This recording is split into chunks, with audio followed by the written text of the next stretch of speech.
Okay, I'm ready now. This is going to be a road trip style video. So let's see, I think I have everything ready. Let me unplug and then off we go.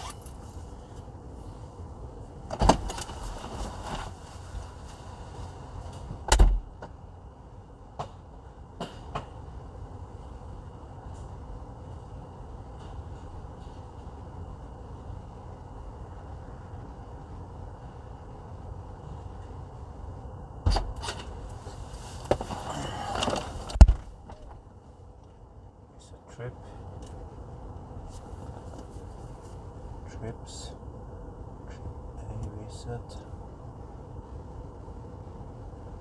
Okay.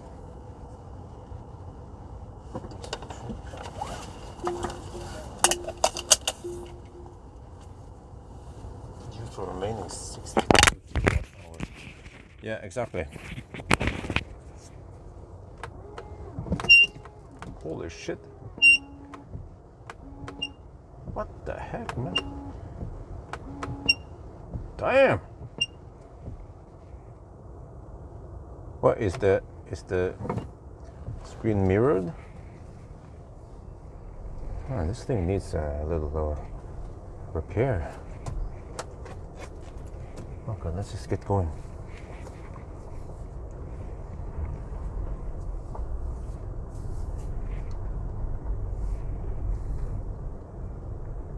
But is it mirrored or what?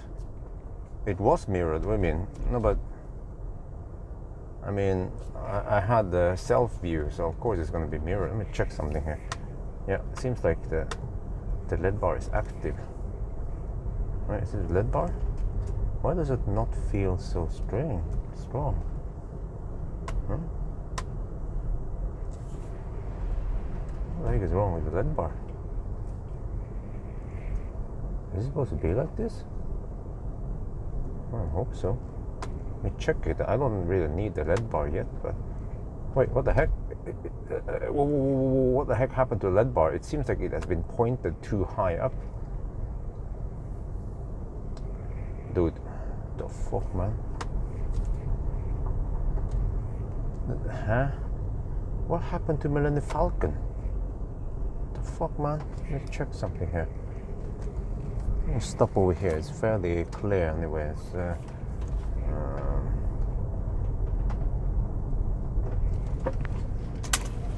Okay, now of course, now I'm just gonna stop, pull over. There's some traffic coming. Okay, just stop right here. Should be fairly clear anyway. Not much traffic here. I need to check the LED bar. I don't know what the heck happened there.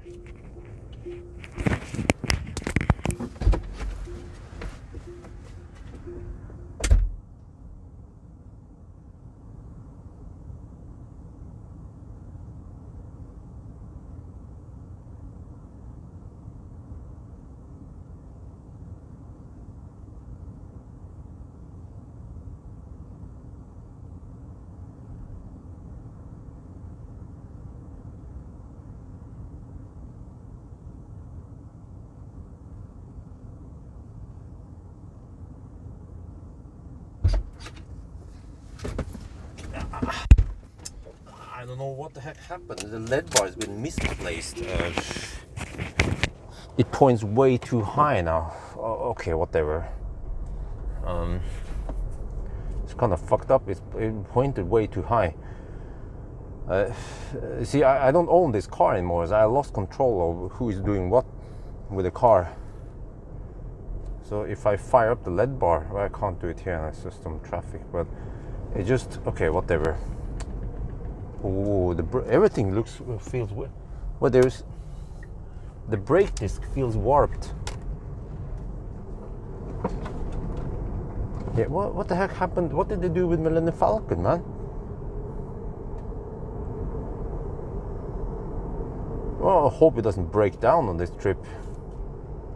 That would definitely be an epic trip. By the way, the car charging 96% only.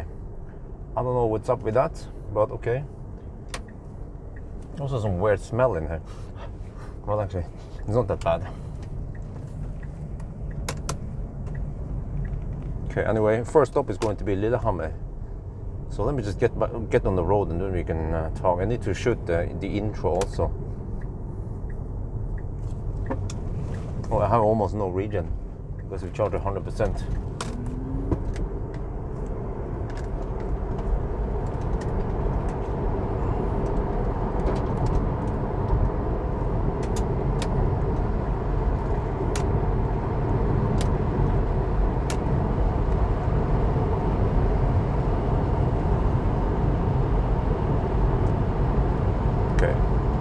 Okay, we're on the move.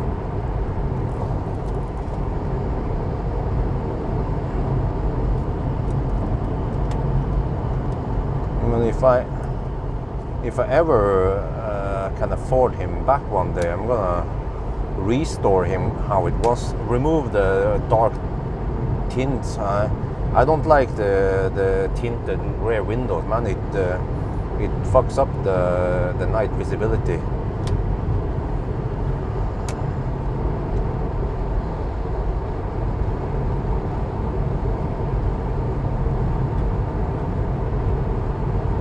Martin, no Viking language, English only in here. There's also some wind noise in the A-pillar.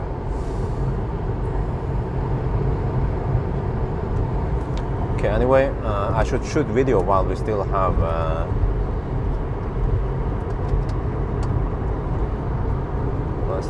some street lights here.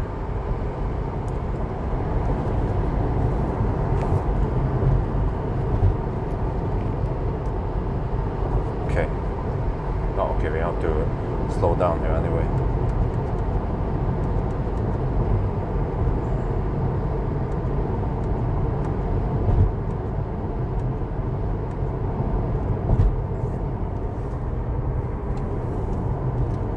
Yo, what's up? We're now in Millennium Falcon, and in this video I'm gonna do one last trip with him. So, if you guys know the story, Marcus Biel, he bought Millennium Falcon last year because I had to sell him because of financial problems with a new house. And unfortunately, Marcus, he hoped that he could rent out the car, but it has not been much success there. So he cannot keep the car for too long. It's just too expensive to keep. So that's why he has to sell it. So one last wish I had was to borrow it and go for I would call it the historic trip. We're gonna drive now to Trondheim and back again. This was the very first trip with Millennium Falcon when I received him in 2013, November 21st. So this car is over 10 years old, and it has done 377,000 kilometers. That's over 200 miles. Not that much compared to some other Teslas out there, but still long enough. So yeah, we will experience now how is it to drive the Legend, the same trip, but completely different software, also completely different charging infrastructure now. I have some stories to tell, maybe how it was 10 years ago versus today, and also I try to experience how is Millennium Falcon after over 10 years. Yeah, so we have plenty of supercharger sites on the way there, but we will actually go on the same stops like we had back then, at least on the way up, and on the way down we take, okay, I forgot to tell you. We're going to, well, let me redo that one, it's just too messy. Yo, what's up? We are now sitting in Millennium Falcon, and this is a Tesla Model S 2013. I used to own this car a long time ago, and then I sold it, and then I bought it back. It's a long story, but last year I sold it because I had to get money for the new house, and then Marcus Biel bought it. But eventually now he is also going to sell it because we were not lucky about renting out the car, so it's just costing me too much to keep it. So I will just do one last trip. I wanted to do this already last year, like an anniversary, 10-year anniversary trip in November. So he was born, or at least delivered, in 21st of November 2013. So he is over 10 years old, and he has done 377,000 kilometers. So we will today, or today and tomorrow, drive the historic trip. The very first trip he took was to Trondheim and back again. It's just completely different now, 10 years after, but we will visit the same supercharger, at least try to visit also some superchargers on the way back. So we will go Gudbrandsdal on the way up, and then Østerdal on the way back. And I can tell you how it has been to drive Tesla and also electric mobility in the past 10 years. So Yeah, a little bit different now. We start from Jessheim, but the first charging stop is going to be Lillehammer. That was one of the first 6 superchargers in Norway. Okay, it's not too loud this time. Let's see, let me get ready here. I need to prepare some stuff. Okay. Alright, let me just get there. And then, no, what the heck? Okay, lights. Okay, he wants to overtake. Well, fine.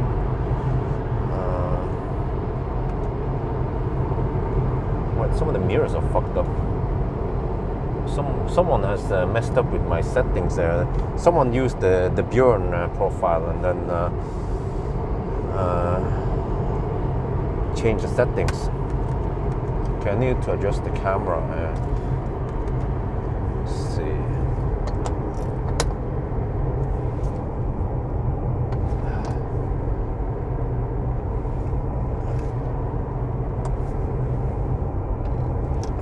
There, kind of.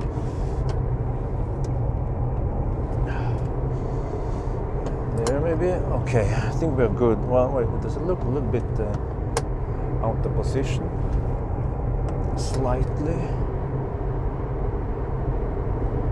Yeah. There. I think we align it mostly. Okay. Get ready. Okay. Okay, we're good. Now, shot the video. Let's hammer it. Okay.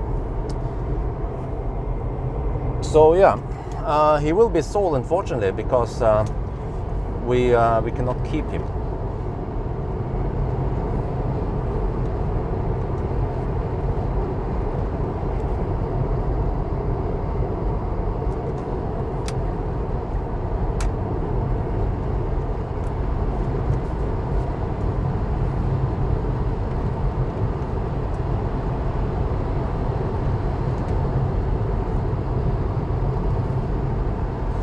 So,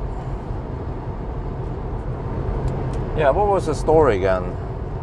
Marcus, he bought it last year around November. I needed money, urgent, and I just couldn't keep this car. And so he's been modifying it with some tints and stuff, some chrome delete, even though I'm not a fan of it, but whatever. I mean, his car. But then he was not lucky to rent it out, so it's costing him money for insurance. So that's why he has to sell it. And for me now, I cannot buy him. Maybe I can buy him back next year. We'll see. But to be honest, I don't need him right now, so it works for now. But eventually, maybe I want him back. But we just have to see how it is. But I just want to drive this. I actually wanted to drive this historical route last year on November 21st. It was 10 years anniversary, but I just couldn't do it back then, and now I just have to do it. I told wifey it's going to be a long trip. She's like, oh shit, we made all the preparations, but yeah, just want to hammer it. Well, he's trying to sell it for 189k. It's actually upping it by 9k from when I sold it to him for 180k, and then he's selling it for a little bit more. Oh shit.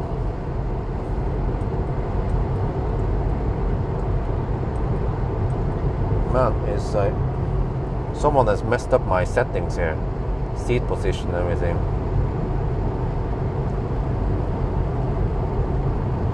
He's actually pretty good, holding up quite well. Seems to work great for now, at least. Yeah, just charges a bit slow, and then the freaking LED bar is fucked up. I can show it here. I mean, it still adds some light, so not gonna complain, but it has been angled too high up. I don't know what the heck happened there. Like, I lost control of what happened to him when I didn't have him. So yeah, whatever. So we're gonna stop at Lillehammer. We will follow the historic route. Stop at Lillehammer, then go to Dombås, and then go to Lade and talk about what I did 10 years ago, and then also what I did around 8 years ago, the Nimber task and stuff. And but we kind of need to rush it a bit. I don't want to come home too late and such.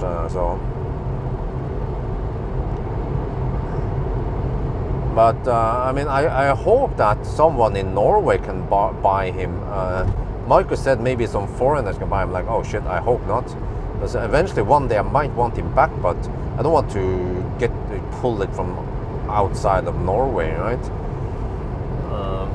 I mean, it would be great, for example, if Valdemar could buy it, but then it's quite expensive to have that one as a loaner, right? So, but I cannot buy him for now, so I just have to let him go for yet another time. Well, I mean, it's not. I mean, I already let him go last year, but I thought we could have it in the club, but eventually Marcus couldn't keep him.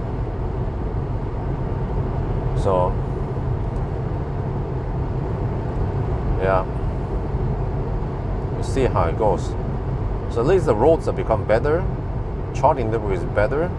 I hope I don't have to spend too long driving this route.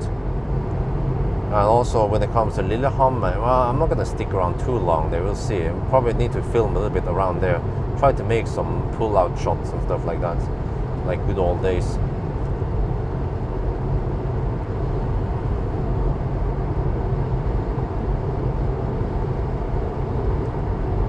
Seems like people are hammering it tonight. But yeah, so wow, 230 people on. So yeah, it's a bit weird though. Why if he doesn't understand this, that someday I want to buy him back. He will actually work really well as a press car shuttle. He has preheating, he has free supercharging, even though it's kind of slow, but yeah.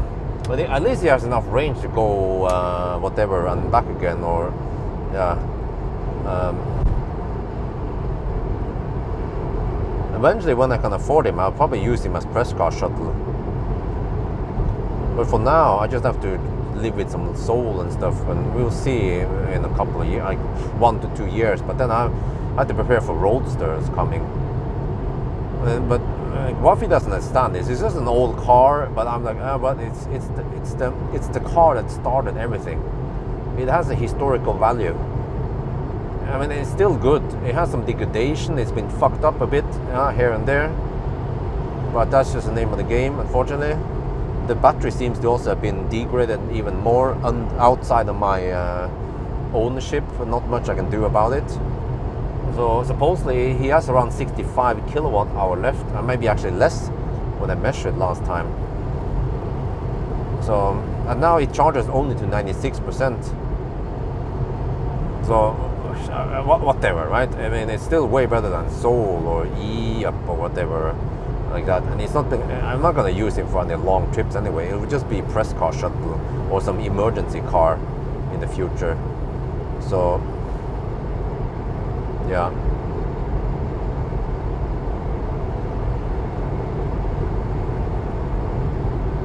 And also, it's not only for me, but a big chunk of my subscribers, they know Millennium Falcon.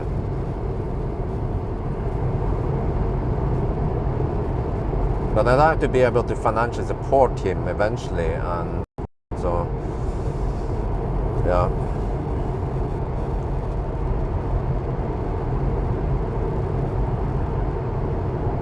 But yeah, he has no. I think I would just keep him original. I don't want to mess with him. And Marcus suggested that we can put some next gen seat in him. I was like, no. I mean, I don't think people will care about watching that. They like keep him original. Don't mess up too much. Like, he already chrome deleted him and put tint that I don't like. But I can't say much. It's his car.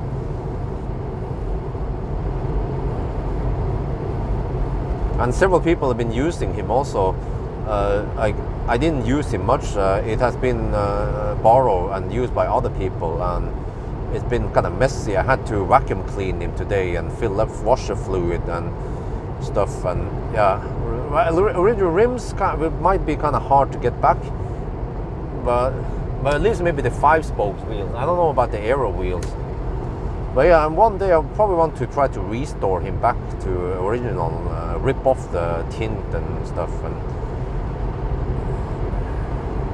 but hopefully if we can just sell him to someone around Oslo, I'll just keep him in Norway, so it's not too hard to trace him back in hopefully 1 to 2 years, because eventually I need a press car shuttle with okay range and like a Soul that I might get for a while now, or whatever shitty car. It will kind of work, like even a classic Ioniq, but classic Ioniq doesn't have app support, you know, and somewhat shitty range compared to Millennium Falcon. So Millennium Falcon would be the perfect press car shuttle. So hopefully in a couple of years I can buy him back and use him just for press car shuttle and some backup car. And that would be my argument if I need to convince wifey that we need him back. So yeah, we'll see how it goes. It still works great. It will just mostly be driving between Jessheim and Oslo, sometimes Drammen, right? It's not that far, but most of the time he will just be parked at some dealership. So yeah, man, brakes gonna rust, but whatever. Hopefully we get some brake service from Valdemar, right? Oh yeah, shit, I almost forgot to shoot B-roll here.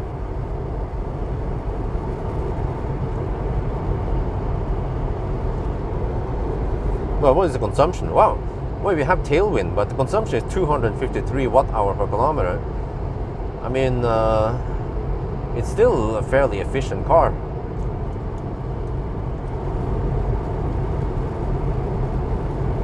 Yeah, some of the guys joined the channel kind of late, but Millennium Falcon started everything. I think back then I had only around 5,000 subscribers. And then I noticed that people were interested in Tesla, and I also wanted to make videos about Tesla.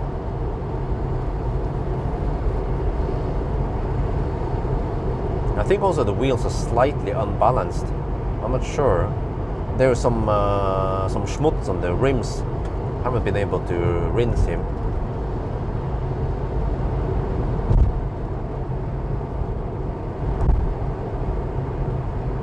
Adventures, yeah. I did a lot of road trips back then. Back then I had a lot of time. Oh, 85k. Wow, that was kind of late, yeah. But I remember when I shot some Model S videos at the service center in Alnabru, I started gaining lots of subscribers, several hundreds at least. I think I had several thousand subscribers by the time I received Millennium Falcon, and I started making road trips with him. And we drove this very stretch here, but back then they had no autobahn here. And I had studded tires. Wow, 2014, that was quite early. So yeah. So we are driving a piece of Tesla Björn history here. Oh shit, no autos there. I need to grab my bottle of drinks. Nimbertas, yeah.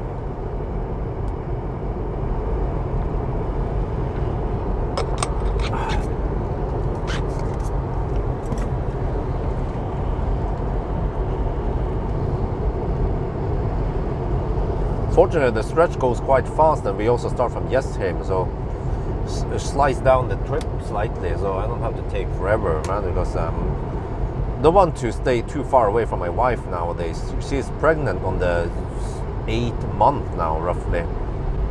So Labor Day is expected in around 4 to 6 weeks.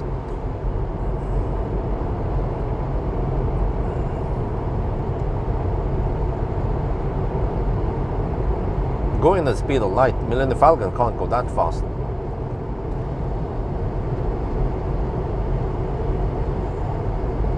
Yeah, there's a bit of wind noise here because of the A-pillar. So maybe one day I will try to, maybe with the help of Valdemar, one day if I can buy him back, we can try to fix all the issues with him. And I can probably take some of the, like half the expenses or some shit like that.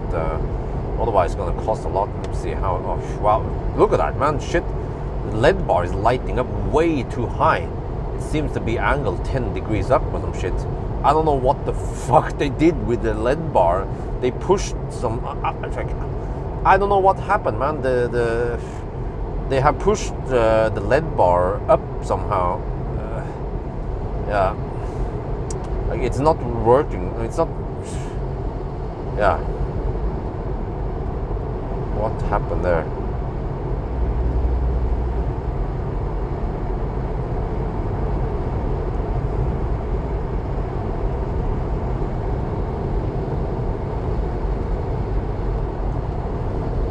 Yeah, it was kind of noisy always.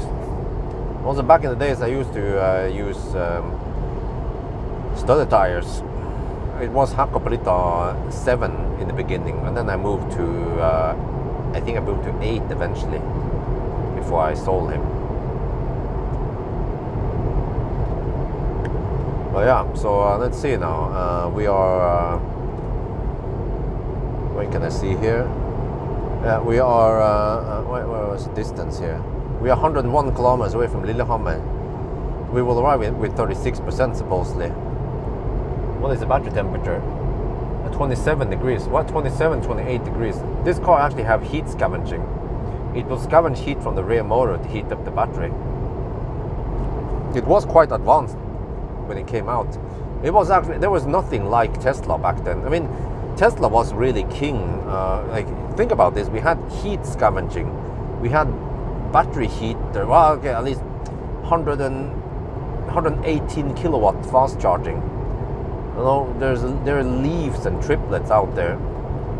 And the crazy thing is that this car, okay, it costs roughly 2 times more. Well, I mean, you don't have to get the performance. You can get the non-performance. But it costs roughly twice as much as a Leaf, but it was way better than Leaf. You know, and even today, especially today, like even 10 years later now, this old car is way better than the Leaf. The Leaf, they are kind of fallen apart over time, battery especially. But hey, okay, yes, I got a battery replaced, but that was a long time ago, so the battery has degraded, but it's still good. Mainly because you already had a pretty big battery initially and you had good efficiency, so then it still works pretty well, you know. But if you initially had not so big battery and you have freaking massive degradation like in the Leaf, then it becomes pretty much useless, especially because it charges dog slow. And also they didn't receive any update. Here, you know, Millennium Falcon back then didn't have much stuff, but it received the preheating before fast charging, for example, and some other goodies.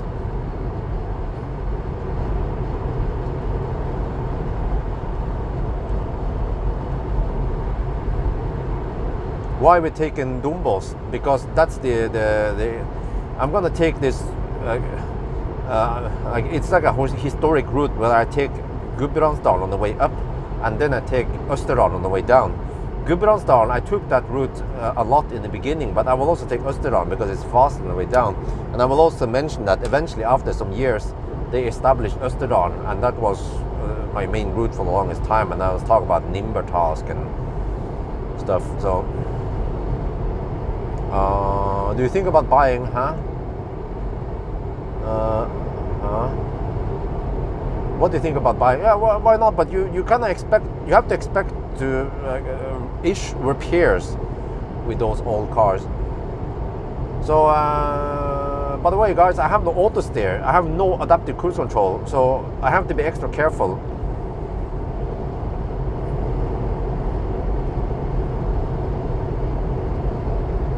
I can't take my eyes too much off the road. Especially now at night, it becomes quite challenging. Eventually, though, it becomes bright early, like around 6 it becomes bright already, especially in the north, I think. But we are kind of in a somewhat tight schedule where I just have to hammer up there and then come back again.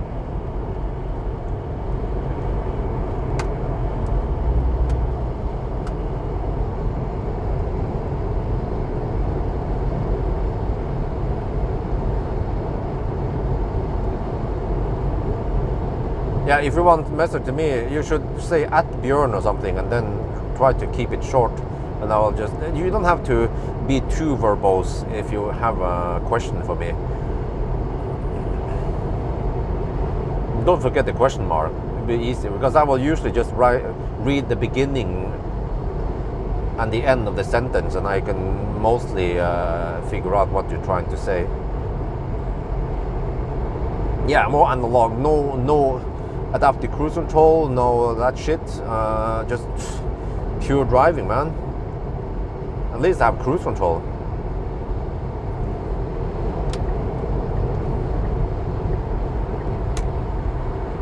Consumption is 248 watt-hour per kilometer. It's actually quite amazing that at night, 4 degrees Celsius, we're hammering it, and we don't have sky-high consumption. Even some of the cars I test nowadays, they are kind of thirsty.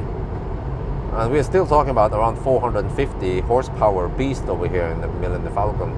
Except for that, he tends to get exhausted after a while. And we might count on only around 300 something kilowatts. Yeah. What is that dude on high beam or some shit? No, probably not. Common problems: batteries are failing more and more, and also drive unit and what do you call it again? The rear wheel, or what do you call it again? There's this the wheel goes kaput, you know. It just bends. I don't know what the heck is it called again. The stabilizer, the broken. If you go on Facebook, on the Tesla pages, you will see almost daily those pictures of the wheel in a weird angle. You know, like you know what I mean, right?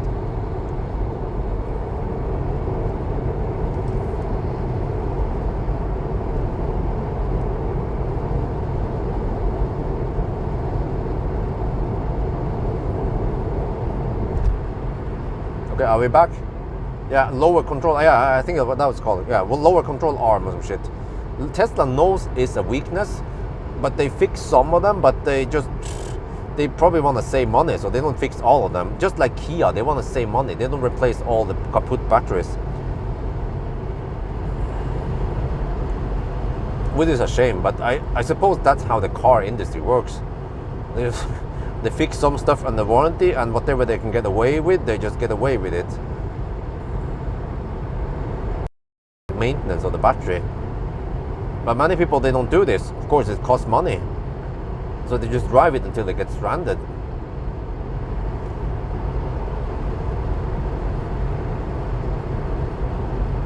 But if you get a cheap car and you're willing to spend some money repairing it, you have a damn good car.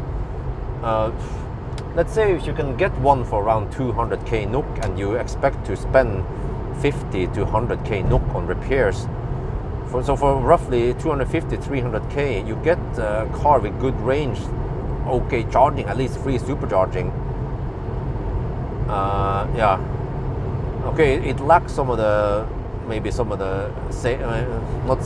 some of the convenient features you find in modern EVs, but yeah, second-hand cars for around, other brands, they usually can't match Tesla in range, at least. Oh, we have donation. Terje donated $25. Safe travels to Trondheim. I'm inspired by your trips to blah blah Nordkapp. Okay, cool. All right, sorry, I can't read too much. I have to focus on. It's freaking hard to read the small letters on the screen now at night. I'm trying to maintain some speed over here, not crash into it. Yeah, well, I'm taking Dumbos route now, Gudbrandsdalen. I need to stop at Lade. I'm gonna try to visit that that parking garage. I haven't been there in ages, man. I bet it might be closed at night. We'll see. Or whatever. I'll just try to poke around at Lade, try to tell a story, and then head back. But you have to expect some slow charging speeds also. So I'm gonna have some nice burger stops at least.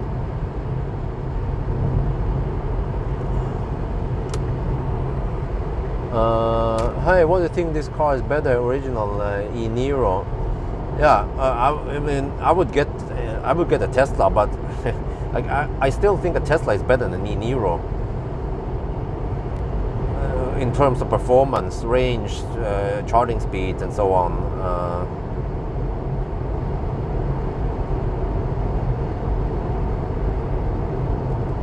It has a large trunk.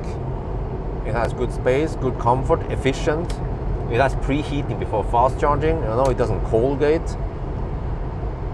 So okay, you can hit 110 kilowatt briefly, but it can at least maintain 70 kilowatt for a little while. We'll see now. Try to experience how slow the charging is. I wonder eventually if, for example, Elbilmek could offer a battery replacement. If you could put, you can legally put a 90 kilowatt hour battery in here. So as long as they'll be available, let's say if someone is willing to invest 100k NOK in a battery replacement, and they can take away the old battery, make use of it, that would be interesting. But I mean, still with the original battery, it's still okay. But at least a 60 battery is shit, and it's probably even more shit now, but at least this is okay.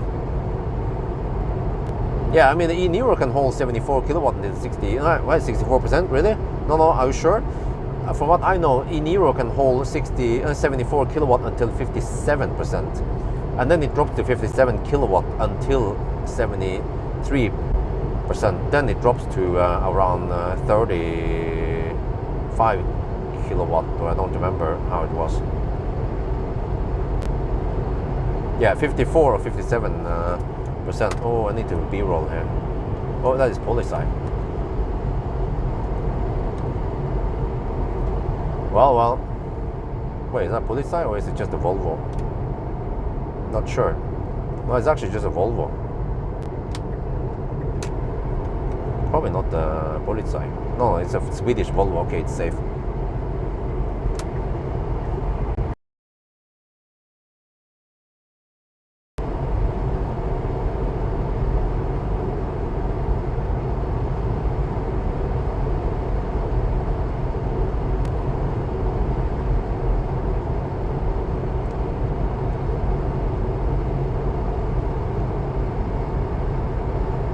Yeah. No, I mean, it depends what you're looking for, because some people are allergic to Tesla, but it's actually quite amazing that what Tesla designed 10 years ago, like even today, some car manufacturers, they don't even have preheating before fast charging, and Tesla already put in a big screen, and other car manufacturers put in big screen like 5, 6, 7 years later, like Mercedes, like Ford or other car manufacturers. Well, okay, maybe 17 inch is a bit overkill, but yeah. But at least it works great, and it's still really user-friendly even today.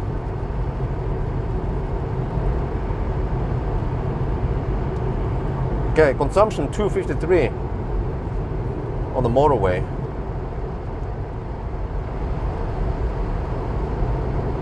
We travel 72 kilometers in 35 minutes.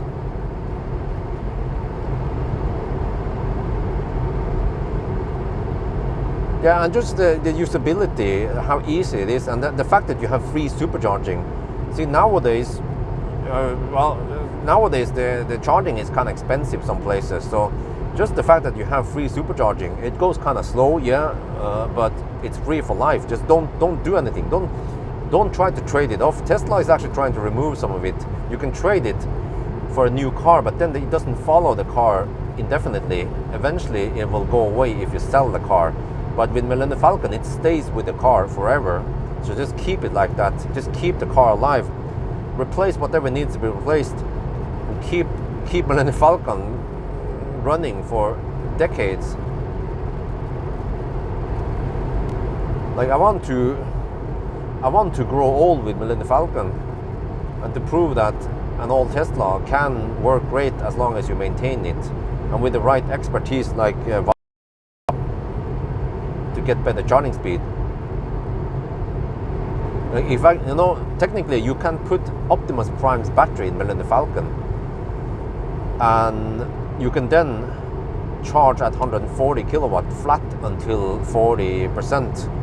And then it's way faster charging. with the 90 pack. It's just that the first 85 pack, Tesla fucked up, and there were lots of battery fires, but you haven't heard of any battery fires anymore ever since Tesla nerfed the batteries. So they kind of like, how the heck are they supposed to replace all the batteries? No, it's going to be too expensive. So just software nerf all the batteries. Problem solved.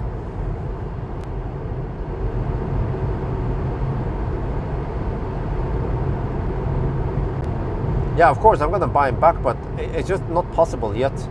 I still owe Idehus 1.2 million NOK. It's insane. But fortunately, I paid 660k NOK in interest last year, so I will get a huge tax refund from it. I also wonder if I can count Idehus interest, since I have documentation of that I paid them.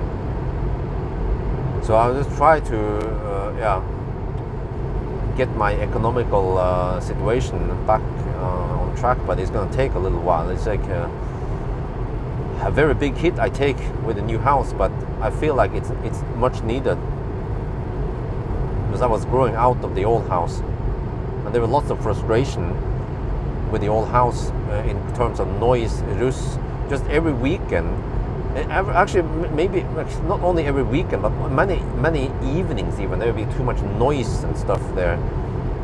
Not enough space, too much pollution, too much noise from the road.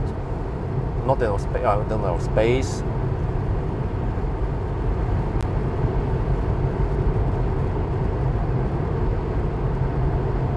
So it will just hurt a little bit now, and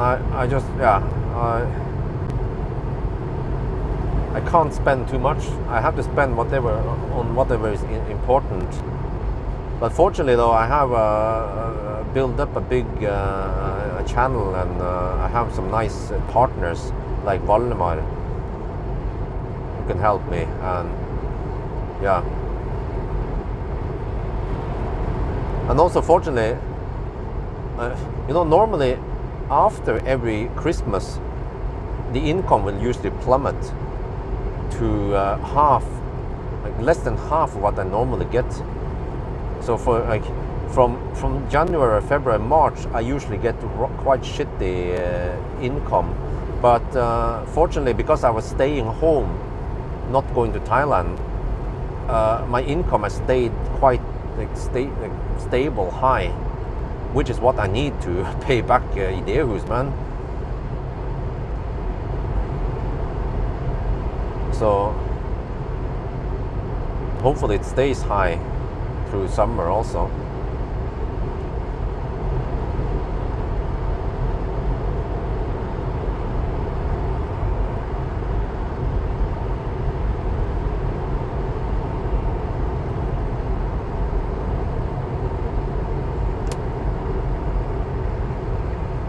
But wifey really wants to go to Thailand this winter by the end of this year. So okay, we can probably do that, but we probably have to go for economy. But she was up for that. So yeah, because I told her, I mean, we just have to suffer a little bit, but then we can just relax. And we're staying there for over 2 months, so actually 2.5 months. So yeah.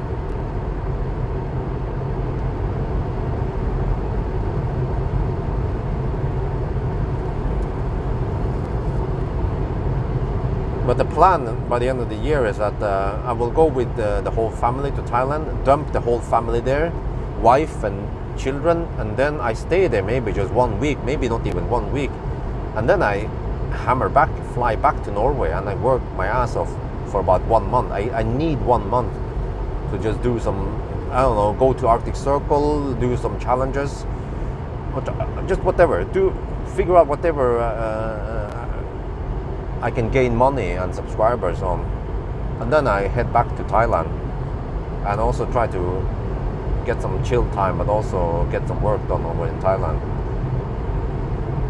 US, no, okay, Vladimir, the problem is that we have a almost 2-year-old toddler at home, plus that we are expecting a baby soon. So that's the family situation now. So traveling anywhere far is not going to be possible. And if we have to travel somewhere, we want to go to Thailand. So US comes quite low on the priority list for now.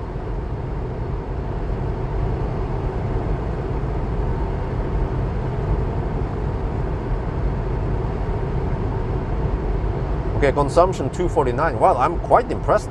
It is 1 degree Celsius outside, and the consumption doesn't go sky high. This is a Millennium Falcon in a nutshell.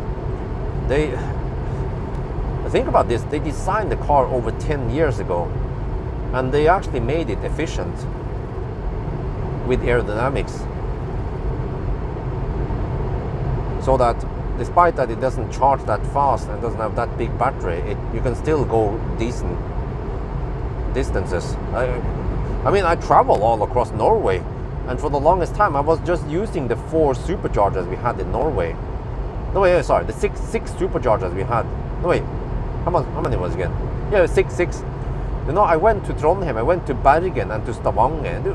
We had 6 superchargers for a long time, and it was fine. I even did the crazy Nimber task, you know, and normal people won't do that. They would just travel to Trondheim or Bergen or Stavanger and stay there for a couple of days and home charge. I charged a lot, and then I AC charge, and then I head back again. Yeah, I did the whole easy bring, Nimbering. Even that was possible, and also with some AC charging. So it was really, Tesla was just so much ahead of the competitors. It took them like a good 5-6 years. Just think about this. Even in 2020, when did I-Pace come out? I think Kona was the first car to kind of match Tesla in range, but still didn't match it in charging speed. And even when Kona came out, I think, when was that when the Tesla was nerfed? But I think even Millennium Falcon, and even the nerfed Millennium Falcon could match them on the newer cars.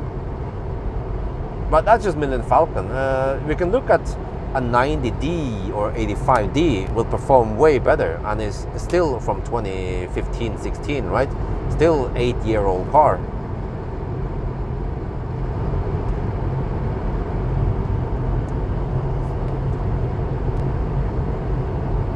And I remember when I talked to Peter Rawlinson, which used to work at Tesla. He now works for, he now is like he's a CEO of Lucid. He knows Model S a lot. And when I told him that, well, I got the impression that Model S is a really well-engineered car. He said, no. It's not a well-engineered car. It was the best EV ever engineered back then. Nothing was remotely close to Tesla, and I realize it now when you look at Leafs and triplets and e-Golf and whatever. There's nothing like Millennium Falcon 10 years ago, or soon 11 years ago.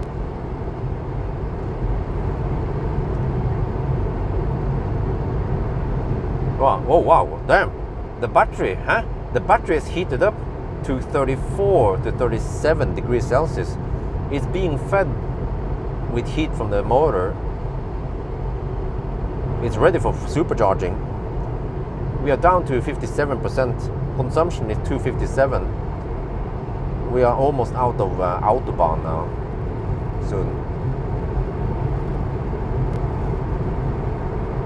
e-tron came out in 2019, yeah, so that was good 6 years after Tesla established, and e-tron was out.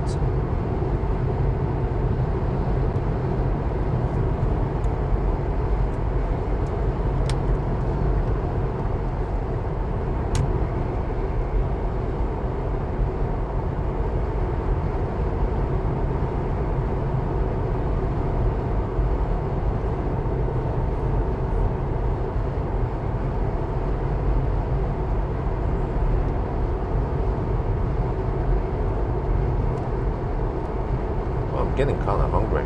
I think I need a small snack at Lillehammer. Fortunately, they are open 24/7. Maybe a hot dog.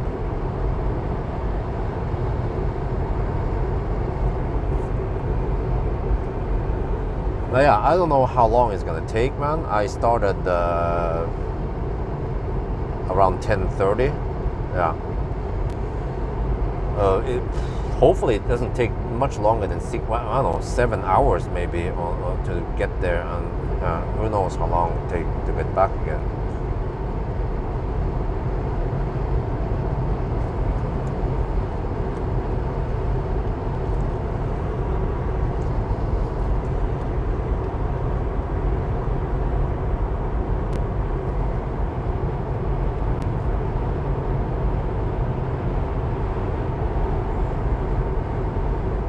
Yeah, Österland on the way back, it's faster, but also I will cover another part of history with Österland. I also travel via Österland with Millennium Falcon a lot, and also yeah, Nimbertas. But I'll focus on Millennium Falcon, not much about Optimus Prime and the other cars.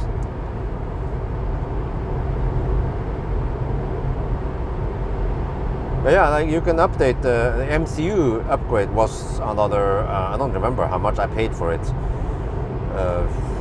15k NOK or something, and then you get 4G, and with the MCU upgrade, suddenly you have Spotify and LTE and 4G, and it's future-proof and it's way faster. And with the CCS upgrade, another 5k NOK, then you can charge on CCS. So it's still gonna work great for many years.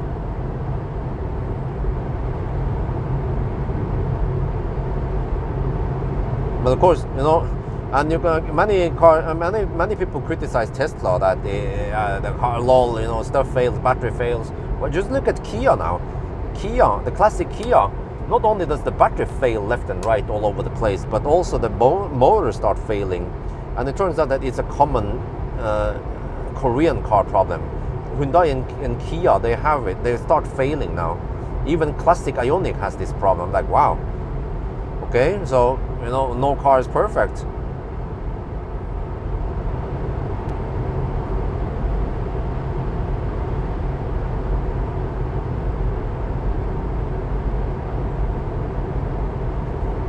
Yeah, he's gonna sell Millennium Falcon. We don't get enough rent out. He only managed to rent it out once under his ownership, so he kind of lost money. Okay, maybe got some PR, but mostly lost money. Well, freaking Audi driving with park lights on. Not sure. What is that? Huh? Okay. Driving with park lights on at night. DRLs or whatever they're called. He's trying to sell it for 189k NOK.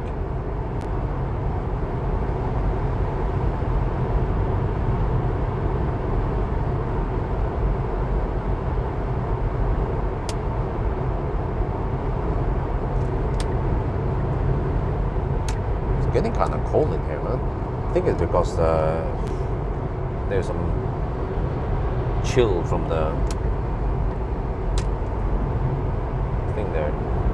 Yeah, the A-pillar sounds like it's leaking something.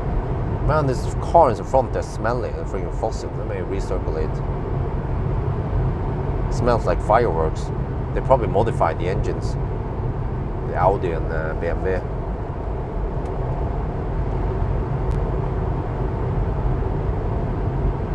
Well, if there's no Tesla in your country, then obviously you have to go for something else. I don't know what you have in your country. After how many kilometers, motor failing, classic Ioniq? I don't know, maybe someone else can tell me. From what I heard, maybe 100, 200k, then they start failing.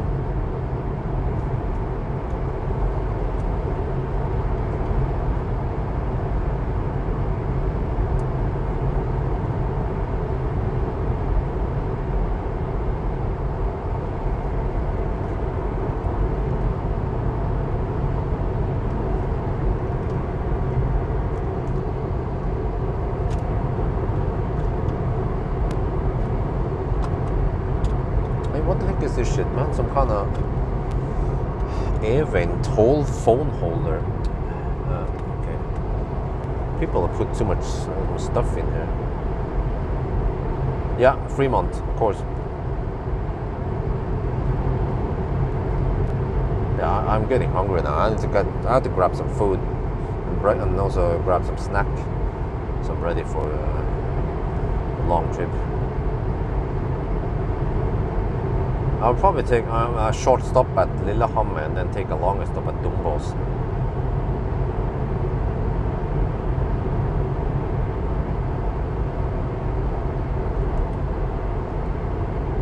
Okay, consumption 255. But man, I mean, Millennium Falcon, man, I spend so much time with him. This is a thing that wifey will never understand. I spent so much time with him, shot videos, went on Nimber trips, slept countless nights with Millennium Falcon, hauled so much stuff. It is amazing how much space it has. I mean, it's like a station wagon almost because of the space under the trunk.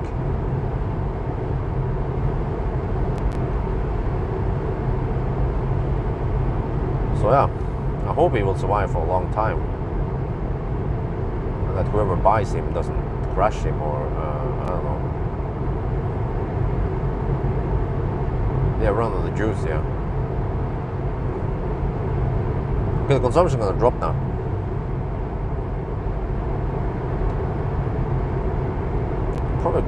Probably gamble for a hot dog at Lillehammer.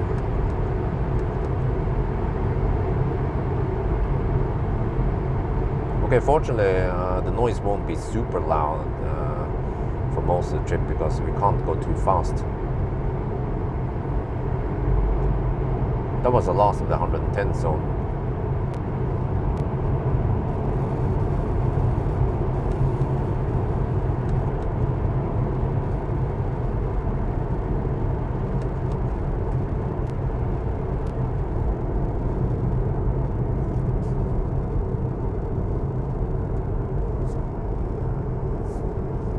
Oh shit, I heard a grinding noise. Yeah, let's just hope that the car doesn't break down on that is the last trip here.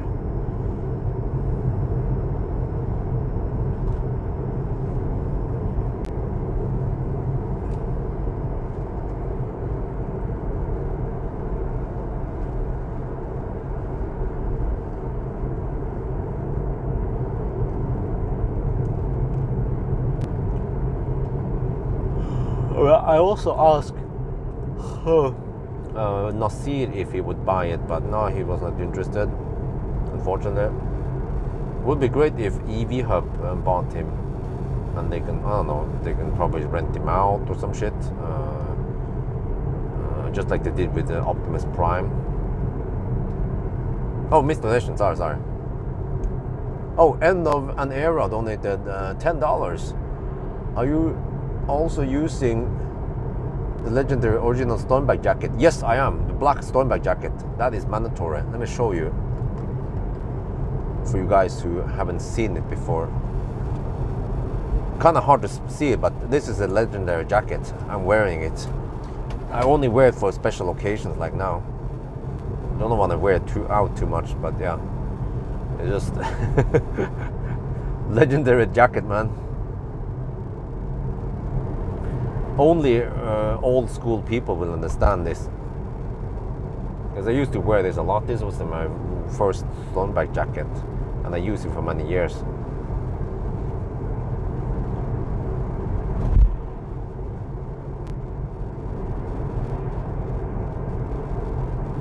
Yeah, I need to make jackets and sell them. Hopefully it will be okay money. Wait, why does it feel a bit cold in here, man? I'm not sure. Okay, Mjøsbroen, Gjøvik kommune.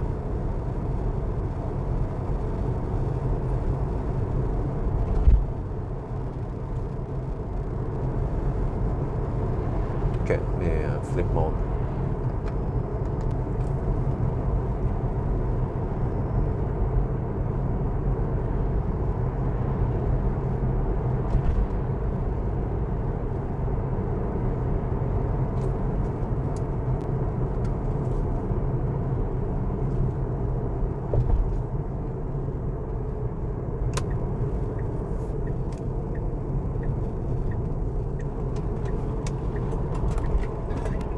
And it still has good handling.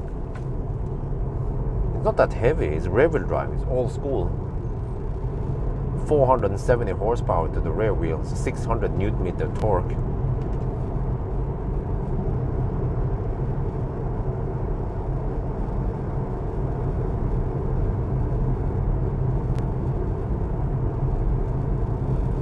I think if, well, I don't know, it depends what kind of price Marcus gets. He cares more about price than whatever, I get the impression. So if he gets a good price from a foreigner, he would probably just sell it to a foreigner, but I would ask him to try to keep it in Norway if it's possible.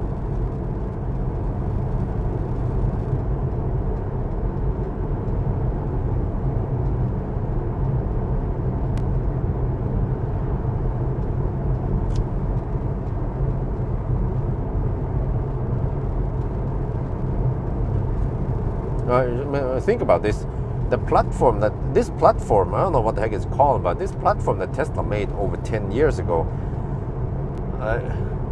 like even some car manufacturers, they are not even on this kind of platform. Like PSA cars, 10 years after, they are still on front-wheel drive shit. Same with some of the Korean cars, they're still stuck on some of the front-wheel drive. The one that is not eGMP, like e-Niro and Kona. You would expect them to at least make an updated Kona e-Niro with rear-wheel drive and on the eGMP platform, but no, they just still milk on the old platform, the outdated platform. And for some reason, charge is slow also.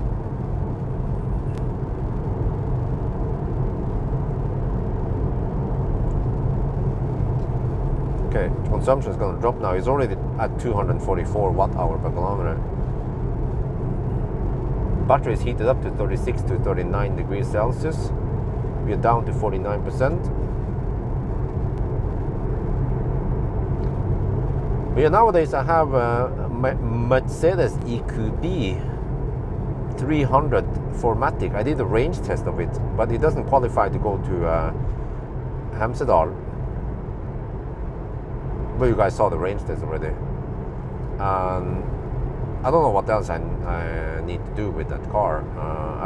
I think I will do a 1,000 kilometer challenge, but the weather is going to be shitty this weekend. So, but I can't do a 1,000 kilometer tomorrow night. I need to rest. So we'll see how I do it.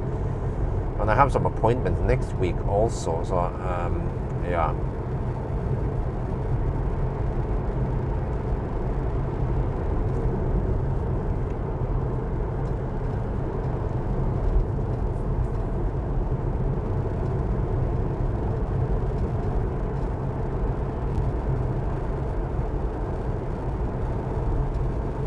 People actually don't slowpoke too much. They cruise a little bit over the speed limit, just like I do. It feels a bit cold in the cabin there. I don't know why, really. I have set it to 23 degrees Celsius. But I can feel there's a little bit of chill from the triangle window. That could be causing some. Yeah, maybe I should block it with something. Let me try. I can use the beanie to try to block it. It usually helps. Just have to remember to. That's what I did back in the days when I had problems with the triangle windows. Window this side here. Oh shit, man! But it doesn't stick there. There, kind of sticks there. Okay. Hopefully that will help insulate and not make it too cold. Yeah, well, I would put my beanie on the triangle window like 8-9 years ago, and then every time I open the door, the beanie will fall on the ground, because I will forget about it many times.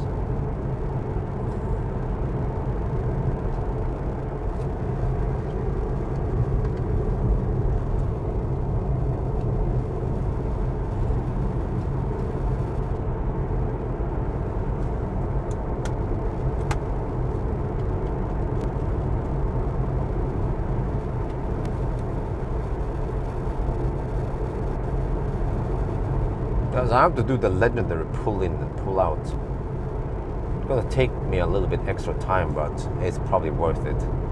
We are not doing a challenge or anything like that. I don't want to stress too hard. We just want to make some good old road trip videos. Also, haven't made a road trip video. I feel like I've been doing the same thing over again. It's this 1,000 kilometer challenge, rain test. The problem is my family. Like I don't really have time to go on a trip and sleep in a car anymore. Yeah. But Bjorn, tell me the truth about blah blah. What are you talking about? Is that a question? No, obviously not.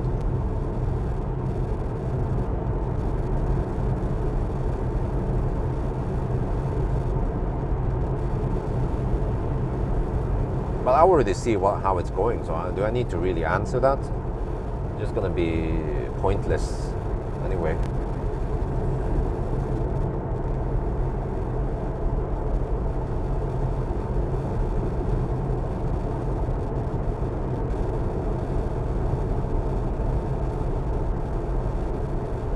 Yo, hello. But fortunately, it doesn't take too long nowadays. Let me see. Wow, just after 1 hour, we already over here. Yeah, I mean, it helps that we start from Jessheim than Oslo rather than Oslo. Plus that the road has been improved a lot since 10 years ago. Check if it's not in range mode with reducing. Oh, good point. Let me check here. Oh, I almost forgot about that. What happened? Do we still have range mode? Pedal and steering standard. No, range mode is off. Okay. Oh shit, we have poke. We are behind a slow poke now. I'm gonna be stuck behind it for a long time. And ultimately, we have to hit some slow pokes on the road.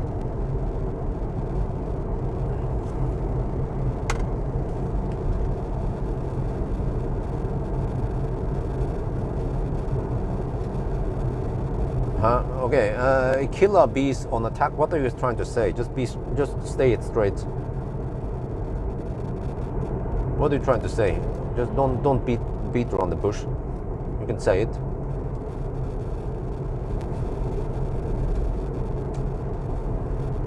No autopilot. Holy crap, this guy is slow. There's no way to hammer him. Also, he's pulling a trailer. Well, not the guy in front, but the other guy in front of that.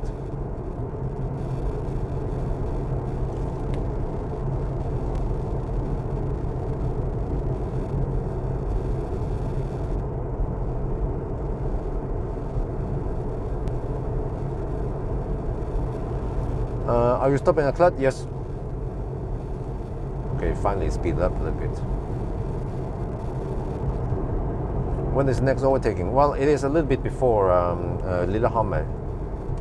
I might hammer them or I might not, because I will be stopping at Lillehammer anyway. So timing wise, it doesn't really matter.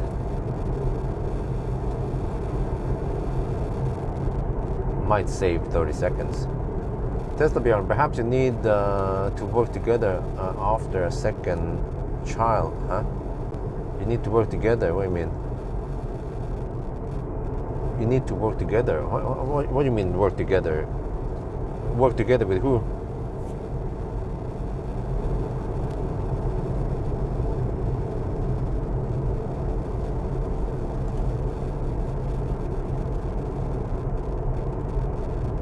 You have children, William Mas. You have children, right? Or not? Share the channel. Okay, that's what you mean. Okay. Share the channel. I'm not sure what you mean by share the channel, but get employees, yes. But it depends on the financial situation. But I think the first step I might do is to pay some Thai boy to edit my videos. That will actually free up some quite valuable time. But I know how to do it. I will not share the channel like you suggest. I will share the clips with him, and then he will edit the videos for me, and then I upload myself. He can maybe make some thumbnails for me. But yeah, a girl who's 40 months, okay.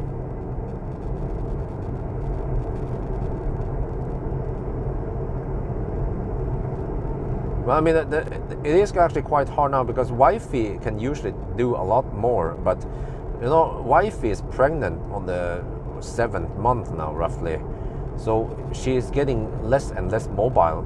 But eventually, after she gives birth, and especially after Isabel starts going to kindergarten, then that frees up a lot for us to be able to go back to more normal work schedule. I mean, nowadays I try to count, but I even feel that I'm not even able to work a full 40 hours per week. Or it depends, but sometimes I feel like I don't even work 40 hours per week. I can only complete around 30 hours per week because of the family situation and stuff that needs to be done. But it's not always going to be like this, because it's not like we're not going to go to IKEA for the next 10 years, and we're not going to, organize the house. Eventually things will settle.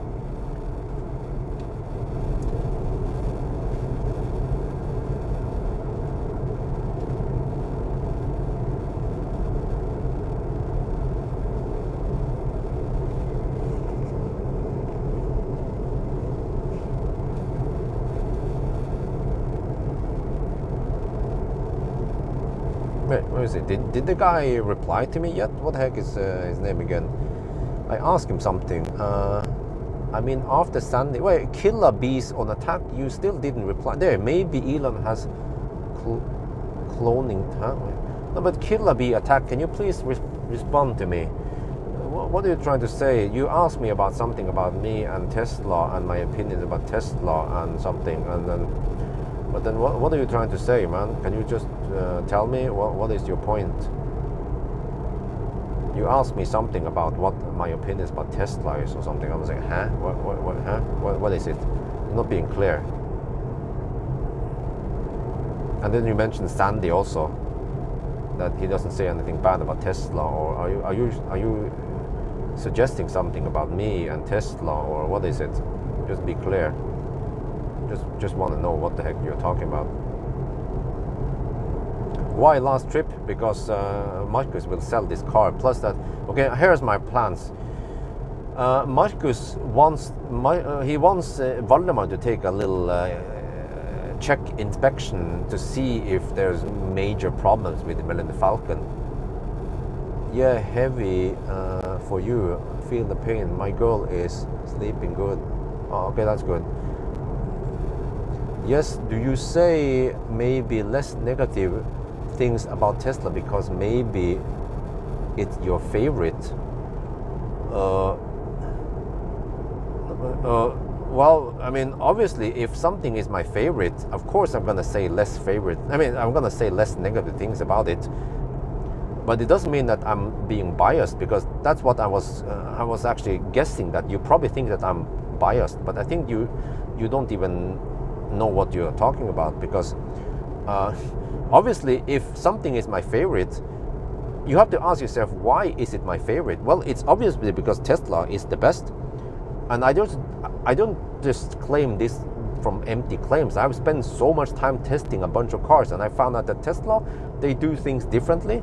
They have insane good technology. They improve the cars. They design the cars unlike the legacy automakers. I experienced freaking Neo getting into limp mode.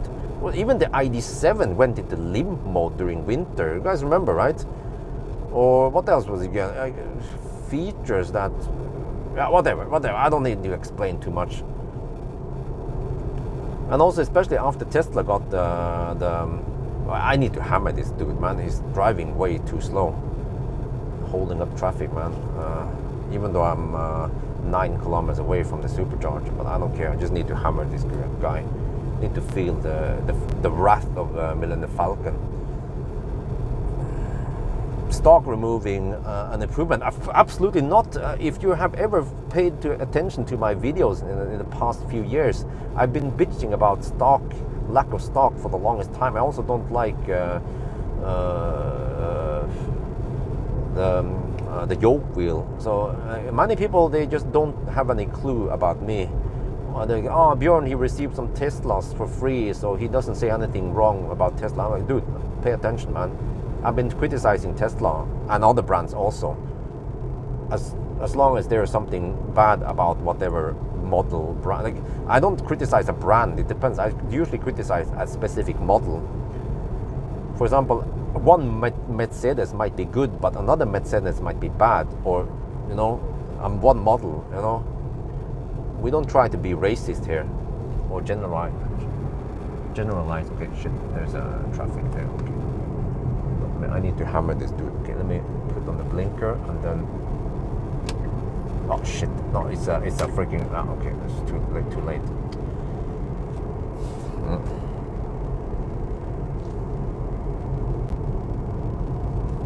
Let's hope I don't break the DU drive unit. It used to be overtaking possibility.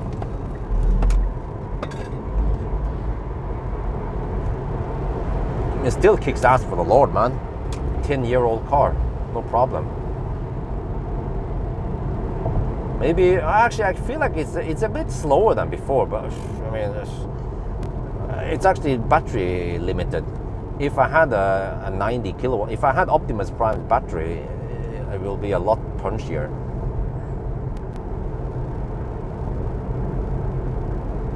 What do you not have? What do you not get used to? How do you mean? But okay, whatever. Killer bees. I have plenty of videos about the stocks and stuff. It's no, dude. If you want to know more about this, just watch some of those videos where I actually specifically talk about the stocks. I explain quite detail, maybe too much, about why it is bad. It's not about getting used to it or not. So just watch those videos if you want to know more. And when it comes to not saying anything bad about Tesla, I mean, take a break, man. I criticize everything as long as it's not good, also Tesla. I'm actually quite fed up with people thinking that I'm some kind of biased, some paid by Tesla or some shit like that, like hear all that shit all the time, like, but you Tesla is your favorite. Ask yourself, why is Tesla my favorite? Because they actually make the best EVs. Like, even 10 years after Millennium Falcon, the money, like, just look at the PSA cars, man. Still rear-wheel drive, still no preheating. Well, I guess they don't. Still no heat scavenging. Still no alien technology. Yeah, I mean, but like, Tesla is not perfect. Don't get me wrong. They fail. They have issues. Just look at Plaid, man. Plaid.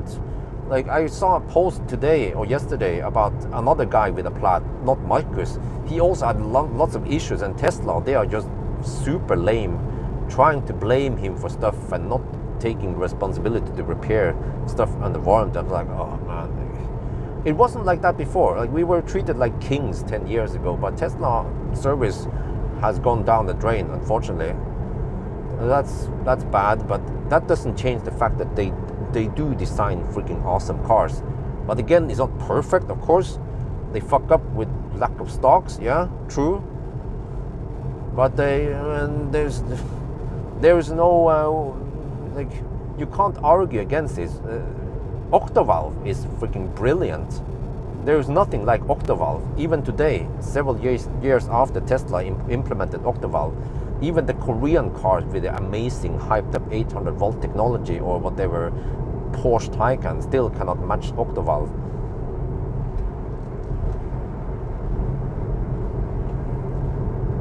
But it took many years for Tesla to implement it. But at least they worked many years and they made something really awesome.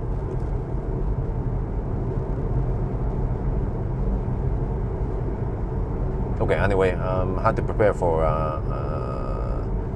charging stop soon.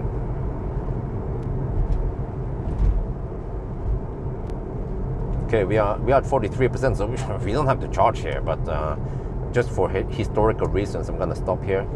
I'm gonna make the pull-in shot also, so I need to spend a couple of extra minutes. But first I need to record stats to get here. Consumption 233 watt-hour per kilometer. Okay, that's good.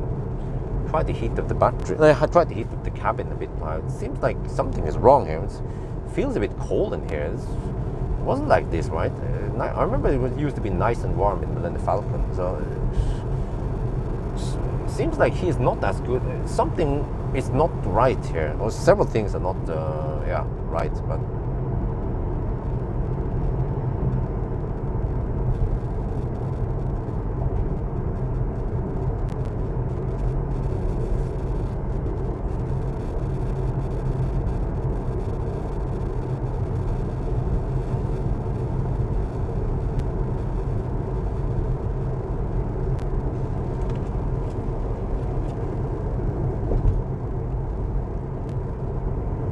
all right, I think this section of the road has not changed. So yeah, yeah, I need to pull over here, man. This was my first supercharger stop in 2013. Actually, technically, it was 22nd of November 2013. Pull over here. I had no idea about anything. It was just plug and play. I plug it in, and it's like, whoa! And it didn't even show kilowatt back then. It showed volts and amps. And it showed kilometers per hour, and I was receiving around 600 kilometers per hour. And I think I didn't even charge to full 90% to 100% from home. Okay, so let's see now. First, I need to record some stuff, and then, yeah. Oh man, good old, yeah, okay, let's see. Okay, let's see. Zup. Okay, oh, let me mount the DJI also. I need to mount it for the trip. At least it gets slightly better sound if I mount it here in the jacket.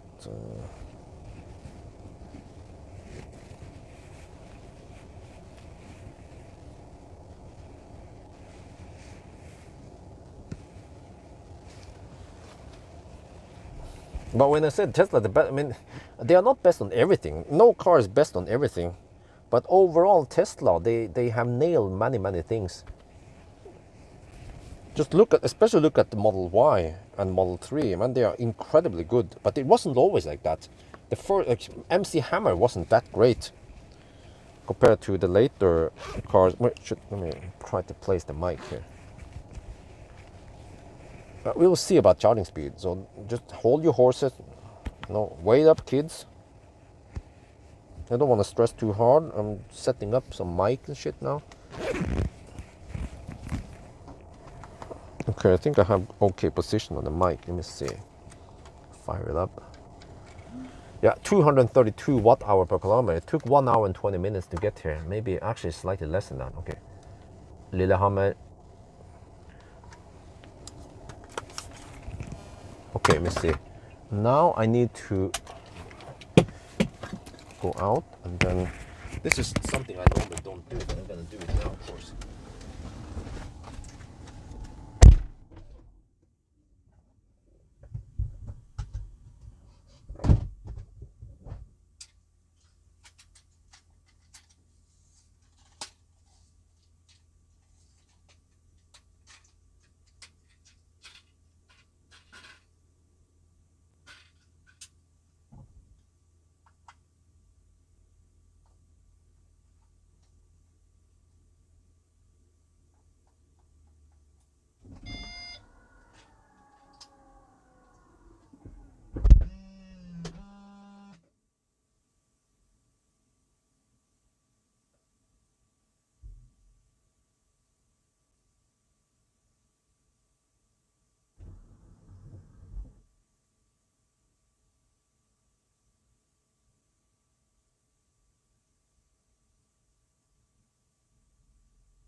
A good old. I should do more of this. The only problem is that I tend to set up. This is a reminder. I need to do more of these drivers. What the heck happened here? Freaking MCU died, man. MCU needs to wake up again. What the heck? Oh. Okay, so let me see. I have to go around. Okay, well, actually, this is good enough. We're already outside the frame. I just have to pretend that I'm pulling in here. No?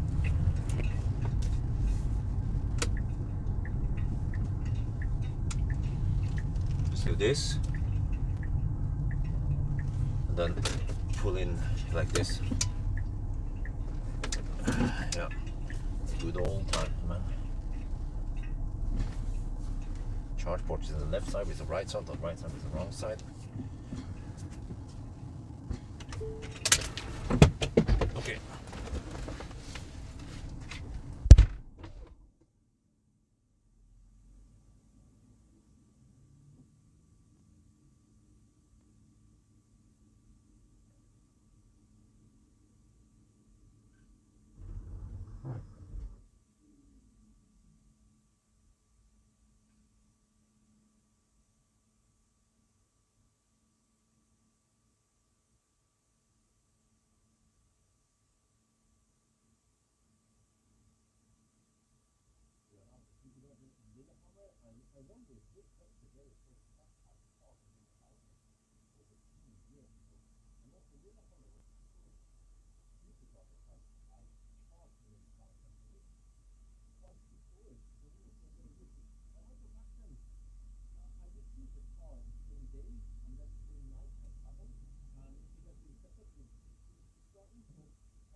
But unfortunately, this is the least impressive part of all Teslas, which is that it charges way slower than before. You see, only 68, 67 kilowatt at 43%. Back in the days, it would take at least around 80 kilowatt, maybe. Wait, actually, did it go faster now? But the reason for it is because Tesla, with these classic batteries, there were some issues with some battery fire and some thermal runaway. So in order to fix that, they just nerf all the batteries. Fortunately, this does not apply to all the newer batteries out there. From roughly 2015, 16 and so on, they have a different design, whatever, so they are not problematic and they actually don't charge that slow. But we don't have to stay here too long. I'm a little bit hungry. I want to get a bit of snack, but let me just show you here. So okay, this has been upgraded. We have the MCU2 now. It cost around, oh, I don't remember, I think it was around 1200 euros only for this upgrade. And now I have, you see the LTE, so we have 4G. We are future proof. It has way faster processor than before. We have Spotify here. Let me just show you here. We have Spotify, we have games and shit. And I'm gonna go now to the other, yeah, I'll show you here that we have so many superchargers now, but it wasn't like this before. But I will go to the historic supercharger here in Dombås. So also back then, many years ago, I didn't know much about electric cars and stuff, and also I would charge to 90%, but I didn't have to. But back then also there were no estimations like this, how many percent you will arrive with. So I just had to, well, back then I didn't do all the ninja calculation in the beginning, but you see that we don't have to get too much juice.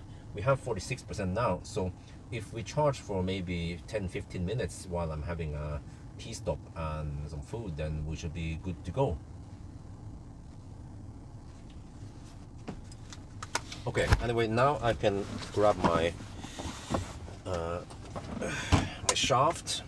So I will then leave you guys in the car, and I will go and focus on the road trip video in the gas station, because we are not staying too long here. We will have a longer stop at Dumbos. I also used to stop a lot at Dumbos, man. Okay.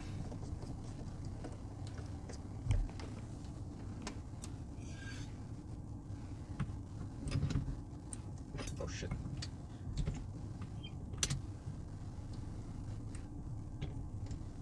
Okay.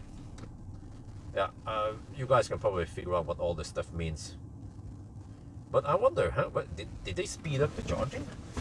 Well, actually, yeah, at 47% we're getting 50 kilowatt. Okay.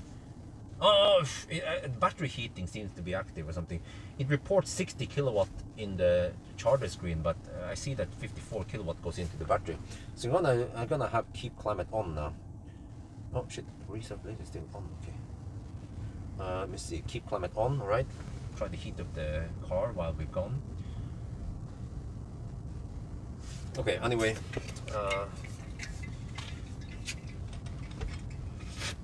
so yeah, I'm not sure how much I need. I can probably do some ninja calculation myself, but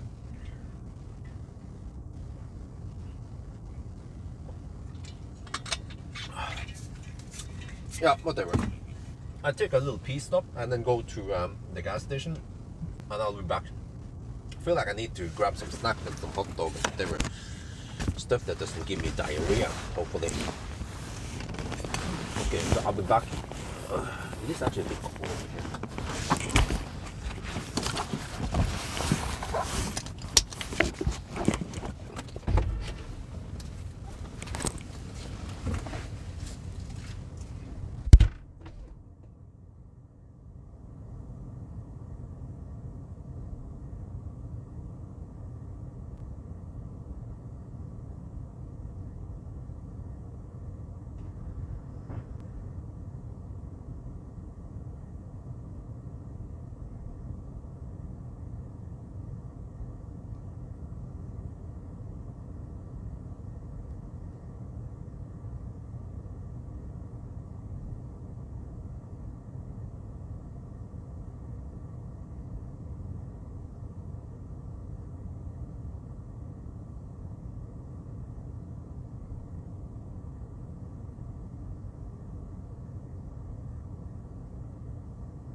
back, man.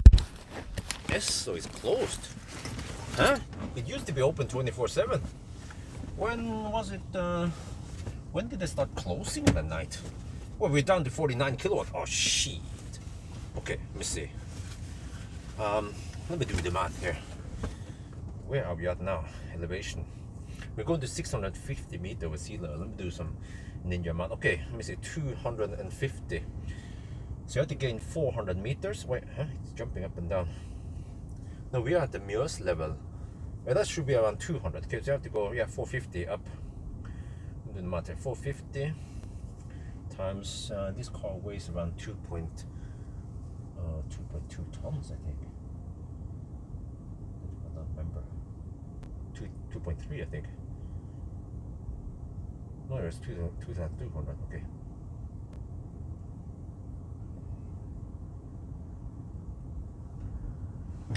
Okay, so we need to spend 2.7 kilowatt hour extra. Okay, let me see, divided by the distance, 150 kilometers. And that means 18 watt hour per kilometer extra. Okay, well, 18 is the number, right? Let me see. There were some 80, there's some 90 zones and some stuff there.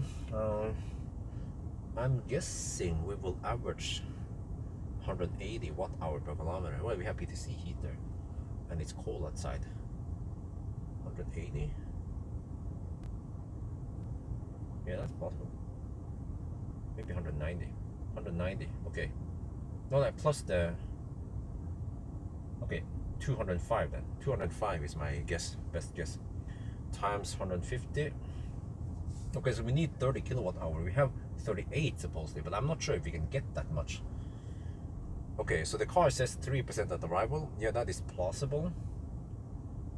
Okay, I think we have enough now, but this is the downside of classic Teslas, man. Is that they charge slow, man. Past 50% is like, oh, painful. But I can't get any food here, unfortunately.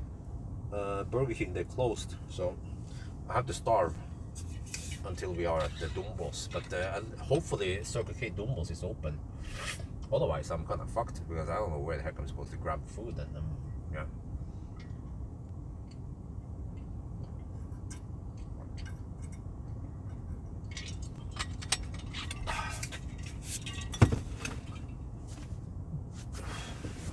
Okay.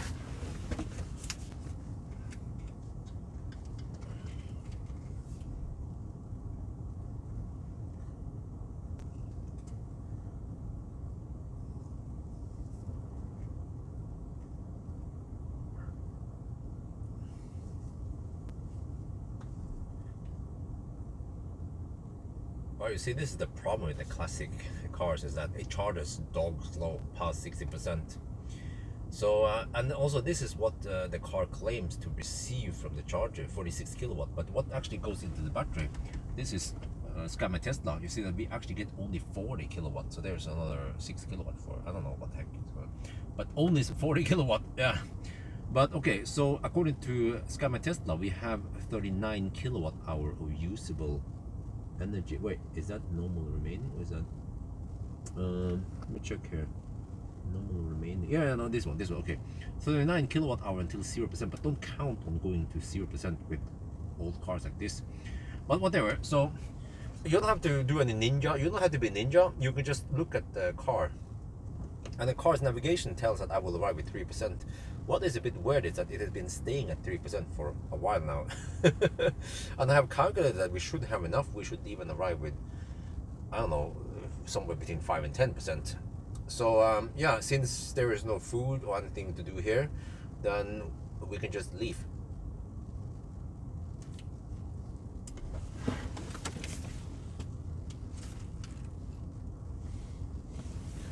Okay, let me see. Now I should set up the, yeah, I'll get ready. I have to set up for a pull-out shot. Okay, so we should have more than enough use now. It's kind of weird, man. Sometimes Tesla navigation is being a bit weird. But I calculated around 30. You can even do the math now. You see here, 40 kilowatt hour. I don't know if you can get 40 kilowatt hour. Let's say if we get at least 35 kilowatt hour. So you can take 35 kilowatt hour and then you can divide it by the distance we're going to drive, 150 kilometer, and that is a budget of 233 watt hour per kilometer. I don't think we'll spend that much. We can't drive too fast. There is of course a little bit of uphill, but yeah, we can't drive too fast. That is the main problem. And I forgot, we also have tailwind. So even if it's a bit cold outside with tailwind, then the consumption shouldn't be too high. So we'll see. So let's get ready. I'll set up the cameras. I mean the camera for the pull away shot, and then off we go.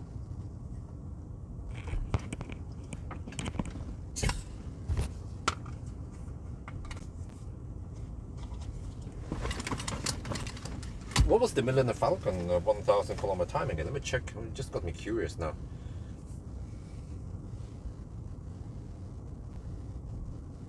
Quickly check that. I want to get out of here soon. Try to get over to Dombos. Let's see, 1,000 kilometer. Let me find Tesla. One of us 11 hours something. Was it 12 hours? Shit.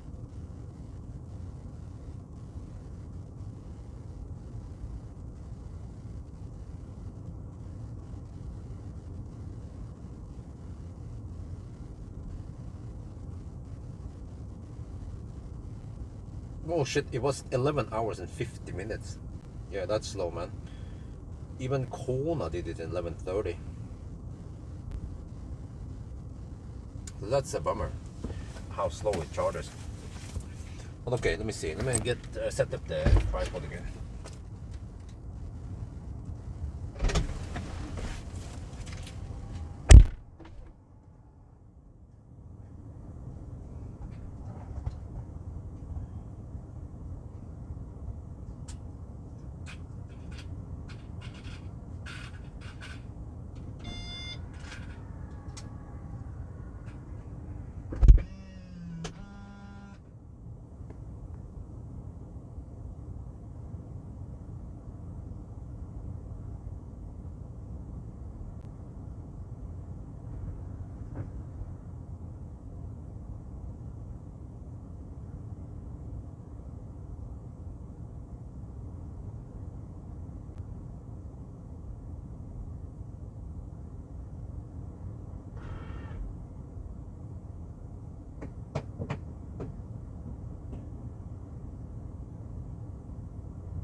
Camera is rolling.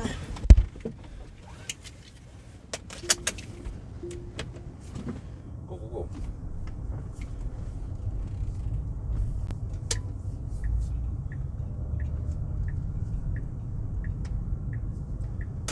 Right, I'm out of the frame. Now I turn around and grab the camera. That's how I did it in the old days. I did lots of these. I have to go back to do my signature pull out. This is actually, it doesn't take too much time, and it gives a nice shot of the car, but a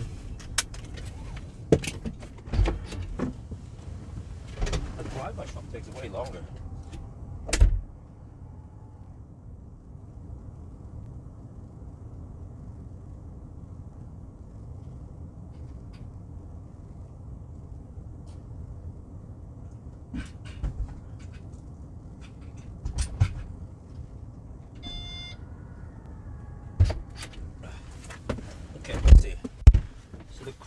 Claims we will need almost 2 hours to drive there. Nah, I don't think so. It should be faster than that. Huh? 2 hours to drive 150 kilometers. That's, well, almost 2 hours. That's,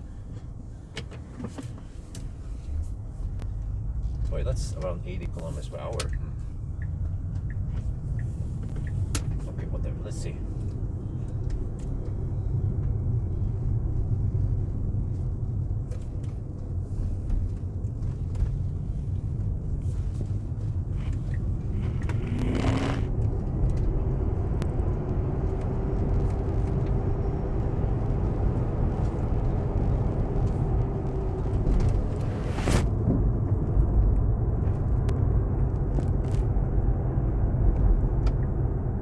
inside. One inside. Achtung.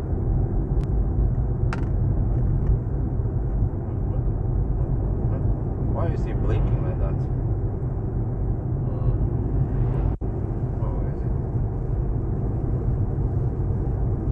Rush? Wasn't like I had my high beam on, I think. Okay, anyway. Now it says 4% of the arrival. Really?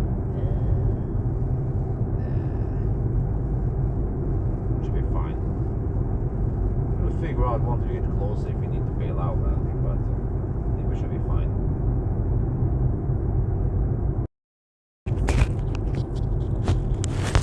Yeah, so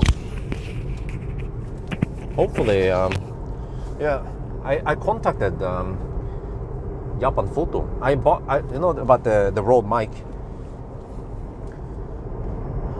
Because the sound, like, I tried everything. Now I'm not happy with the DJI.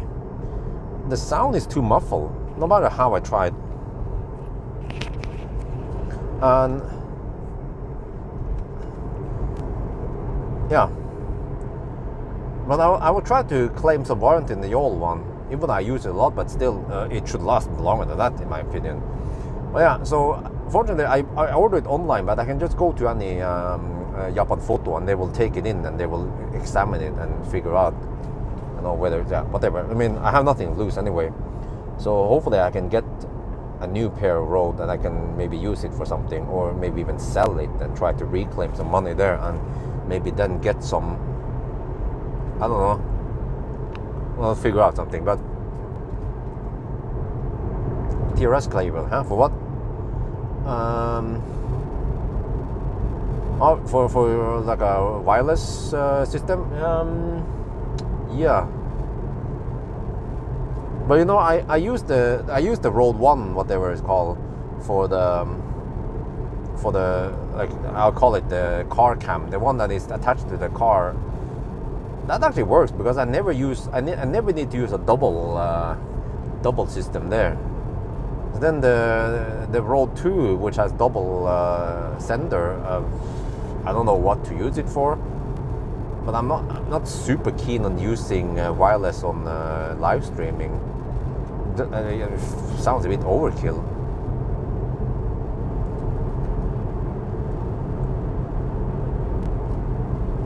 But yeah, so I emailed Photo.no and explained to them that I'm not happy with a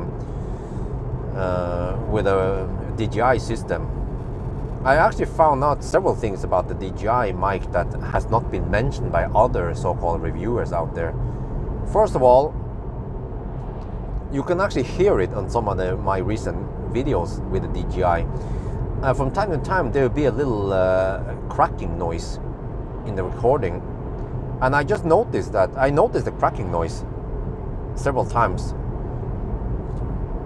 And you know, if you watch today's video about the Mercedes, where I did the sound test in stereo, you can hear that the left and right channels, they get shifted maybe just a couple of milliseconds. I can even see it in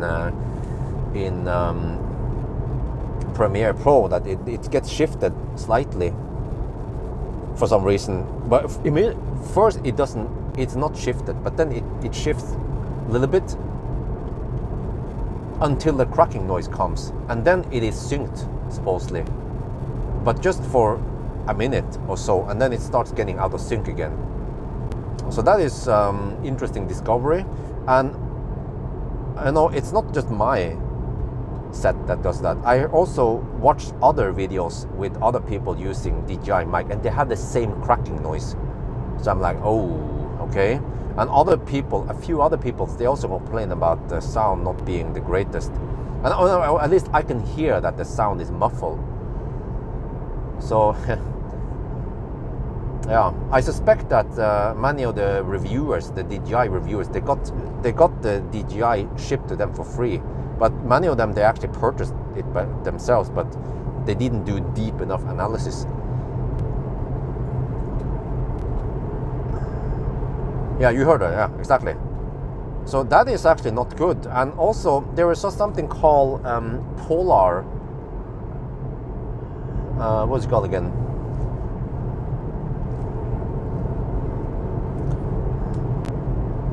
Shit, what was it called again? It was called Polar or something.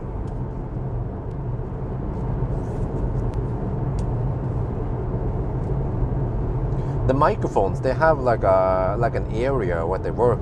You have omnidirectional. You have I don't remember all of them. I'm not a super microphone dude like that, but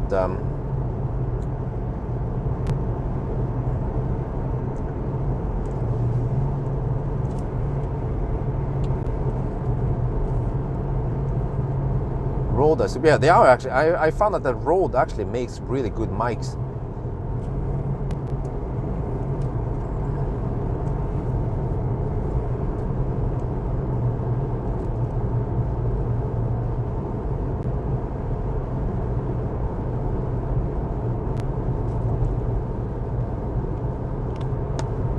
Okay, will the Volvo speed up?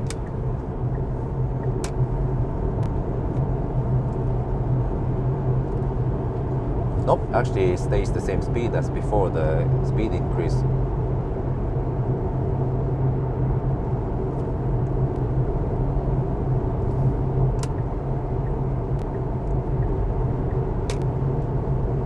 Let me see, let me check something here.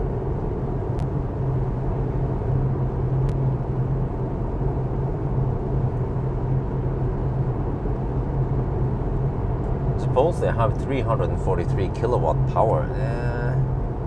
Polar pattern, yeah, thank you. Yeah, the polar pattern of a microphone, there is a diagram. If you have good enough documentation or in a manual, it should display the polar pattern, and you can see how it picks up sounds and also which frequencies it picks up. And the Rode that I've been using and the DJI microphone, they are supposed to be omnidirectional, but I even noticed that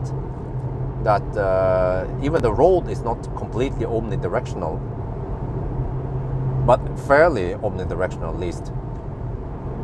But the DJI is not like that.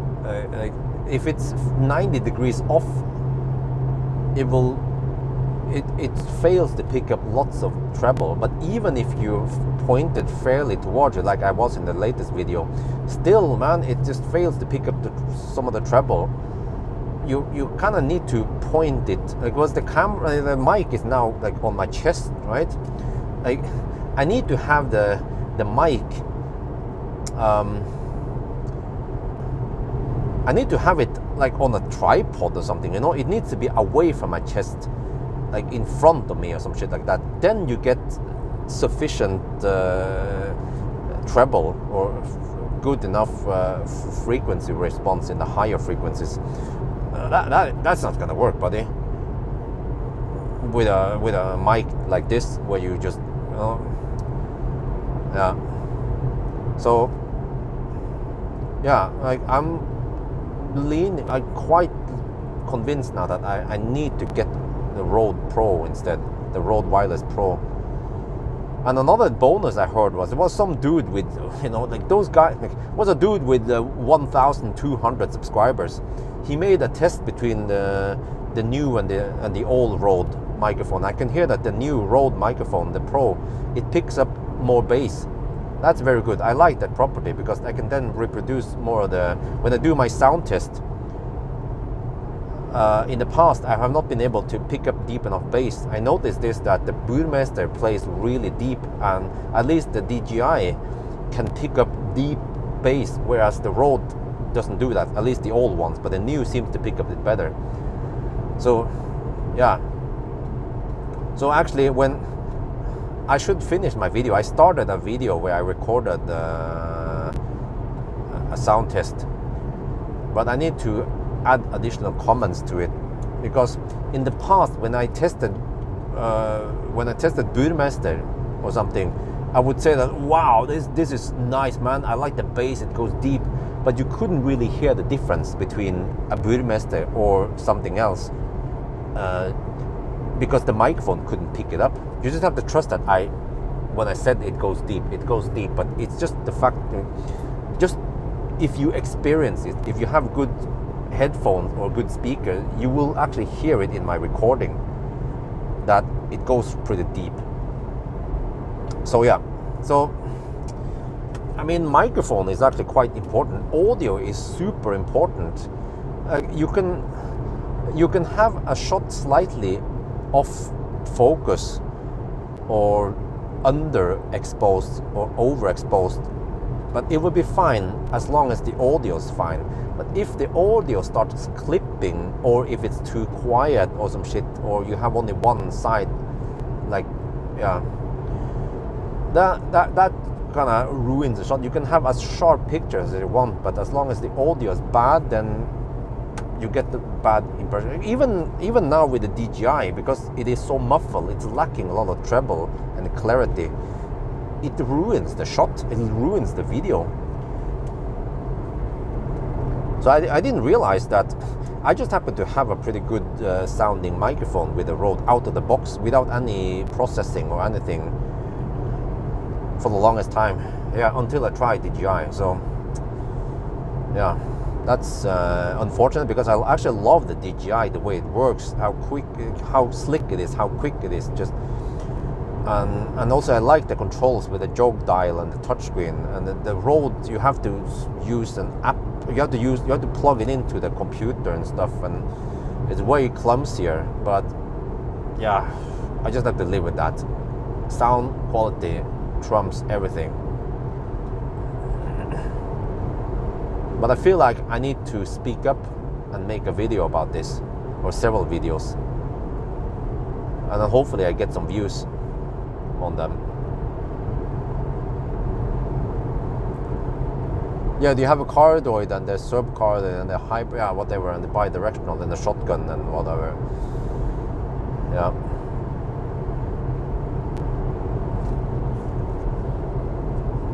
Need to do some hammering eventually. Let's see. Hopefully people are not slow poking too much at night. But there is a dude in front who is not going too fast. Well, they just can't hammer too hard.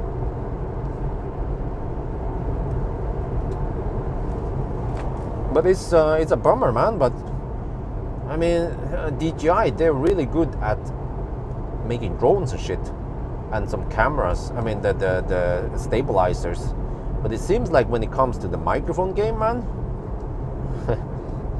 Rode, they've been in the game for a long time.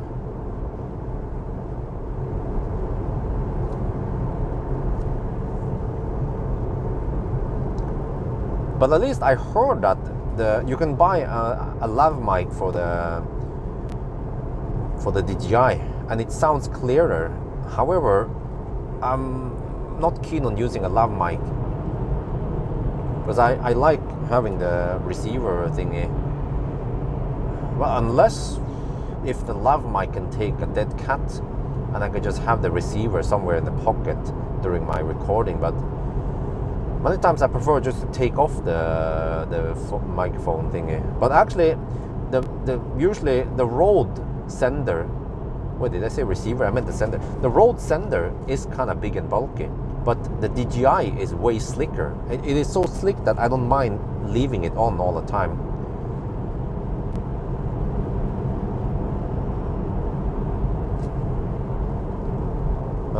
Just a remark. What the heck? Shit, long message. Try to read it here. Spreadsheet. You have Tesla. Why long range? Yeah, I know. It's all. It's because I haven't tested the new yet. Yeah, in case it's not obvious. I could, of course, cheat and just use 75 kilowatt hour there instead. But yeah, I haven't tested the new during winter, so I need to do that one day, maybe to update the data, because it is somewhat important, the Model Y. So I can request, maybe if Marcus has one, I can borrow. Or maybe even a Model Y Performance, but at least preferably Model Y long range. So I know about this. I've known about this for a long time. It's just that I don't have enough data. Well, it's getting, what shit, I have to recycle it. It's getting dirty in here. Dusty, I think.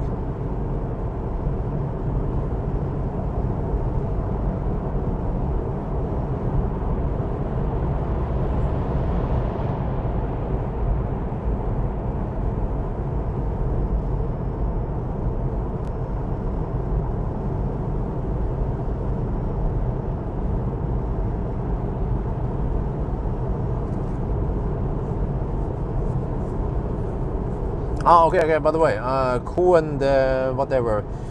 No, actually, you claim it's 80 kilowatt hour battery, but it's a 70. Sorry, it's a 70 kilowatt hour battery, but it is a 75. Well, no, it's not like that. That is the old LG battery with only 70 kilowatt hour net capacity. It was many years ago they had that, but later they came out with the 83 kilowatt hour with around 75 kilowatt hour net capacity. So that's why, yeah, that test was quite old and I haven't retested it since then.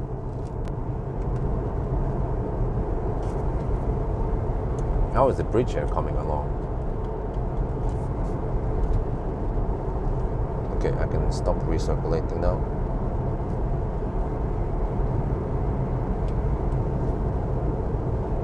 Why did they make a temporary bridge? At least there's no detour here.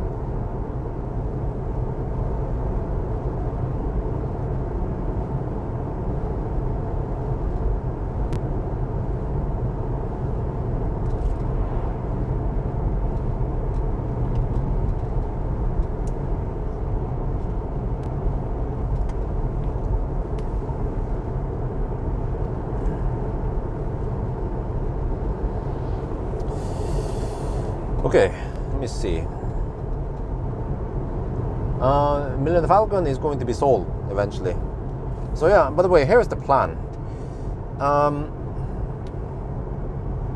going to drive this trip now, and then I'm ready to actually, I will drive him over to Elbilmek and leave him there and pick up the Soul, and I will start testing the Soul in between the Mercedes. I will try to pronounce it correctly here. Mercedes. I don't know, something like that. Maybe I'm overdoing it. But yeah, I could pick him up next week, and then eventually, Elbilmek, they keep transporting cars over to Markus Bil at Billingstad all the time, so they will take care of transporting him over there, or I don't know, maybe leave him there until after Easter, Valdemar will be back and we can shoot the video where he inspects the car and try to find out in what shape Millennium Falcon is. Yeah, and then in the following weeks, I will try, if I have available time, I will then mix in some Soul tests. I have to do 500 kilometer challenge. I have to go to Yale with him and do some charging tests and some range tests and some stuff like that. From what I checked out that I rewatched my own video from Paul Skodjebog. He was lucky to get a new battery. Supposedly the new Soul battery that he got had 29 kilowatt hour net capacity.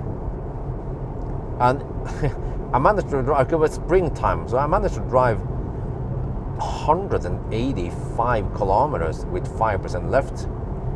So that was quite amazing, man. So he really hit the jackpot. Like, can you imagine a 10-year-old Soul getting 29 kilowatt hour net capacity? And not only that, but that car, as long as you have CHAdeMO, 200 amp CHAdeMO, or at least 135 amp CHAdeMO, it can take 65 kilowatt flat until around 75%. So it's amazing how fast it charges.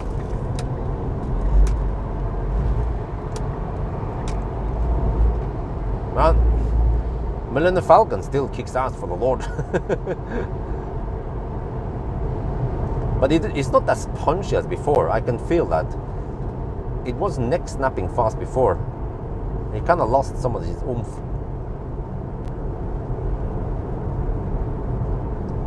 Do you think Ionic around 600 kilometers would be a good? Well, yeah, except for that it doesn't charge that fast. You just have to know that.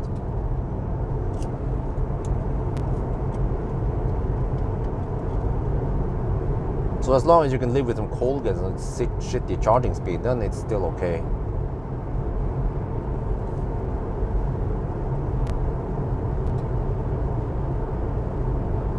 But it shouldn't have too high degradation at least. Or I don't know, I haven't checked, but I'm just assuming. Yeah, because nowadays, when I have the EQB, it is almost identical to the other EQB I tried. So I already did a range test, and yeah, if the weather is not too shitty, I can do a 1,000 kilometer challenge. Maybe just like a consistency check. I've done 1,000 kilometer challenge through Sweden 2 years ago. Let's just see if we can get a similar result.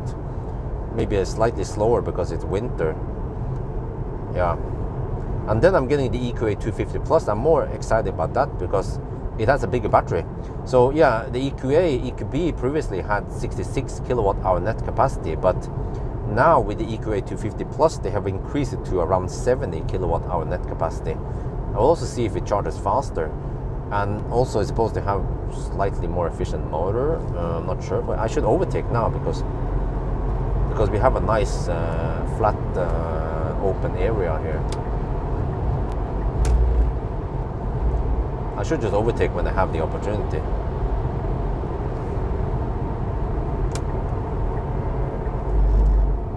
And it's half an hour past midnight, so it shouldn't be too much polizei out there, but who knows.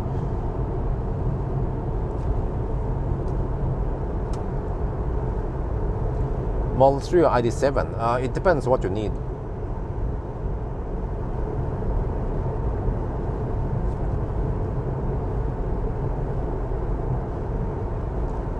Who would you bet? Mike Tyson. I bet on Mike Tyson. That was quite random, but I'm not much into boxing, but that stuff has been popping up on my feed.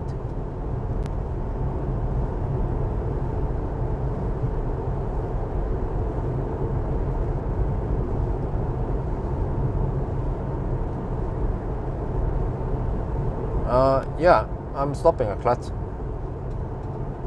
Why are people so obsessed about Clet, by the way? I think you're the second one who asked me.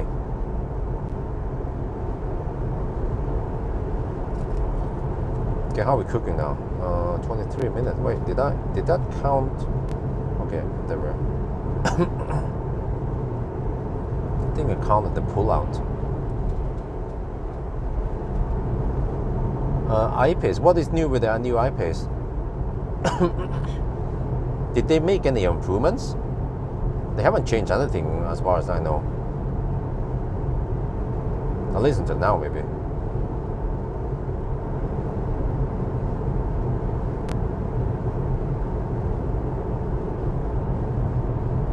Good bet, sir. I would to what?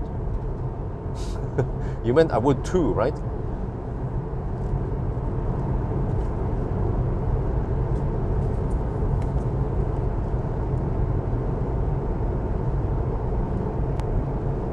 That is okay.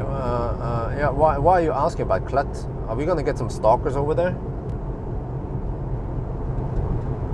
Do you see the new? Well, yeah. I've seen some stuff on my feed. Yeah, about the BMW. Have you guys heard about the Isuzu pickup truck? No, wait. Was it Isuzu? What they was called? Pickup truck. Kind of underpowered, only 177 horsepower dual motor with 65 something kilowatt hour battery.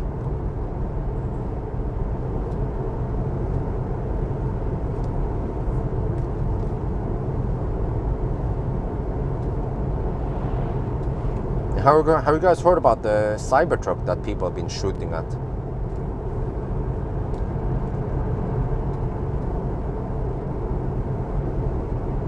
No, this road has not changed much. 10 years. It was like this. I remember I would hammer down the stretch here with Millennium Falcon.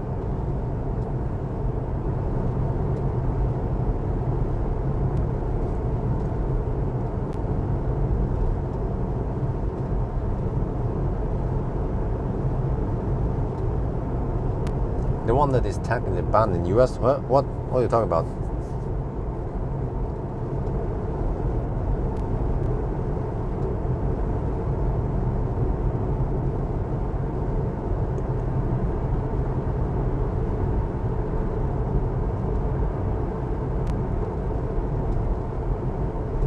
What did Elon mean? What roads they will fly? I don't know. Yeah, who knows what that's all about, man. Maybe but someone else has an idea. Good guess. Have you been to the coast of Trondheim before? Yes, I've been all over Norway pretty much.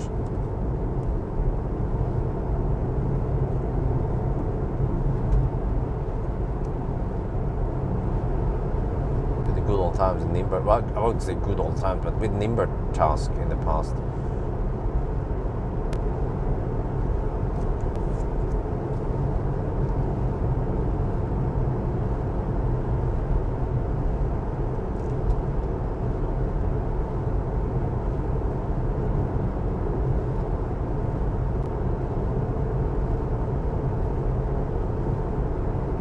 Wait, by the way, guys, when do you guys have Easter holiday? Is it now?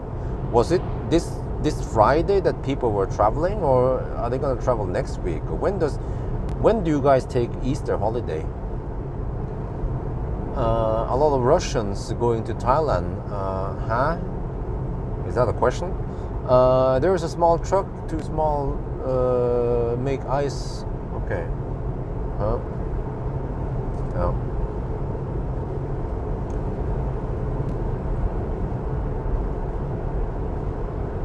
Oh, I haven't taken this route in a while, but it feels a bit refreshing to take a different route for once, because in the past I've been just doing the same thing over again. You know, you guys know this, right?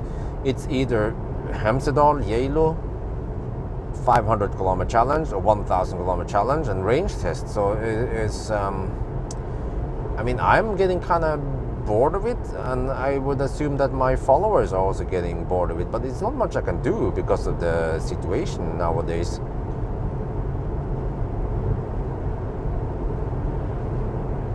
Well, unless I hire someone, but I still feel like yeah, I'm not sure. Maybe we just have to go for it, just try it. Just that if we hire someone to come to our home, then we just have to, I don't know, go for it. In Bulgaria, Easter this year is okay. Well, in April. I mean May, right? Really? Yeah. When was? Huh? When was you in Germany Autobahn? Huh? When I wasn't. What? How? What do you mean?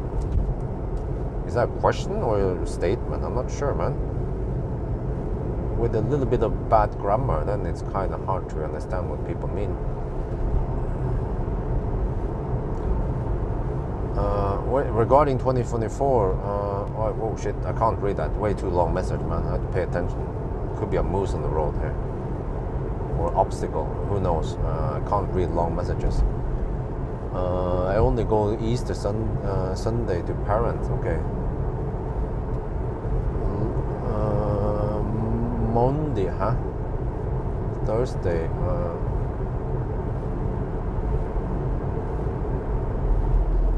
Oh shit, this is what happens when I try to read the message.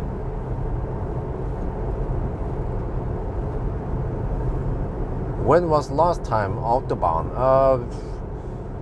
With a plan. Have you watched the video? Probably not.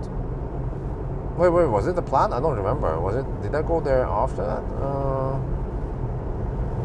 Was it the EV6? I don't remember which car I went there with.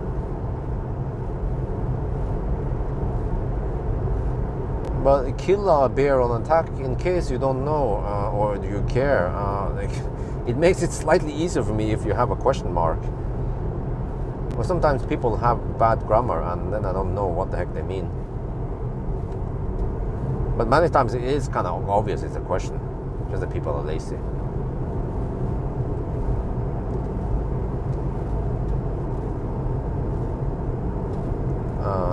With acceleration, yeah.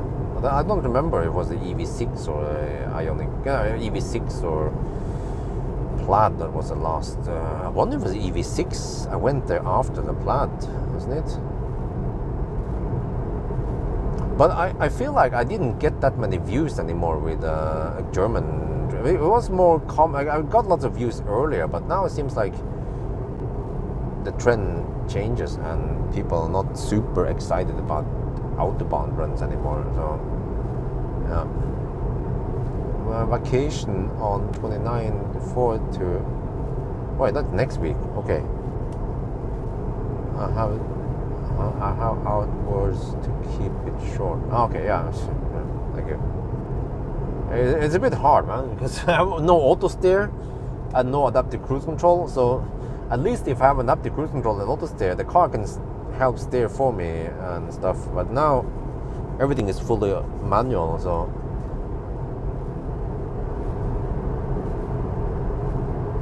and at night it becomes a bit harder to pay attention. I'm getting older also, so yeah.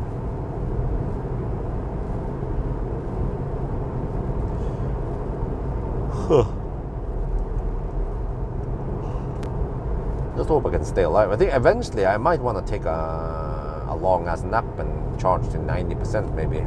I mean, long enough, but let's say I take a 1 hour charging stop and nap while charging to around 90%. Oh, we get some darkness. Let me check now. How fucked up it is. Oh, look at the freaking LED bar, man. Dude, it shines way too high. Who the heck? Like, what did they do with the LED bar? I have no idea, man. Like, I saw it before we left. It was angled way too high. What happened there, really?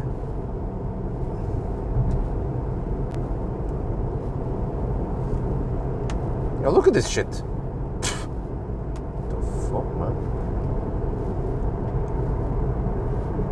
It's out of my control. I don't know what the heck happened with the car. But it wasn't me. Hope you won't need reader glass. Yeah. Look at that. Even the assist stuff is shining way too high now. I tried to bend it or tilt it back down, but it was impossible. It's as if it was something in the way to tilt it down. Shit. I have no idea what happened. Maybe they had a little bumper, what they're calling it. Maybe someone pushed the bumper by accident, crashed into something with the front. I don't know. That could be one explanation.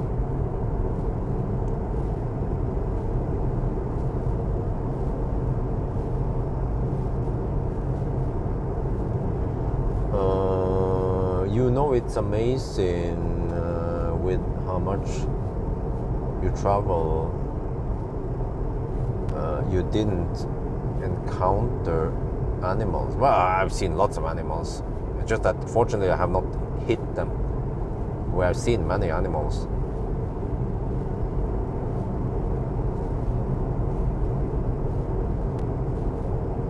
Well, look at the freaking assist. Do you guys see it? It shines up on the bush over there. What the heck, man? Well, I guess it's good for spotting animals on the high ground. Shit. Oh, man.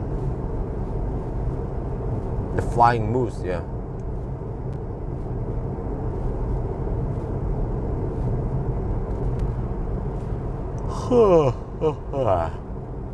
Man.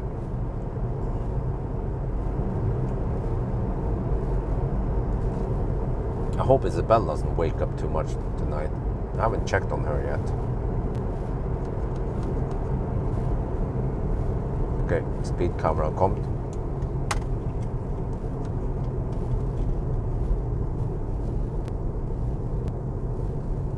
Okay, there's speed camera. This is Ringebu.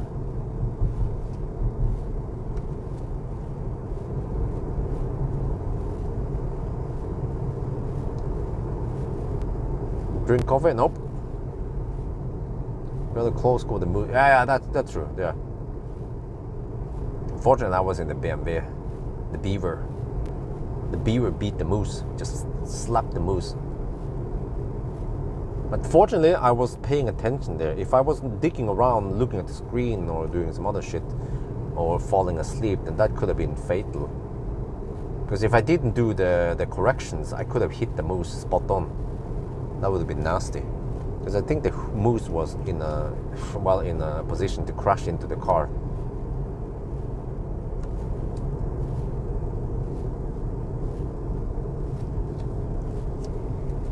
Okay, I think actually Circle K Ringebu is open, but I'll just starve a bit.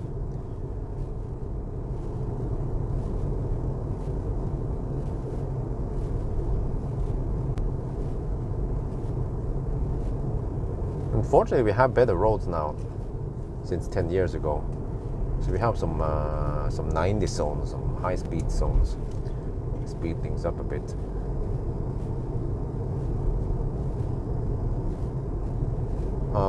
Who would pay for repairs? Huh? What?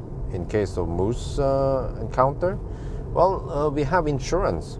And at least in Norway, as long as you are hit by, they call it vilt, which is wildlife, then insurance covers it. But you have to call viltnemnda.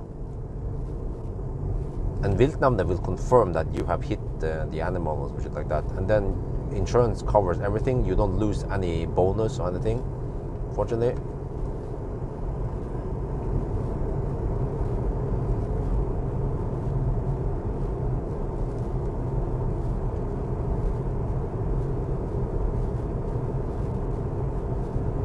What the heck, man?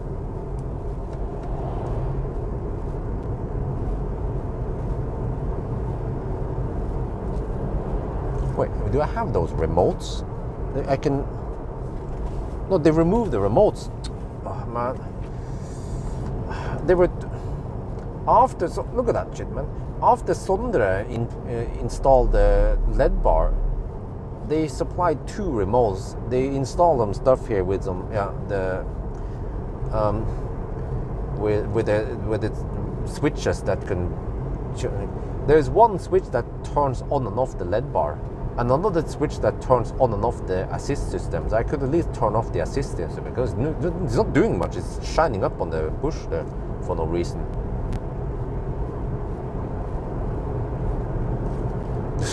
You see that shit, man? What the heck? They hurt. I just had to give up. I don't know what the heck happened to the car, what they did to it while I didn't have it.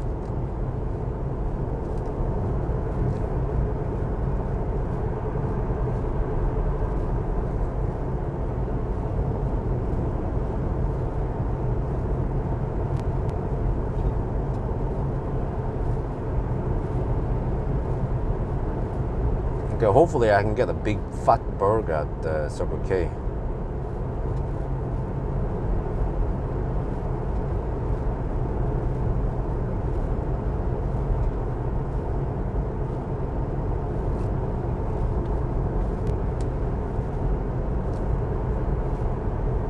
Wait, I have to, there's a dude with a trailer. I have to overtake him before the 90 zone. Yeah, okay. It's coming soon, so... Wait, there's another dude.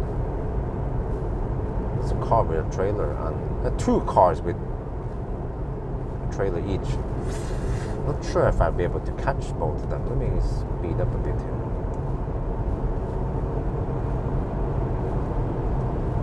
I'll have to catch them before the... Okay. This would be perfect hammer stretch. So I'm not sure if I can...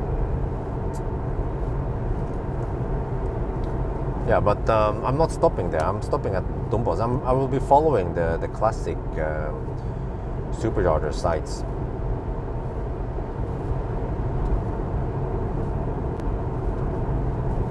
Okay, let me try to hammer past them. We have to go snell now. They're pulling trailers, and they might not go that snell once we hit the 90 zone.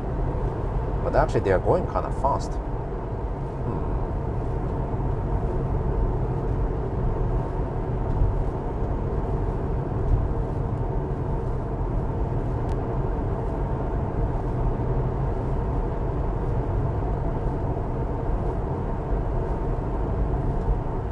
Maybe I stay behind them.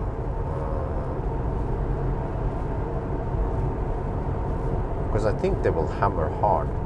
Yesterday when I did the range test, by the way, I just witnessed a dude with a trailer at E6 Mjøsen near Minnesund. A dude with a trailer was pulled over by unmarked police. So I'm like, oh, interesting. Why? What happened? I suspect that the dude with the trailer was hammering it. I say that way too often around Mjøsen area. Okay, I think these trailer boys, they will go way over the speed limit in the 90 zone. Let's see.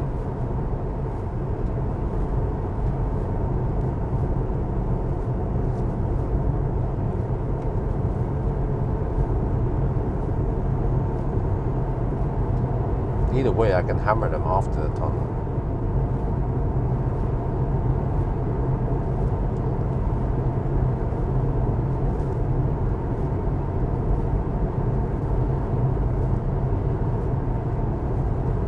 But yeah, depending on the outcome of the range test of the EQA, next week I will pick up EQA 250 plus.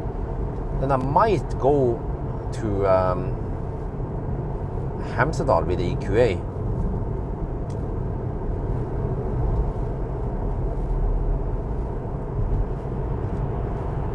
We'll see. But I mean, Mercedes, they messaged me many months ago and like, hey, you want to try this EQA and this EQB and this EQE? I'm like, okay. Because back then I didn't have anything booked up in March. But I actually had a chance to borrow I had a chance to borrow the new Q4 e-tron Quattro with the new drivetrain and the 175 kilowatt charging. Basically the same as a... Wait. Did I say Q4? Wait, what was the difference again? No, my bad. ID4. Yeah, basically the same as the Q4, but just ID4 variant. ID4 with a new motor and 175 kilowatt flat charging curve. And since it's ID4, then it's quite popular. So even though it's almost the same car, I will probably get lots of views with it. But it was just kind of clumsy logistics to borrow it now during Easter, so I waited until end of April actually for it. And I feel like I need to finish Millennium Falcon and then do some soul testing before I proceed on the ID4. So of course I could postpone some of the Mercedes and some other stuff, but also very practical to just go back to back and return one car and swap to another car, and then eventually after the EQA I will pick up the Smart #3, and then that will be the last Battle of Sten for a while. And then I will finally borrow Volvo EX30 also. But I think the ID4 still has somewhat poor aerodynamics.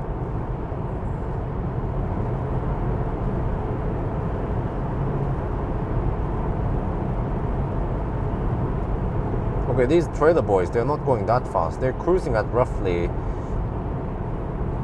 88 kilometers per hour. Yeah, so I need to hammer past them since we are in 90 zone now.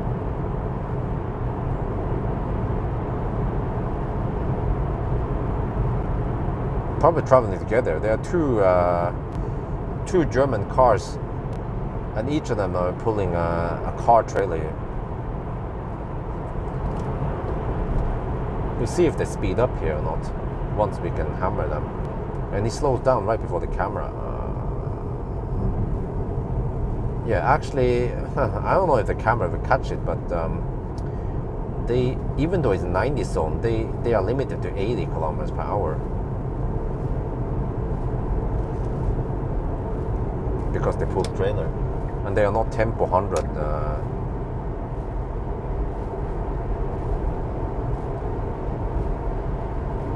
Yeah, he actually speeded up. That's freaking lame, man. Okay, bye-bye.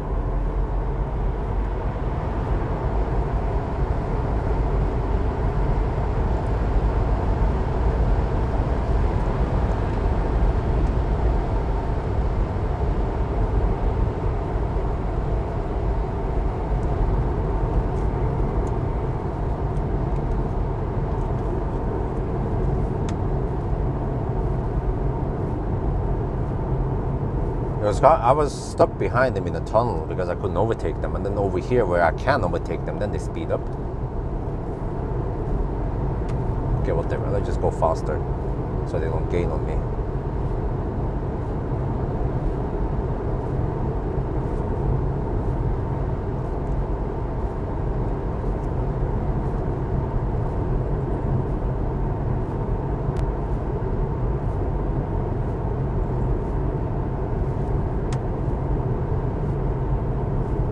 Holy crap, I just light up the whole mountain there.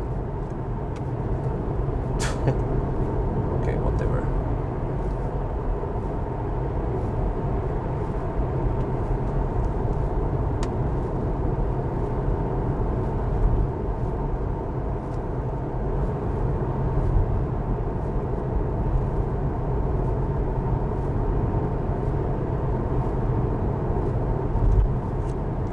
It's lame that they speed up on a stretch where I can overtake them, but then they slow down elsewhere, you know? Why didn't they just... well, actually, yeah, they couldn't speed in the average speed zone, that's right, that's true.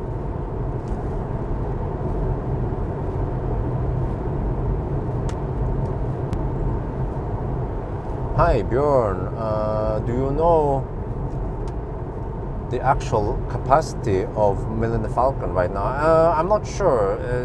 65 kilowatt hour maybe? Well, actually, I have a test I did. If you look at the Sunday driving I did, I measured how much I had there. I wonder if it was 65 or 62 only. I measured that it has lost significantly more than last time I tested it.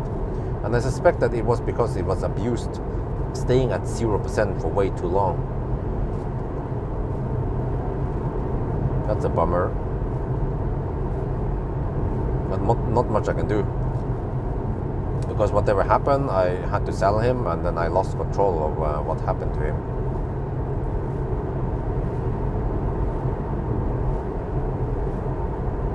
Yeah, if you haven't supercharged that much, then it should be in good shape. And also, if you haven't pushed it to 100% too often.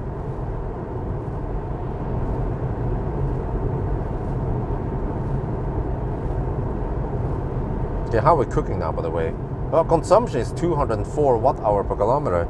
The car estimates we will arrive with 13%. Well, that's what I was guessing while we were charging. This is a kind of bug with Tesla. Many times, like, it says 3% at arrival, and then you're still charging, and it will still say 3% at arrival, you know? Yeah.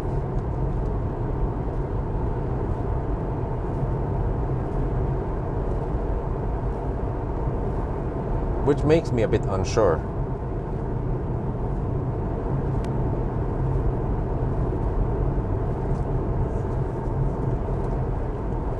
I should have trusted my own instincts, but now that I know roughly what to expect, I can better estimate the following legs. Hey, this guy was speeding earlier.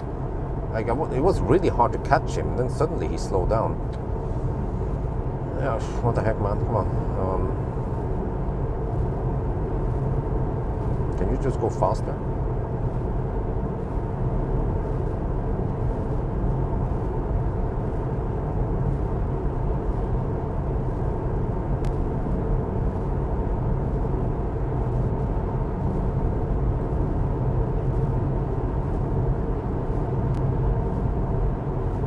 But see, freaking auto shit will try to use the assist thing, and then the remote. I had two remotes here. I don't know where the two remote went. I could at least disable the assist thingy, so it doesn't do all that flashing all the time.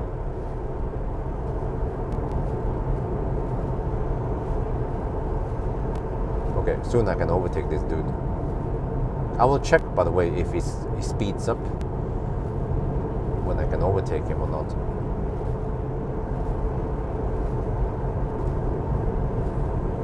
I'm supercharging my blah blah blah every day from 30 to okay.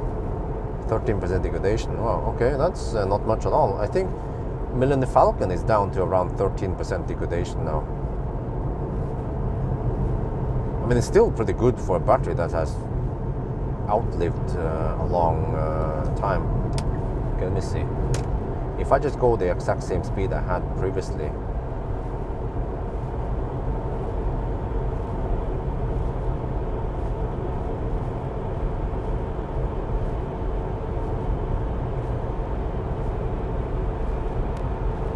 Yeah, okay, whatever. Let's go.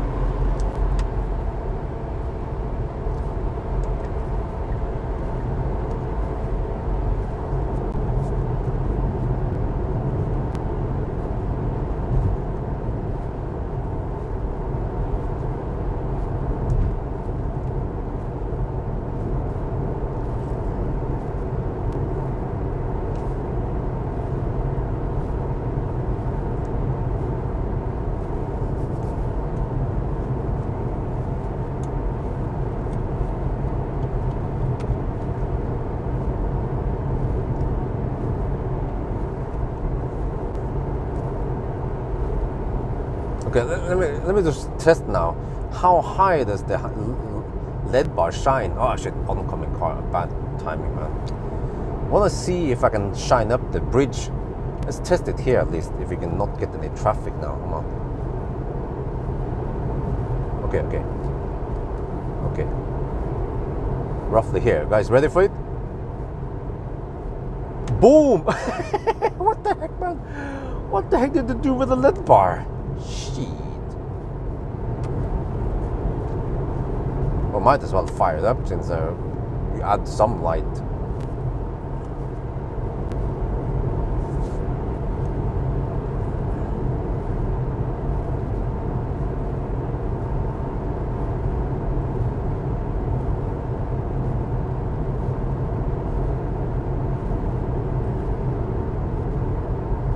Okay, let me see. 14%, that's Dumbos now. We are 71 kilometers away.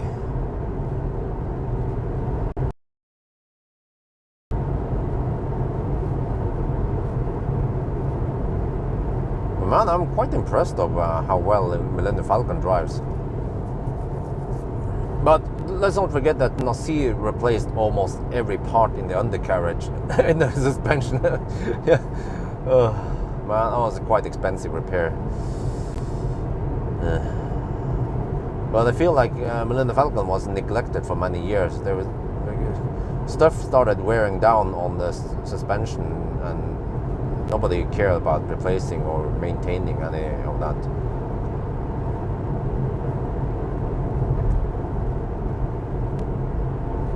Okay, let me see another speed zone, average speed zone coming.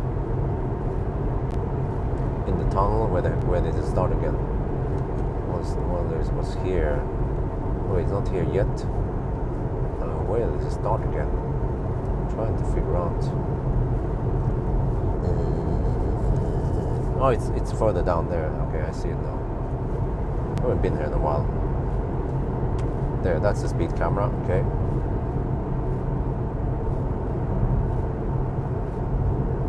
Fun fact, the average speed camera does not measure your initial speed and your end speed. It only measures the time between them. So you can hammer at 200 kilometers per hour past the first or the second camera. As long as you don't spend too short time between them, then you don't get a ticket.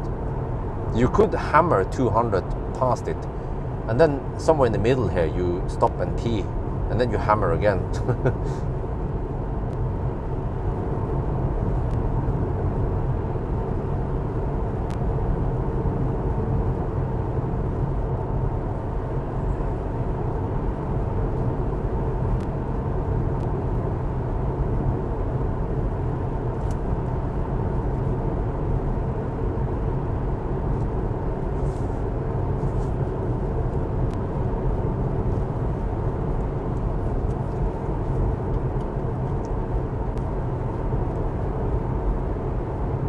There's a pretty cool light hall here in the tunnel. Try to capture it in video.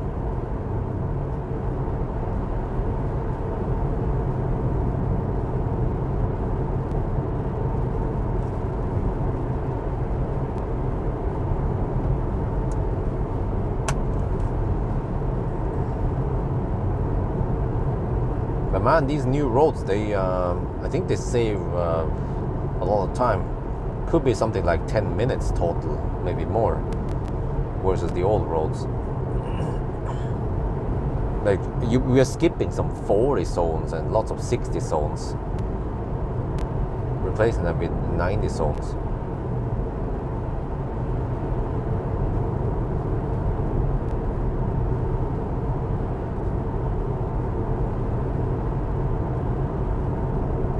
Okay, so the last, wait, so the last camera is after tunnel.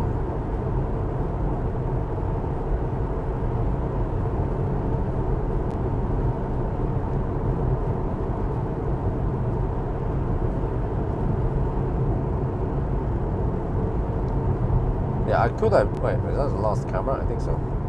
I could have charged almost 10% less than the, because I kind of need to go deep to get the best speed.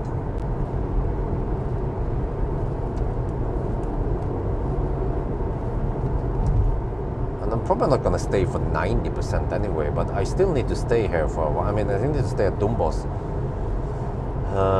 Probably long enough to reach Klett. So it will be at least a half an hour stop, maybe longer, maybe a 45-minute stop. We'll see. I'll eat the burger here if Circle K is open. It should be.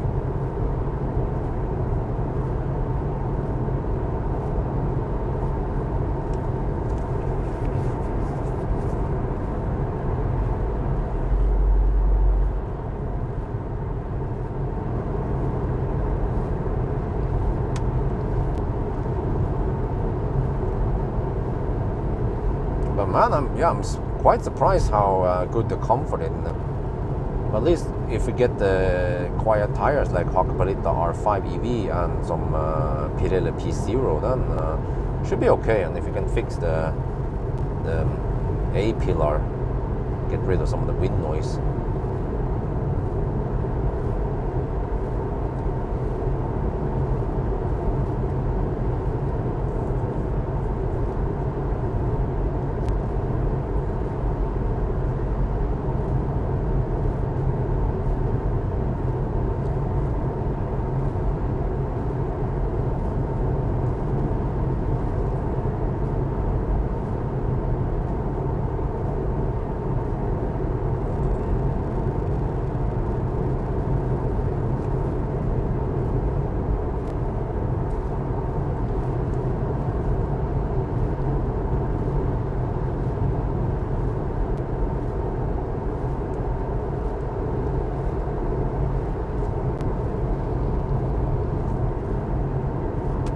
Oh, is that a truck? It is. Let's see if I can catch it in time. Because there is another overtaken stretch coming. Oh, it is here, but it has somewhat limited distance stretch.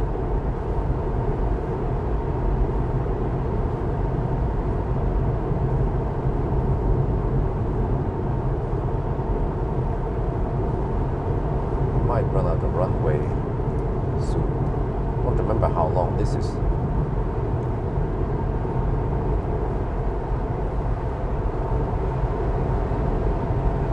Oh. Yeah, we can catch it because the truck needs to go slow towards the end. 200 meters. Oh, that's the merge. Okay. It's going for it. Millennium Falcon enters light speed.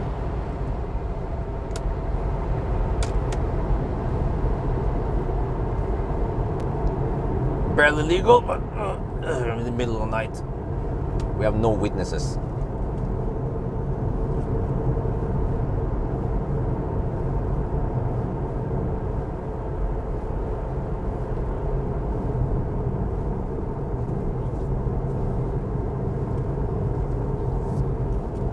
Yeah, this part of the new road just magically stops here.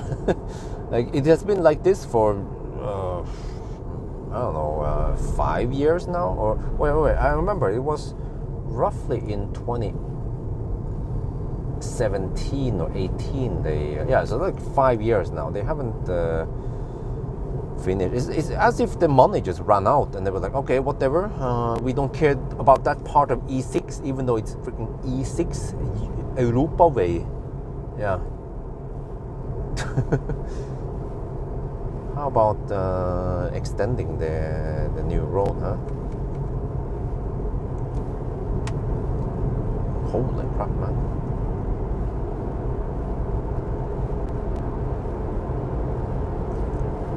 Shines way too high.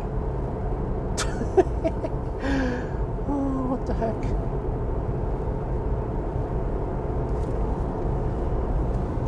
Oh, I have to check GPS speed here.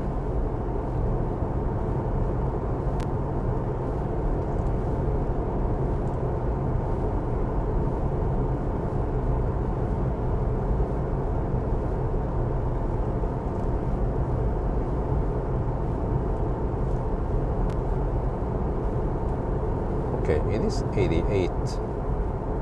Wait. Yeah, roughly 88. Okay, that's fine.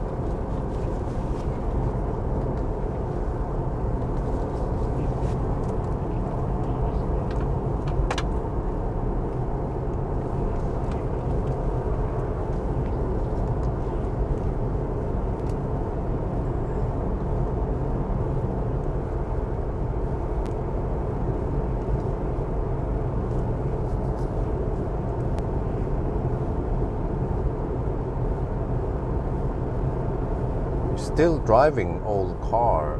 That old car. Where's progress? What do you mean?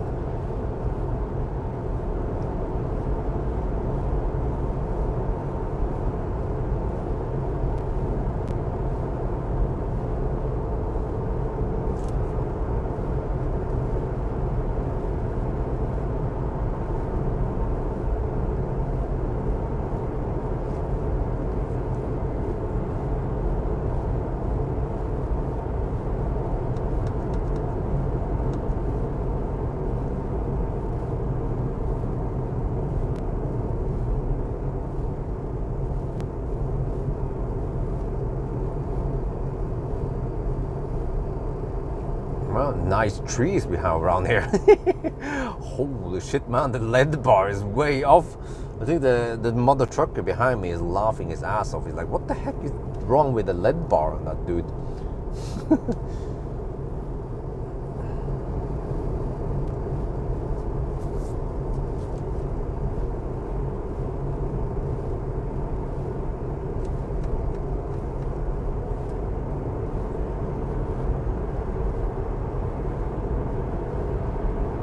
Yeah, good point. Not everyone has money to buy a new car, and also not only that, but we also have the whole environment or the environment aspect of old cars. You know, people have been suggesting that EVs, they don't last too long and the batteries go kaput after a while. Well, this is solid proof that EVs, they last a very long time.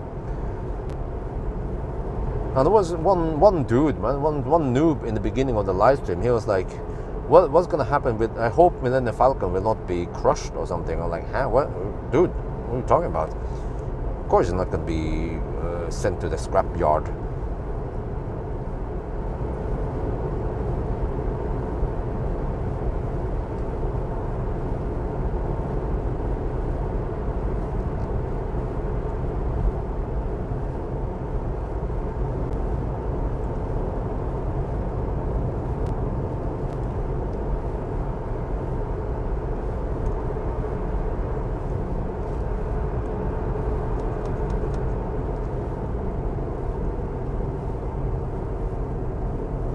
Well, since you mentioned progress, even this 10-year-old car, this 10-year-old Tesla has features that even 2024 cars doesn't have. Like when I navigate to a fast charger, it will preheat, and when I navigate to a destination, it will tell me how many % I will arrive with. You know, and that the car scavenges heat from the motor, the heat of the battery. You know, like when you are preheating while plugged in, it will pull power from the plug rather than pulling power from the battery. You know, like basic stuff like that. And also another super annoying thing is that other cars, when you unlock some cars, even 2024 models, they stop AC charging. Why? In a Tesla, when you unlock Millennium Falcon, it will not stop AC charging. And also, speaking of progress, when we charge Millennium Falcon, I can still have heater on, nice and warm, while charging an AC. Some modern EVs out there, as long as you're plugged into AC charging, it doesn't, the heater doesn't run. Or you have to start this so-called auxiliary heater. Yeah, like, speaking of progress, man, have they not learned anything from Tesla in the past 10 years about how to design proper EVs?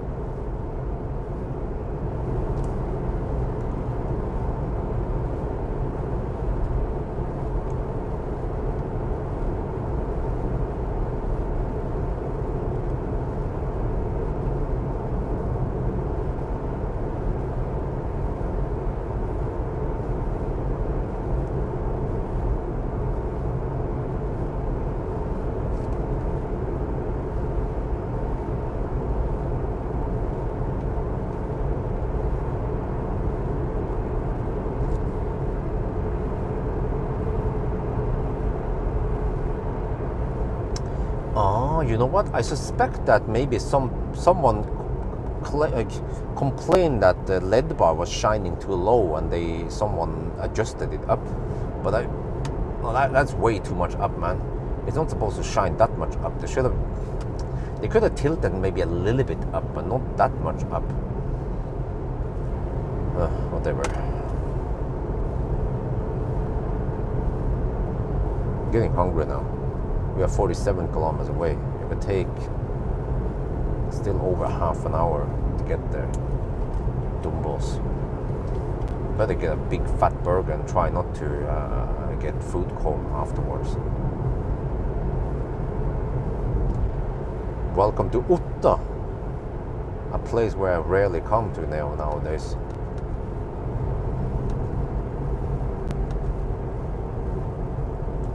Yeah, I'm counting down the days now before the in-laws are here.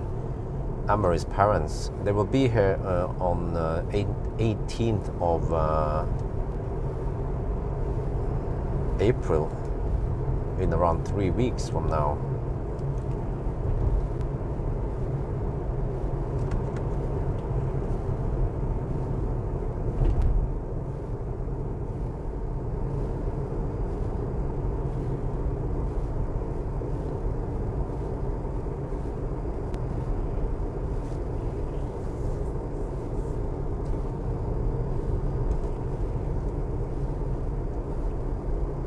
What a mother trucker behind me. He doesn't respect the speed limit much. Because every time there is a 50 or 60 zone, he more or less just continues the speed he had. So every time I slow down, he gained on me.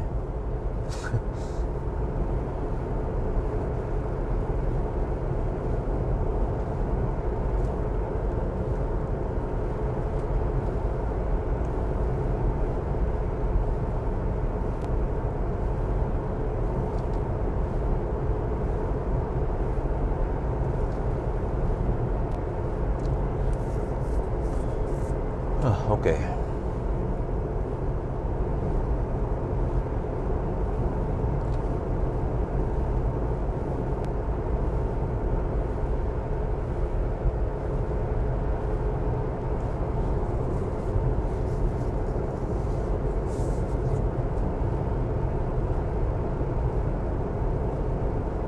So, you know, it makes you wonder, well, okay, this car is getting quite old now, but at least if you can get a 90D Model S from 2016, I think, 90D is way more efficient. It has all-wheel drive, and it's not affected by the supercharger nerf. And you can also get them with free supercharging. Of course, it will cost more, but I think that is a damn good car. But it's a bit overkill for me to get one because, yeah. But for example, if you're looking for a second-hand Tesla, I wonder if 90Ds could sell for around 350k NOK. I'm not sure. But it should have good charging speed, good efficiency, plenty of power, all-wheel drive, free supercharging. What else do you need, right?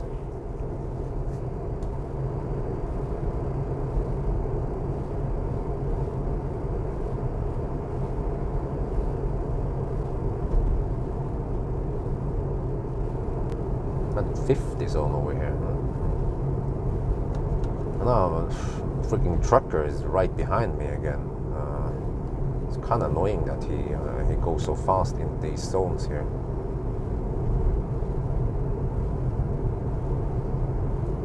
Okay, just speed up now. And he also doesn't maintain safe following distance behind me.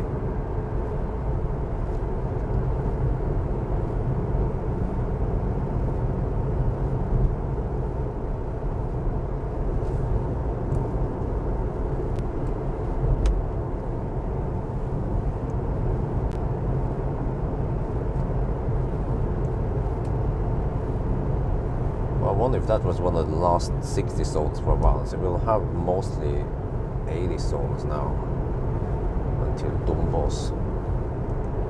Actually, I haven't taken this Dombås route for the longest time. I think I haven't gone over Dovrefjell for the longest time.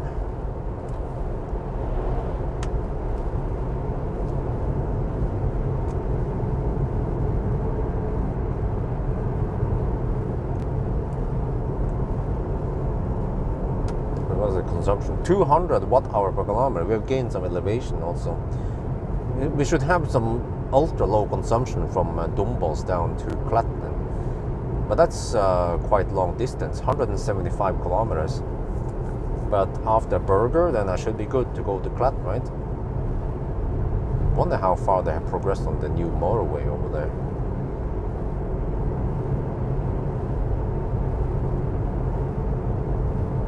Are Chinese brands overpriced in Europe? No, not really.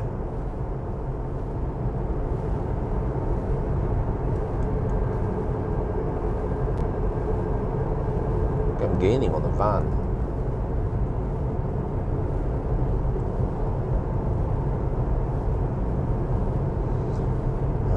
Thinking about BYD instead, huh? If you don't mind the annoying autos there.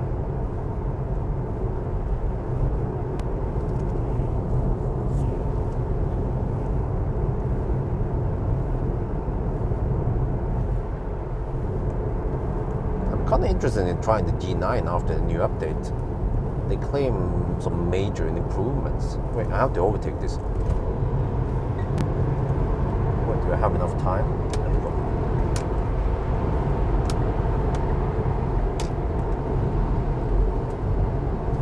Even with, I have 27% left, but still claim to be 300 kilowatt left.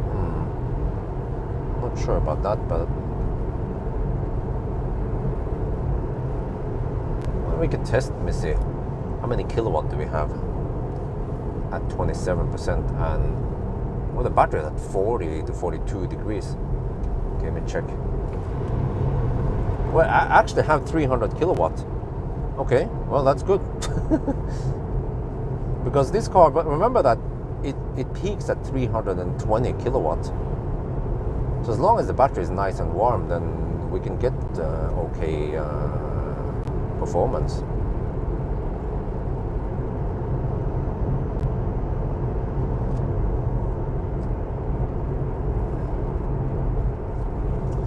Let me see, how is it again? 300 kilowatt is roughly 400 horsepower.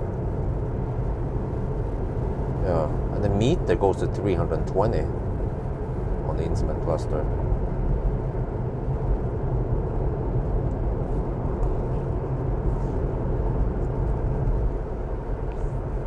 Okay, we're gaining another van. I might have to hammer soon. Let's hope that this hammering doesn't kill the drive unit.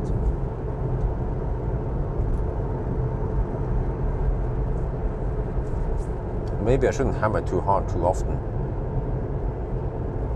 in case the drive unit that the Nasir put in is not that great shape. I mean, if he has a grinding noise, then it might be close to kaput, or I don't know, starting to go kaput maybe. But I mean, yeah, there is some grinding noise, but it's not that bad yet.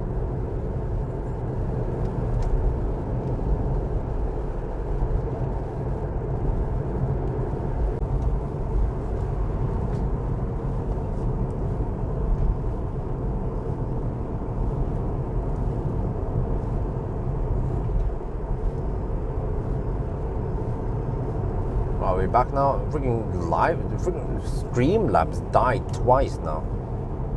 The actual app just died. Well, this guy's driving suddenly quite slow in the curves. Okay, I need to hammer him. Okay, it's exit.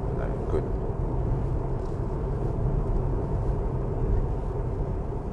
Yeah, so I shouldn't try to hammer too hard. Maybe hard hammering could destroy the an already weakened drive unit. And I suspect that maybe Nasir didn't give me the best drive unit he had.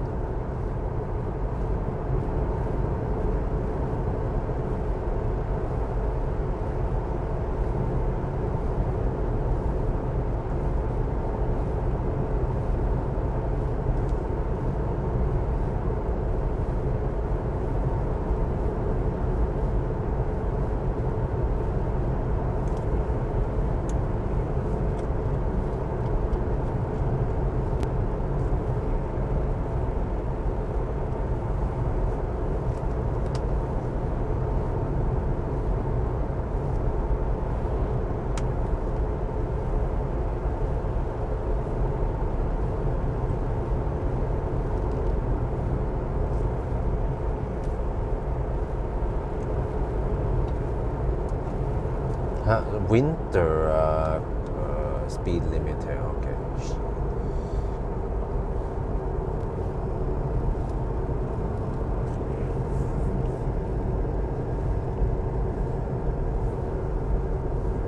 What's the time now? 1:30 at night. Okay, so we have been on the road now for 3 hours, including some charging.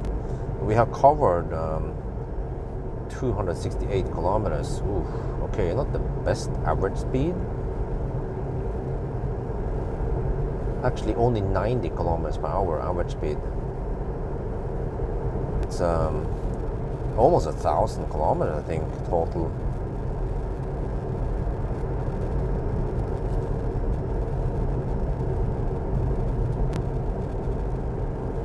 Look how far it shines up there. Look at that shit, man.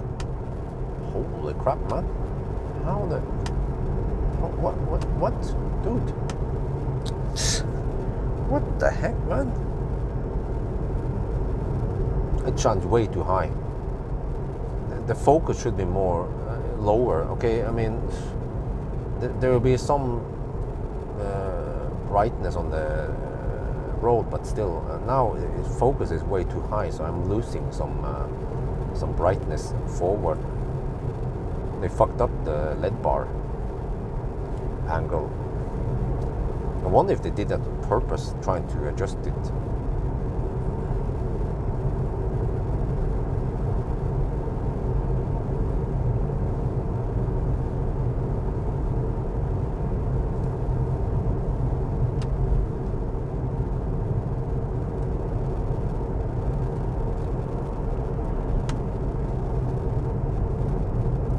Look at that shit, man. You guys see that? You see it, right? You see it on the live stream. What the heck did they do, man? Especially over here, I can see it quite clearly. They are pretty high beam, that's for sure, man. trying to blind UFOs.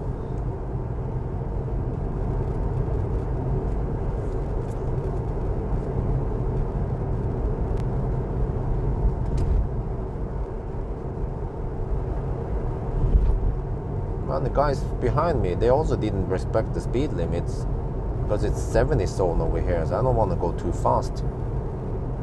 But they do. They don't give a shit about 70 zone here. They drive as it was 80 zone.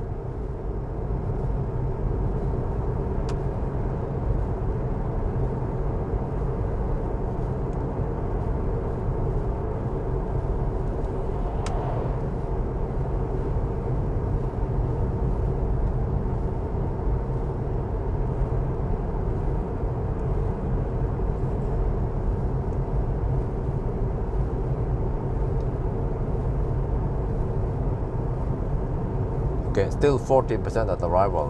We charge too much. Yeah, you know what?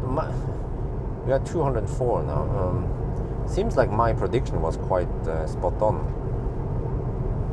Should have trusted my own instincts. But whatever, no big deal. It's not a challenge or anything, so. At least at 14%, we should still get around 90 kilowatts for a little bit. So I'll record a bit once we plug in, and yeah. Then I have to get over and grab some burger.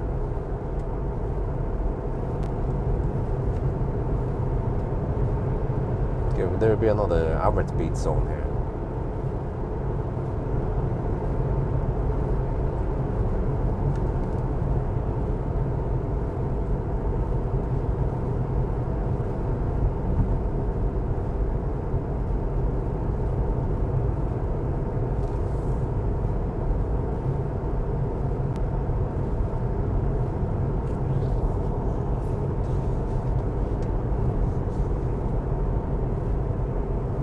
Mercedes, big number game, all about blah blah, quietness. Did they succeed with EQA? I'm not sure what the question is.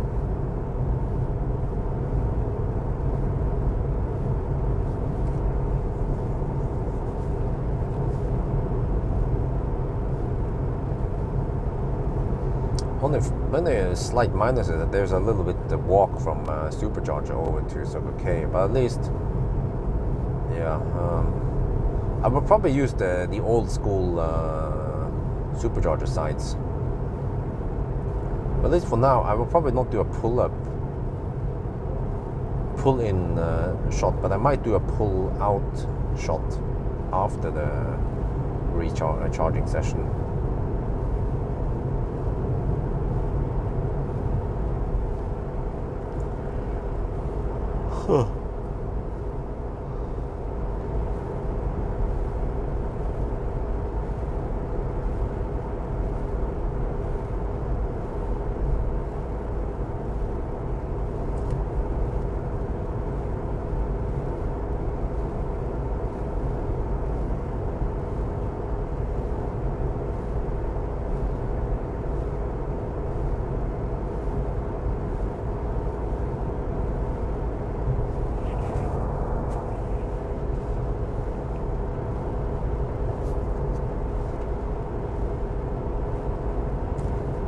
Man, I had to vacuum clean the Millennium Falcon. There was some sand and shit in here.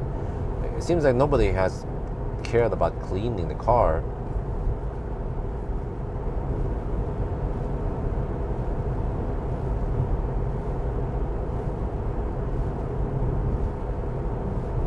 I even saw someone has cut the nails here, and it was, yeah, I found nails on the floor mat. So I'm like, damn, man.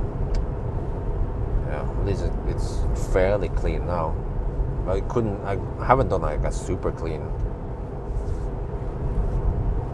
At least it's not too nasty.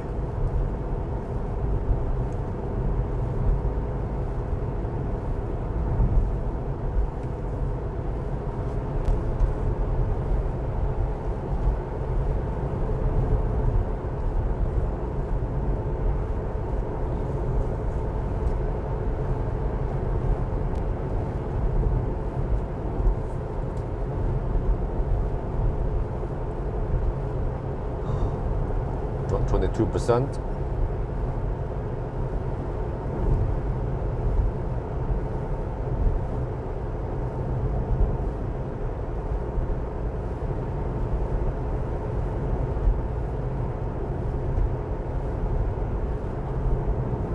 Quite impressed. I mean, if you're going to use this car as a family car, you don't have to go 1,000 kilometers one day. I mean, even 500 kilometers will be fine. You just have to take 1 or 2, I mean, usually around 2 charging stops. And then you call it a day, and then you chill there for a couple of days, or I don't know. Or remember when I did the North Cape trip with the GTX, wife was like, she didn't want to hammer too hard, so well, I ended up driving only around 500 kilometers per day with the GTX to North Cape. But I think every day when I had a trip, I mean, I drove a distance, I only charged once, and then I charged on the hotel afterwards. Couldn't drive too fast anyway, and it was summer, so in the full charge I could usually go around 300-350 kilometers before I need to top up. And then usually when I need to top up, I had to take a food break anyway.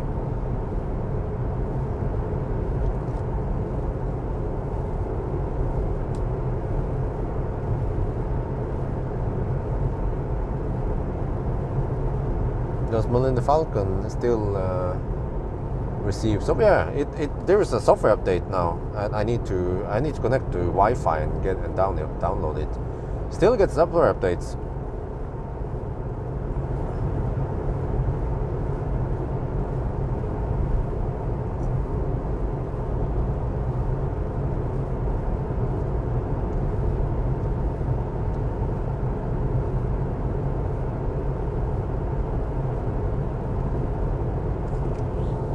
Okay, we're getting close now, 18 kilometers away from Dumbos.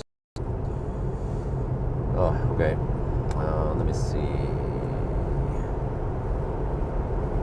Yeah. I could use some of the new stalls, but well, I mean, we're just 10 meters away, so I'll use the classic old stalls. But yeah, ideally, I would juice enough and then hammer over to Bikecoke and then juice up some more and then go for Clat. But since I'm doing this historical route, I need to charge on the same spots I charged 10 years ago. And it's going to take a while, but I need food anyway, so this will be at least a half an hour stop. But the problem is that with Millennium Falcon, even after half an hour, you might be at around 60%, or I don't know, we'll see. Yeah, since we arrived with 14%. So I'm not sure if 60% is enough to go to Clat. I might need around 70-75%. But we have downhill and tailwind advantage at least. So I'll try to do a little estimation. And also, we don't have any 90 zones. Well, we have a little bit motorway stretch. Yeah, I forgot. Yeah. But most of the route is just 80 zones.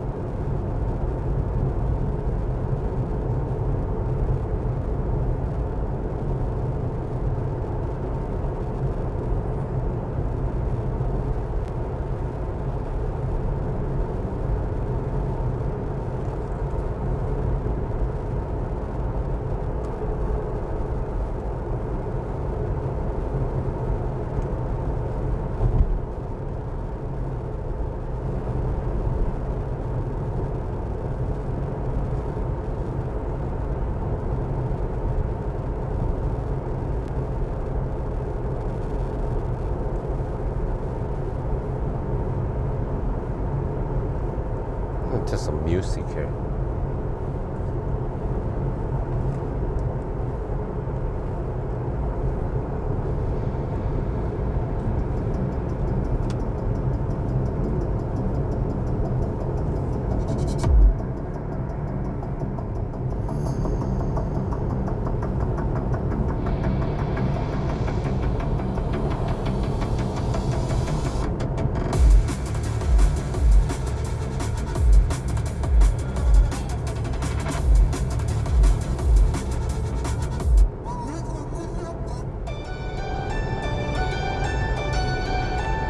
Maybe I'll save that one.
TV brings his best of out there, huh?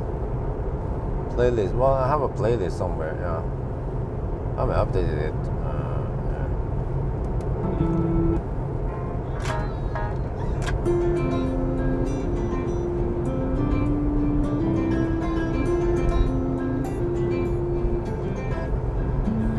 Don't get me started. I actually miss going to Arctic Circle. I mean, it's a long drive, but at least if it's an important car and it's summer, it would be worth going there, even though it takes 2 days. But if it's some kind of hyped up car, I could get lots of views from it, and it will still be worth it. But the problem is that I won't be able to do it in a good time. I don't know. Can I even do it this summer with a newborn? Unlikely. Or, yeah, I have to see. If somehow they can. No, I doubt that I will be able to get out of home. I have to. The old folks, in-laws, they want to sleep at night. They're not gonna wake up and help. So it's just me and wifey who needs to take care of the newborn at night, and then in the daytime the old folks, they can help, which means that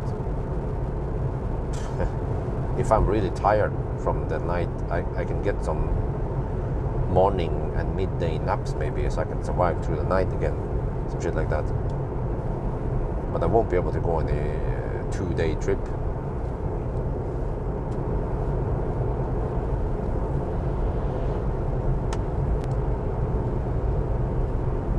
And now I understand why in Norway you get the parental leave for both parents. They can stay home to take care of a newborn. I understand now why it is like that.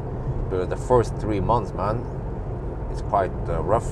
And also, if your newborn just happen to have colic, which is quite common, then it could be 6 months of nightmare, which was the case with Isabel. She would wake up randomly at night and cry for almost no reason, which is likely colic. About the way you look at me, don't you see where you've gone? Don't want a broken heart, and please never let me go.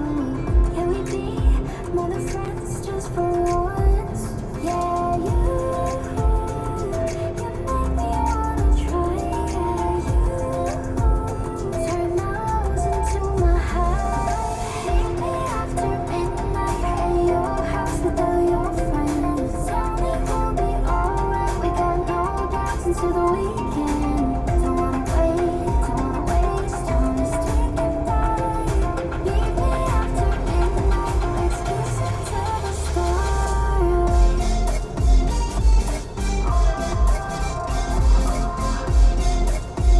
Well, you know what? Now I'm consuming 203. Wait, so I should, if I'm slow poking, I should have around 170 maybe. 170, let's say 180 watt-hour per kilometer if I'm not hammering too hard. Which means that, well, in winter I can't get 400 kilometers range. I can't go to Hamstad and back again, yeah. Millennium Falcon, unfortunately, can't go to Hamstad and back again. It doesn't have enough range. I will run out of juice maybe already at goal. Yeah, unfortunately. Maybe a 90D could go the trip.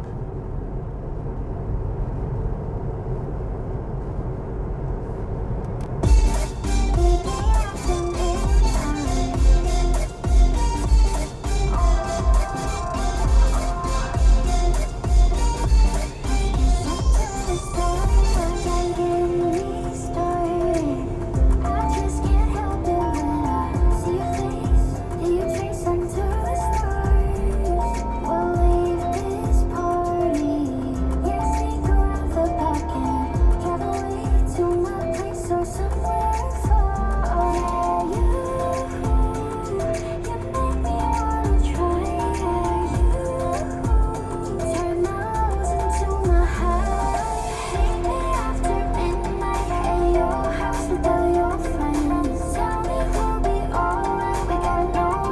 to the weekend. Don't wanna waste time. Let's take it by. Meet me after midnight. Let's listen to the stars.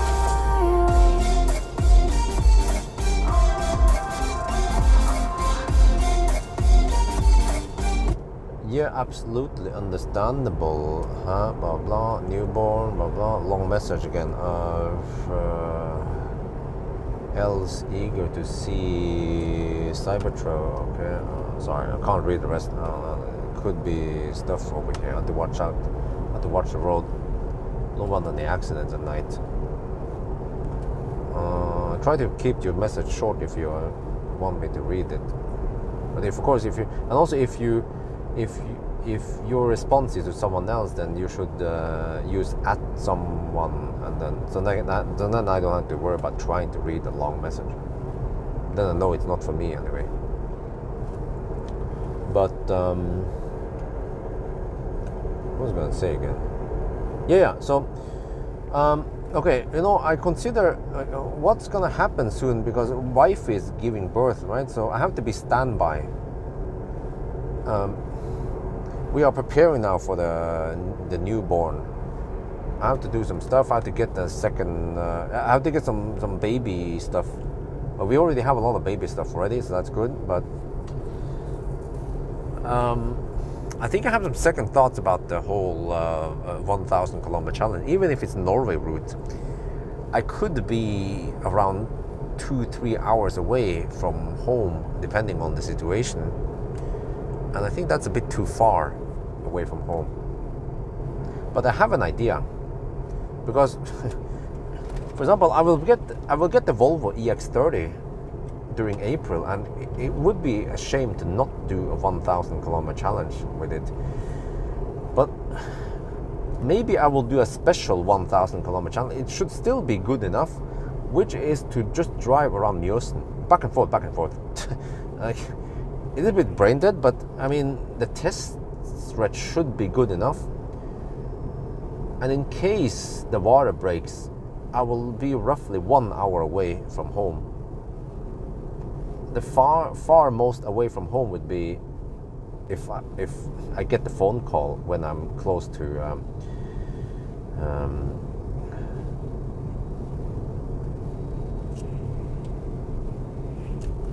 Rudshøgda.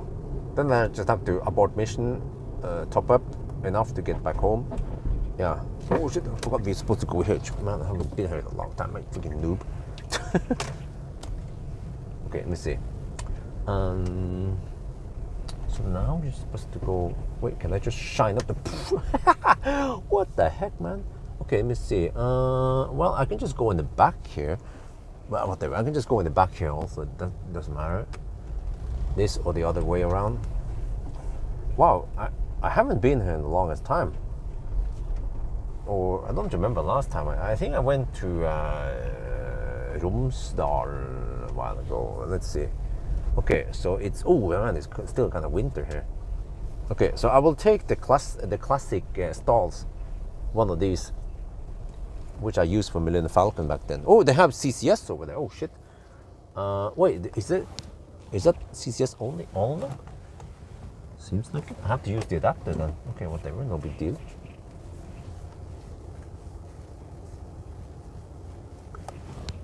Wait, does it matter? Okay, whatever. It does matter. Okay, let me just use. I have to use the CCS adapter, but I will take this stall here. I think that's best. I have the CCS adapter ready here anyway. So let's see. There. Okay. Let's get ready.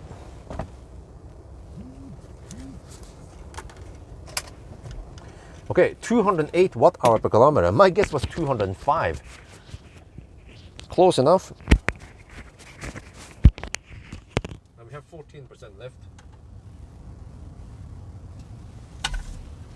Oh shit, it's too close. Just roll the mic a little bit. I think the roll mic is too close.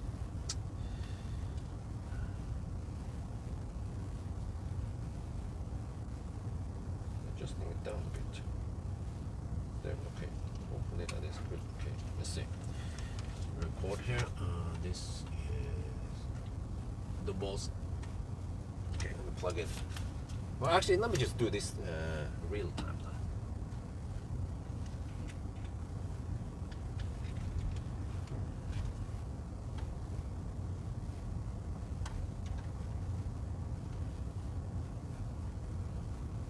Oh no, I forgot. I have to use the CCS adapter. Yeah, okay, slightly more cumbersome.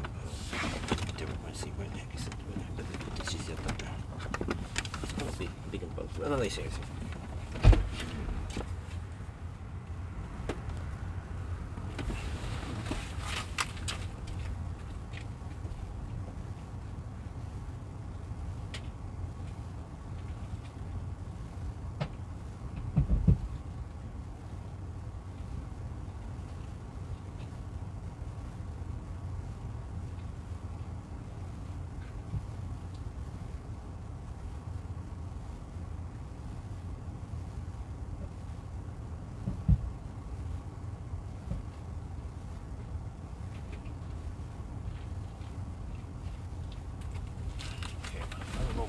That stall, but let's try another stall. That was weird. Getting hungry now.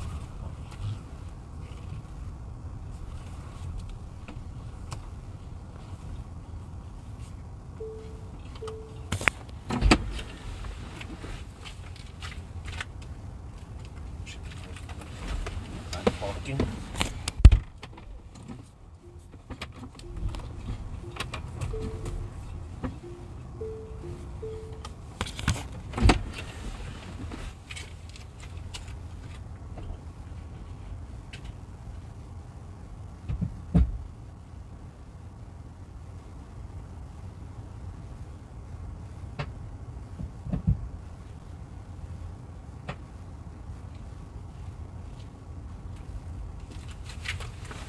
There was just something wrong with that stall, wasn't it? I think maybe for practical reasons, I'll just keep you guys in the car and I'll bring the burger here.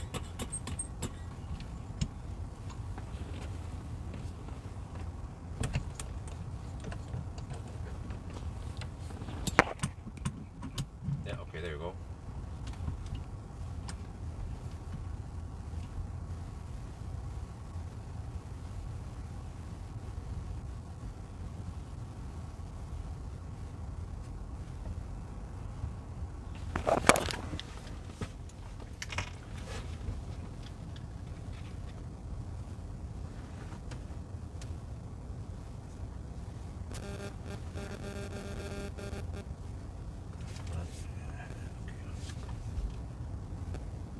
We are now at Dumbos, and you see, yes, we arrive at 14%. But you see that we'll get, yeah, we got 100 kilowatt briefly. You want to go even deeper if you want better speed. But unfortunately, it doesn't keep this speed for too long. 92 kilowatt, now it shows 89 kilowatt here in car scanner. No, sorry, scan my Tesla.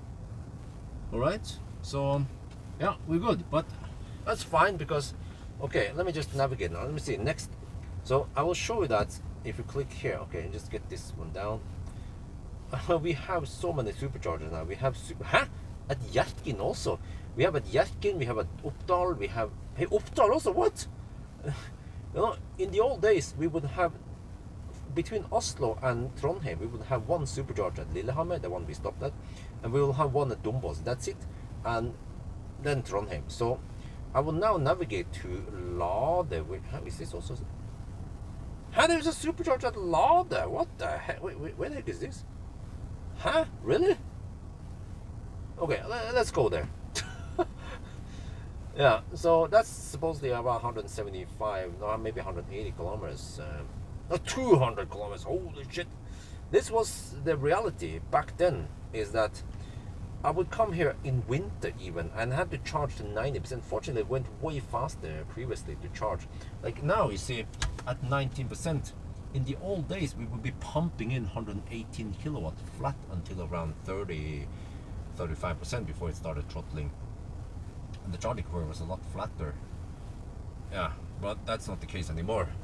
But okay, whatever. I am really hungry now. We didn't have any food on previous stop, so let's stay here for a while. And you see, we have stuff here like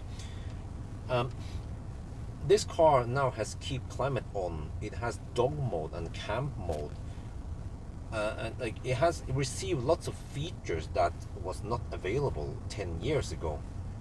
So yeah, but I can show you guys a site here. Also, another nice feature is that this car has now upgraded to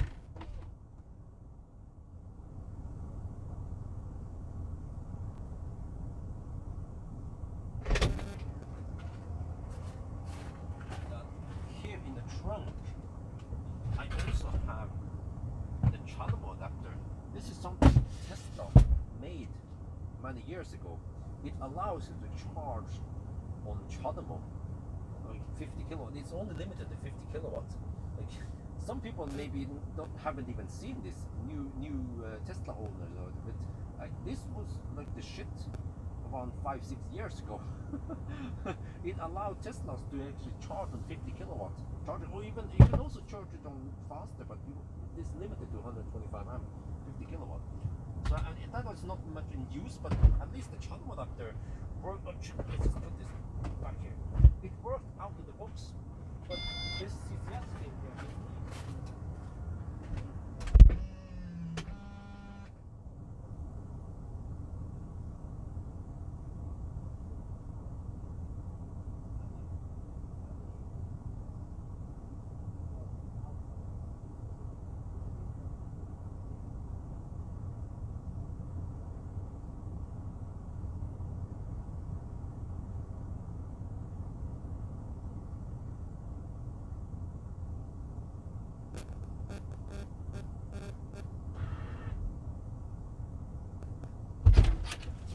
Man, it is a bit cool outside.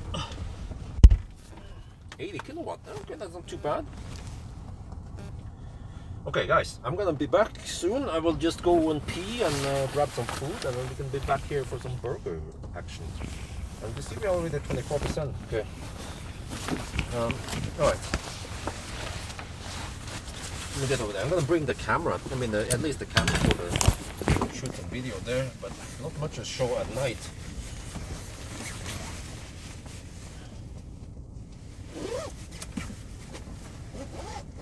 Okay, there.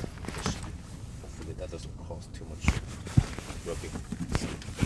Okay, so I'll be back in around 10-15 minutes.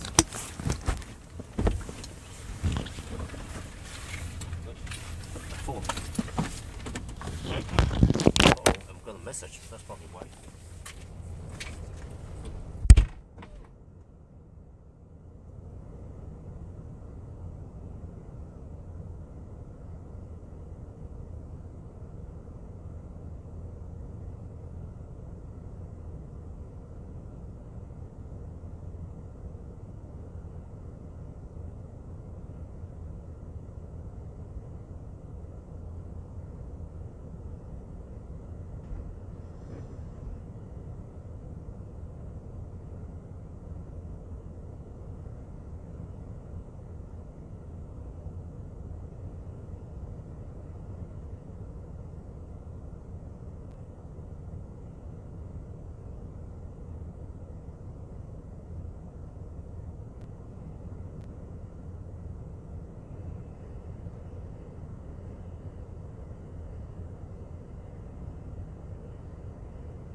shit, 45 kilowatts. Okay.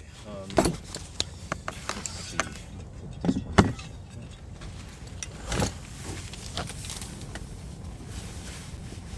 Wait, it's a really test number. Right? Have you guys been that quiet since I left? Really? No one else said anything? Let's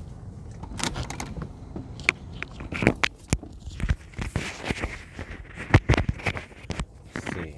Lights on.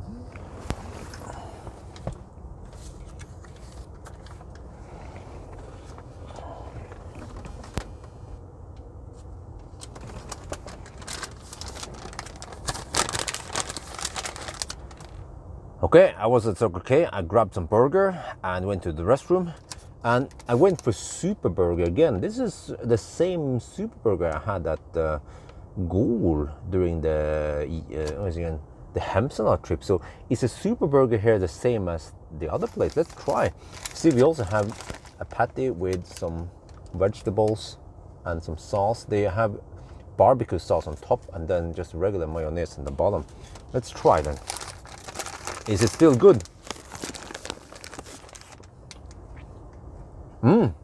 It is. It seems like the Circle K burgers are consistent across Norway. Yeah.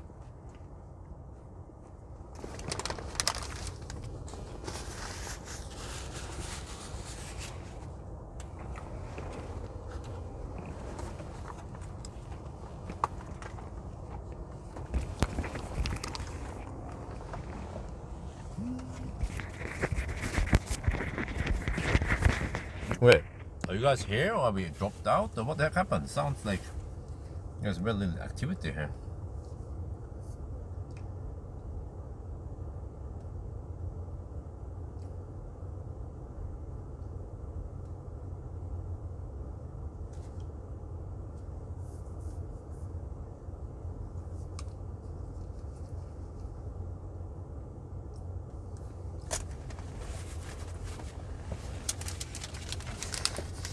Okay, just leave people here.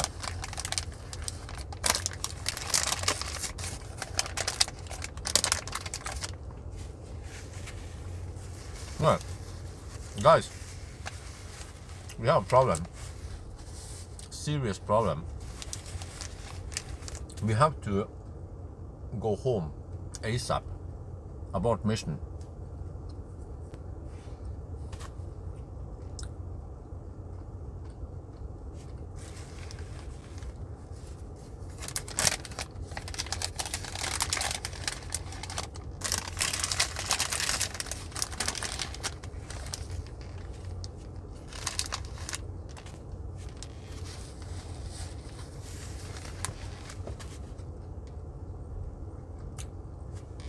Maybe I can put the bottle aside so it stays cool.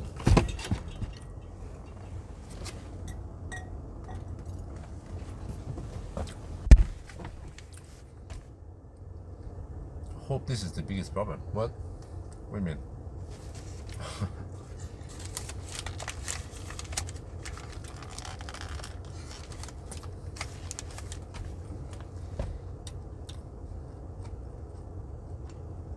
Yeah. Maybe someone needs to explain or translate for me.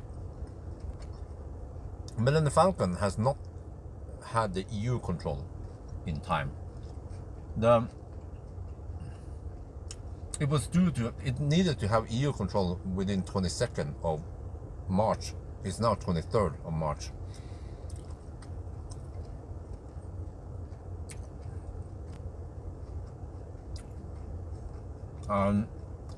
When we left home, technically it was legal to drive. Now, technically it is illegal to drive Millennium Falcon because it has not been past the EU control.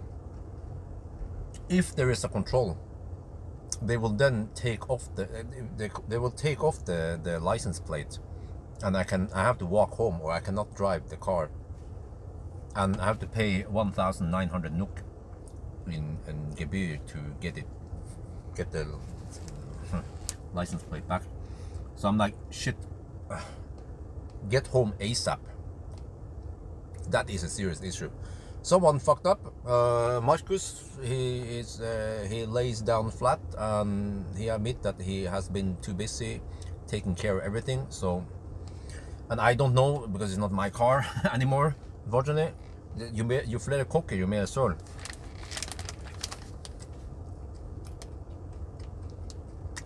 Yeah. We have to ninja back home now. Fortunately, there is usually no control activity at night. Especially not on a freaking Friday night. I mean, the probability of getting into any control tomorrow, if we would proceed to Trondheim and back again, the probability is quite low, but I asked Marcus, I said that I considered aborting the mission, and he said, yeah, it's probably a good idea. So yeah, let's just go for it. Whatever. I'll be home not too late anyway, so it's also good that way. If it happens, shit happens, just get back home.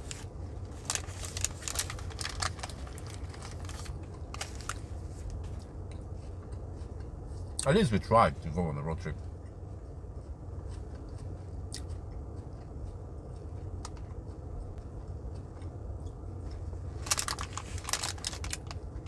So I don't know. I mean, what else can we do, right? I mean, do I transport the car back on a flatbed? Probably not. I'll just drive home, even though it's illegal. But just trying to stretch the law a bit and just get back home, and then of course just leave it there. And I don't know how we're gonna transport it over to Valdemar to get EU control.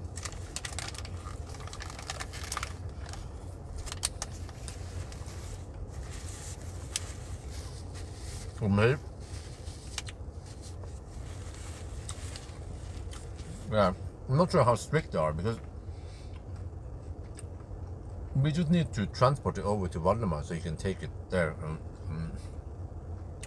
Maybe you have to get prøveskilt or some shit to transport. I don't know, man. Marcus is quite an expert on that shit. Not me. I just drive the cars.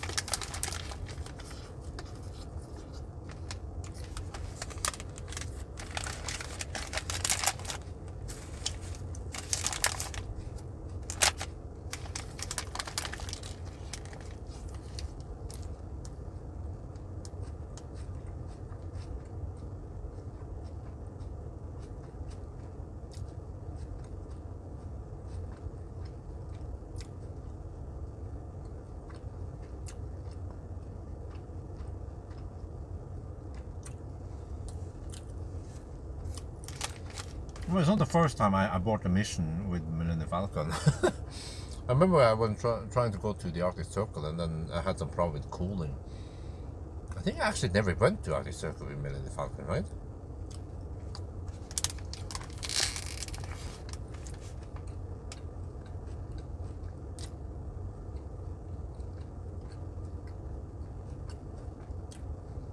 Well, Hal, it's easy for you to say, oh, you're checking, but do you check this stuff before you have travel? Of course not. It's easy to point the finger at someone else making a mistake rather than yourself, right?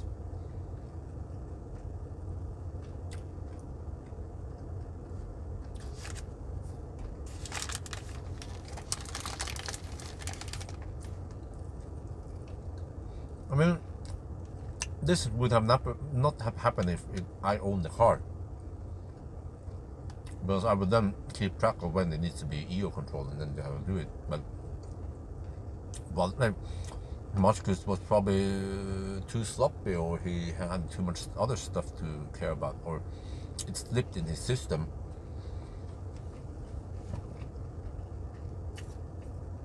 I'm still kind of surprised how he would miss the EU control thing, why he didn't, follow up. But whatever, whatever shit happens, I mean, it happens. We all make mistakes. I'm not gonna yell at Marcus for it. It's just, okay, shit hits the fan, but what can you do, right? I think he wanted to get the EU control by, he wanted to take the EU control at Valdemar last time he was there or some shit. Yeah, it was there not long time ago, wasn't it? For something I don't remember. And then I don't know why they didn't do it. So yeah.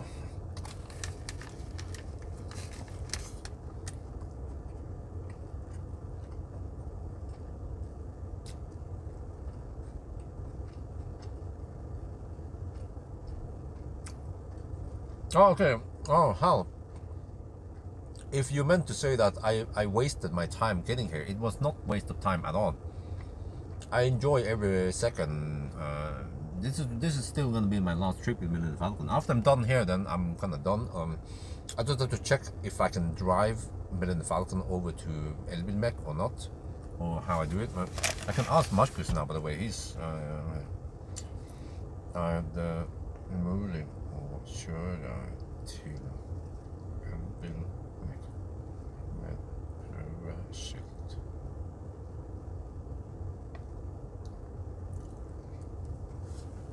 Marcus should know about this, and also Valdemar. They are expert on this.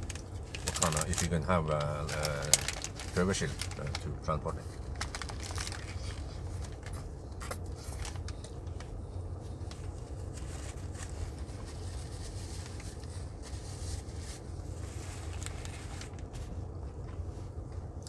I mean, it's still a test. It's a road trip, but it's like det är ingen skam att snö, you know. Fjällrättsregeln. Yes, okay.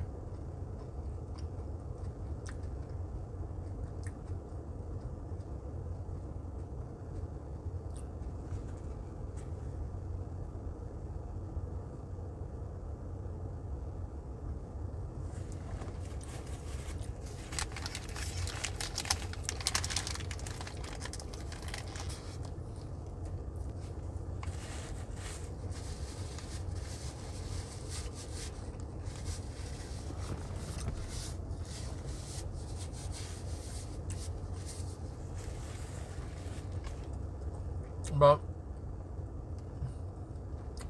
in a way, this is good because it means that I will be home by around 7 in the morning. So the trip became shorter, but I want to be close to wifey because she's 7 months pregnant. Her tummy is freaking huge nowadays.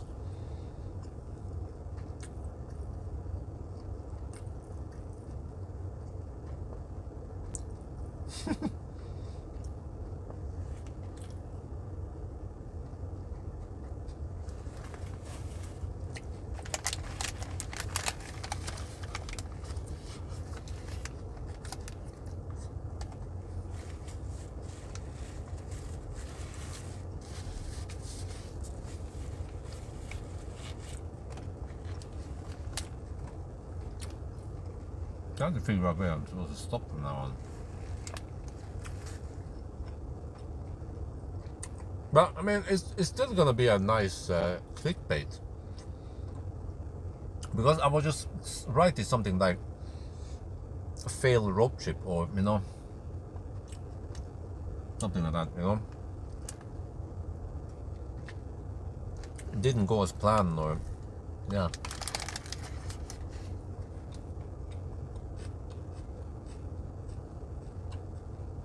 But it was not related to the car. I mean, technically it was, but yeah. Maybe it was meant to be that I'm not supposed to go too far away from wifey. If I've done this trip just one day earlier, it would have been allowed. Yeah. Man, bummer, but whatever.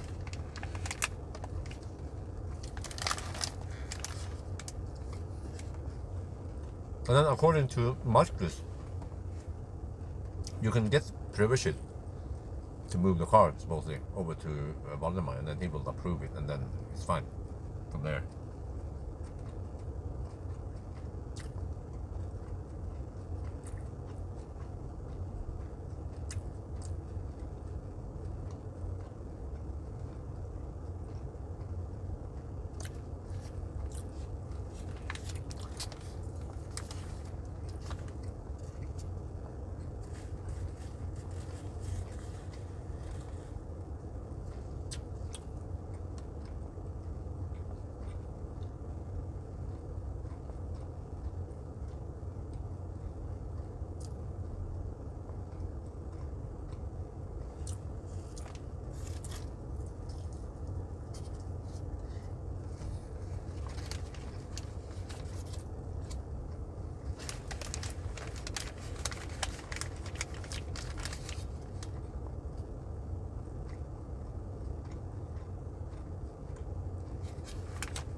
Okay, anyway, next week I have to check my calendar.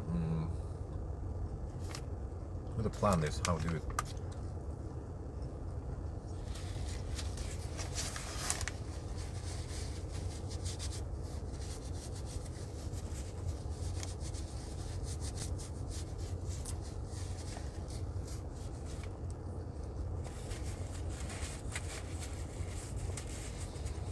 I mean, you know what? There are traces that I traveled because I have passed toll roads. But hopefully this is not like Dubai, where you can connect data together and figure out, hey, you've been driving past midnight illegally. And you just send the bill in the mail. Let me throw away the garbage.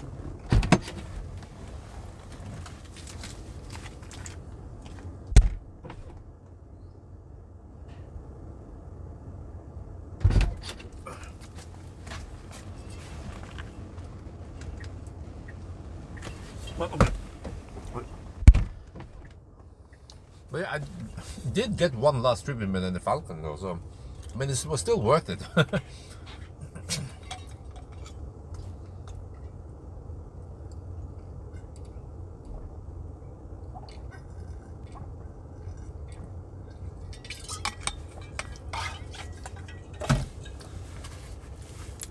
me check on Isabel, how she's doing. Wait, let me see, wife, hey, much question.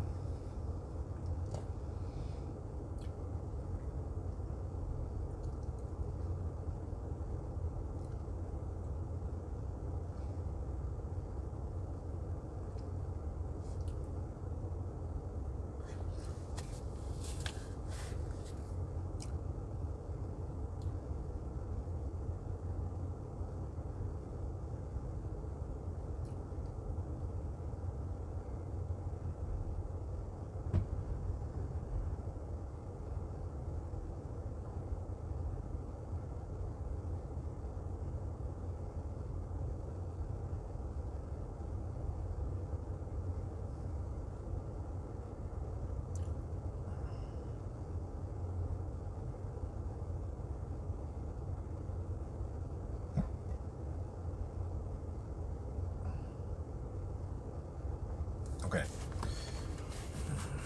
Now let me prepare my speech in the video. I will not go there. I'll probably end trip. Let me see. Where the heck do I go then? Yeah, how far can I drive on a full charge? Where do you want to stop? Brumunddal? No, everything is closed, man. Like, well, Shell Nebbenes is open, but can I go all the way there? The car suggested I can make it to Inlandsporten. Well, that's a long ass walk, man, from the supercharger over to. So okay.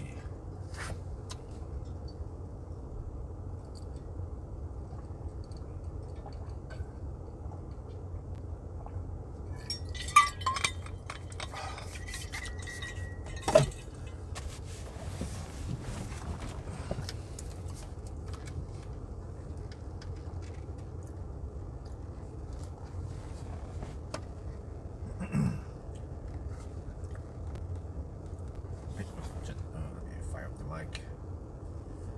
Oh damn, 39 kilowatt. Shit. We are at 66% and we're taking 39 kilowatt 40. Oh shit. Yeah, it is with this car that the shit started. But we have a slight problem now, which leads to that we will probably have to abort mission.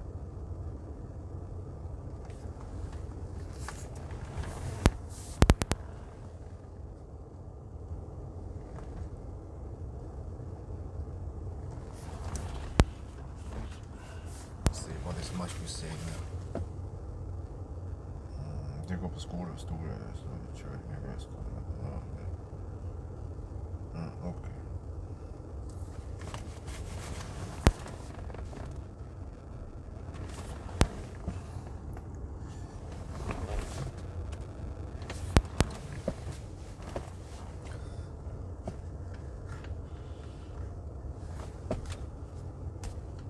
okay, there's technically nothing wrong with the car. Well, or I'm not sure how to explain this, but the problem is that this car should have been EU control, what they call it. But you know, it's, yeah, there's this control you have to take, and it has not been done in time.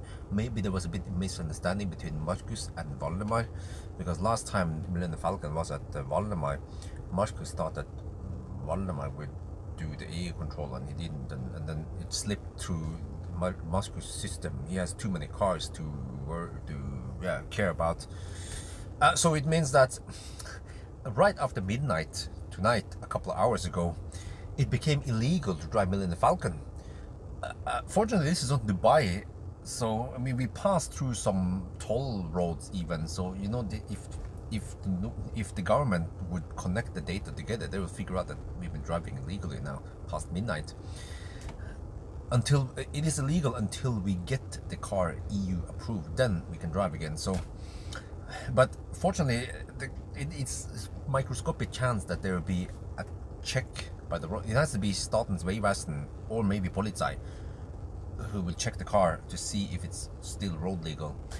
So I just have to now drive barely legal, but that's my middle name, back home to Oslo and just to Jessheim, and then just leave the car there. And then supposedly, if you get this, they call it prøveskilt, which is like a temporary license plate, whatever, then we can transport it over to Valdemar, and then he will take care of approving it or whatever. Hopefully it can be approved, unless there's something serious wrong with it. But at least when I drove it, the car felt really great, man.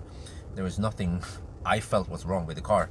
And remember that Nasir, just a couple of years ago, he replaced almost every part of the undercarriage, the suspension, everything. So yeah, but okay, anyway, it's still illegal, but I mean, what can you do, right? It's Friday night now, it's technically Saturday, so I just have to get back home. Maybe it was meant to be, because wifey is pregnant 7 months, and she was not happy when I said I was gonna go on a long trip with Millennium Falcon to Trondheim. She was like, what? You know, the baby could pop out any moment now. It's still unlikely, but so yeah, maybe it was like it was meant to be that I was supposed to go home. And just like, I mean, it's Easter soon, so we have to follow the 10 fjellveldregler, you know. Det är ingen skam att snu. There's no shame in turning around, and this is the right time to turn around and go back home. And I'm not gonna blame or yell Marcus, you know, whatever happens, we all make mistakes, so yeah, whatever. Just, I mean, it's still worth it. It's still worth it to come over here and then tell you guys part of the story, and then we just go back. Yeah.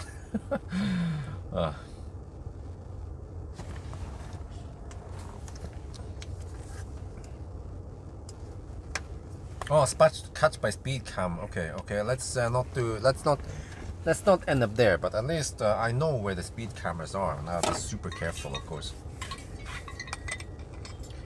What about abort speed cameras? No, abort speed cams, they supposedly delete as long as you haven't been speeding. Required by law, they will delete the data right after you pass the second speed camera, right?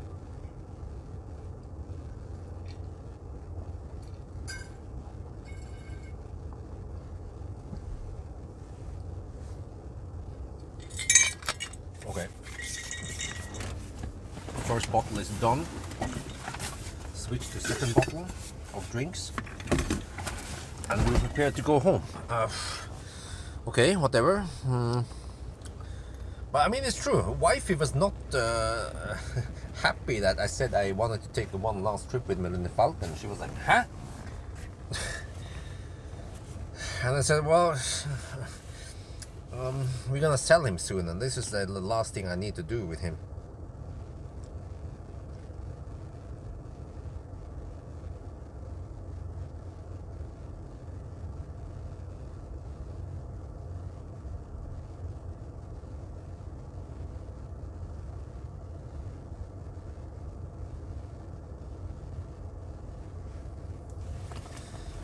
Okay, yeah, they delete the photo as long as you haven't speeded.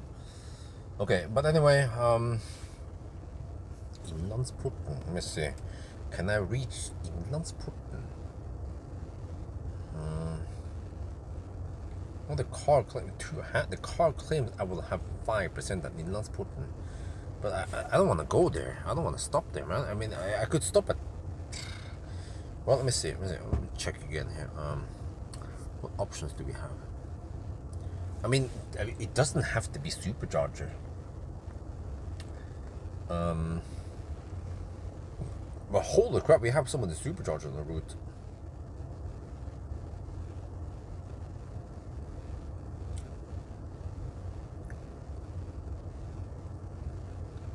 But I'll probably just take one more charging stop and then go straight home. So, but Lillehammer is closed. Strandtorget. Oh, wait.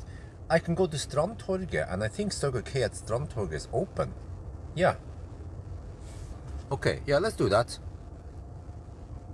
How about that? Wait, shit. Add charging. No, what the heck, man? I have to do this and then I have to edit trip. No, not add stop. Edit trip and then delete Innlandsporten. Okay, now we should have more than enough juice to go to Strandtorget. But let me double check here. I think Strandtorget, Circle K Strandtorget should be open 24/7 from what I remember, top of my head. It's at least that one is so semi-busy, right?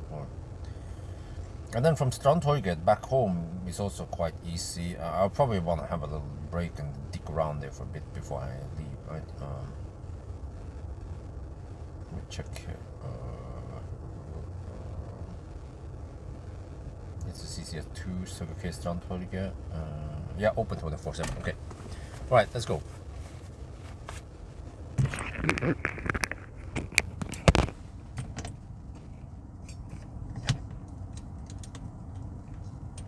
But I should still do the pull-out shot. A pull-away shot, rather.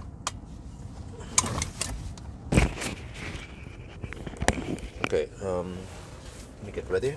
We are still charging. Check.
Okay, let's see.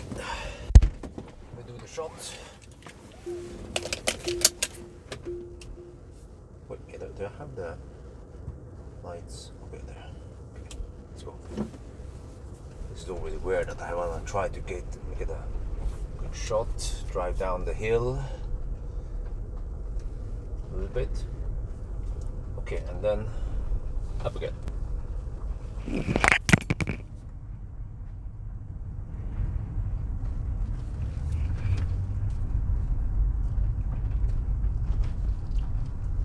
Always interesting, right? Okay, well. I'm gonna stop here and then I pick up the camera and then we leave for real.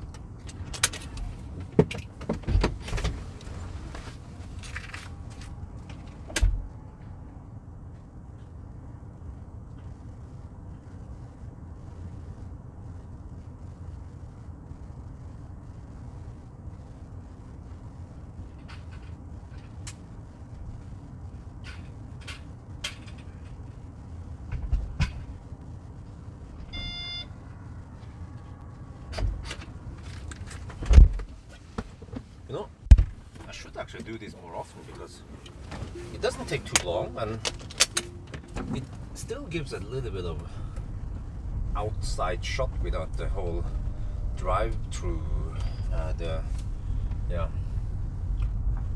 the whole drive-through, what do you call it, drive-by shot takes a lot more. It could take up to 5-10 minutes to do it, depending on location.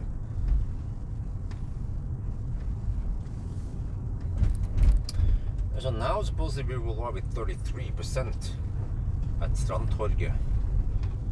Yeah, whatever. I'll just dig around there for a little bit and then we go straight home.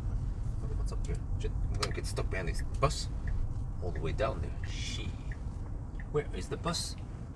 Slow poking? Is he gonna let off a dude? Okay. Oh man, is he gonna get to? Is he gonna turn? Oh shit. Okay. Can I hammer the bus? I don't want to dig around too long. But we have to avoid accidents, speed cameras, average speed cameras, Polizei. Yeah. Just have to be extra careful on the way back. But I mean, I just still follow the standard procedure. Wait, microphone check.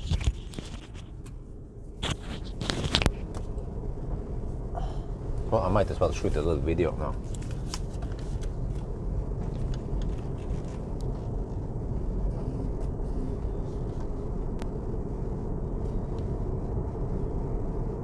Oh man, can you hear the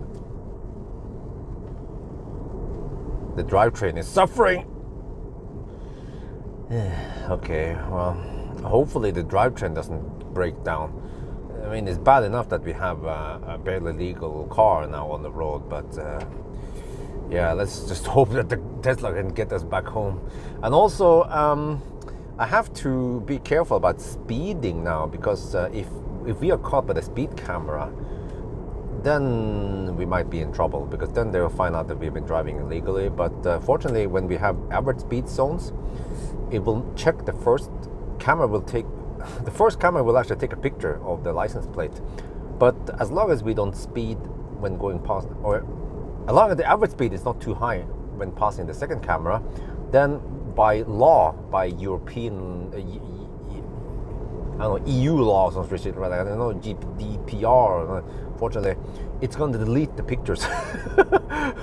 Yeah, so nothing happened there. Yeah, but yeah, now we just have to not do too many illegal things and try to get home safely. Shit. But okay, so I have decided to stop at Lillehammer again, but this time at Trondheim and another supercharger site. There are so many superchargers on the route now, but yeah, over there's Circle K that is open 24/7, so it's more convenient to just charge and go to the restroom and maybe stretch my legs a bit. Yeah, what the heck is up there? There's something blinking up there in the hills. Another thing, by the way, if you guys notice, someone messed up the LED bar. Yeah, I have Laser Elite 18, or what it calls, a linear Laser Elite, but it seems like it is angled too high up. So when I fire up the LED bar, it shines like freaking high up in the sky there. What the heck, man? What the heck happened there? I tried to bend it back, but it's impossible. So yeah, this is not good. I should have better focus in front, not there. I wonder if some of the guys adjusted it on purpose because they claimed there was too low. It was shining up on the road and some shit. But no, that's fine. It's supposed to happen like that. So okay, whatever. This is the problem, because it's not my car anymore. So there's stuff that has happened with this car out of my control. Yeah. Oh, whatever.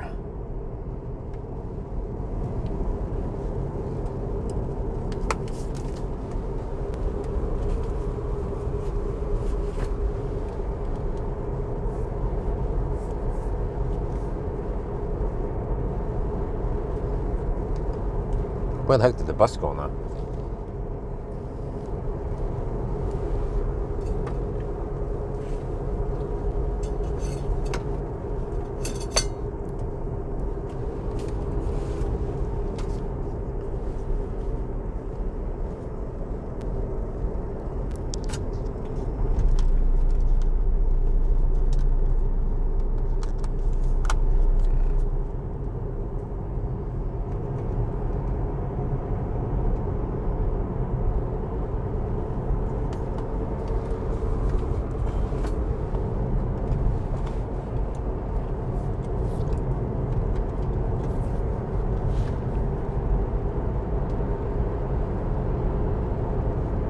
that bus was hammering it.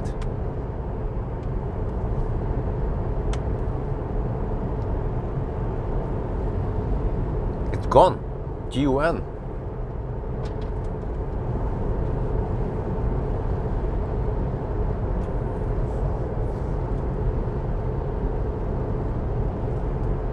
Okay, let me see.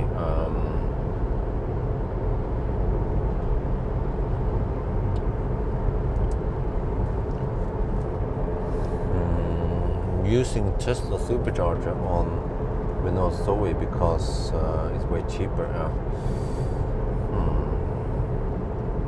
I need to check something. I need to test some stuff. I have to visit Nebbenes, and well, I have to somehow keep track of the stuff on the way there. I can calculate, but I have to visit Nebbenes and then Ayontidal. I have to check some of my RFID and disable some of the RFIDs that I don't need anymore. But yeah.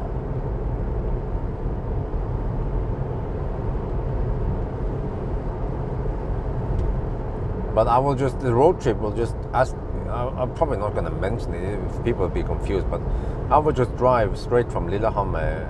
I mean, the trip would go from Lillehammer straight home, but yeah, just have to go in between there and test some charging. Man, that bus is hammering it. Eventually, I'm not sure how fast the truck will be driving in the 90 zone. Well, it's pretty good over here. Soon, as long as it's pointing slightly up.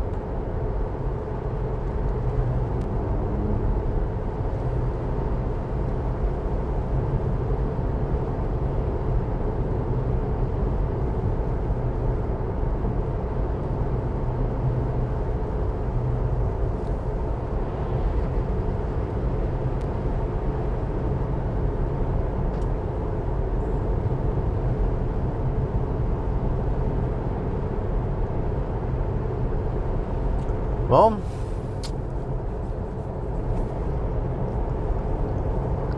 at least it was an interesting trip. Well, actually, that was 300 kilometers to reach Dombås. That means that the round trip will be 600 kilometers. So it's still a long enough trip. And I have to still make the whole road trip video thingy. And in the beginning, you will see that I drive to Dombås and back again. So people will start wondering, huh? What? Wasn't he supposed to go all the way to Trondheim? So they will actually keep watching because they want to know what the heck happened, why I stopped at Dombås. Even though I mentioned in the video that I'm going to Trondheim.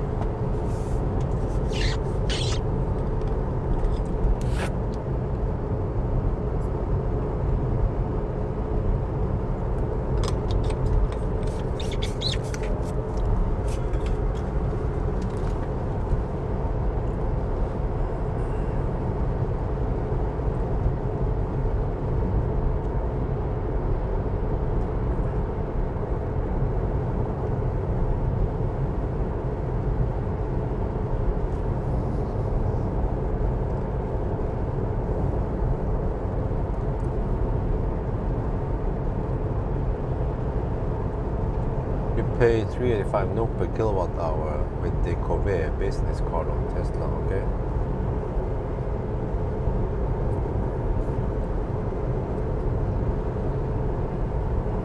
Yeah, I still have to bring you my desktop one day. It's been sitting in my living room for the longest time, and I haven't bothered doing anything about it. First, I kept it there for a good year or so, just in case I needed something from the old computer. But now, after keeping it around for at least 2 years, I figured that I don't need it. I have to check that there's no hard drive there, and then I could just donate. Or, I mean, can we actually get some money from it, Lars?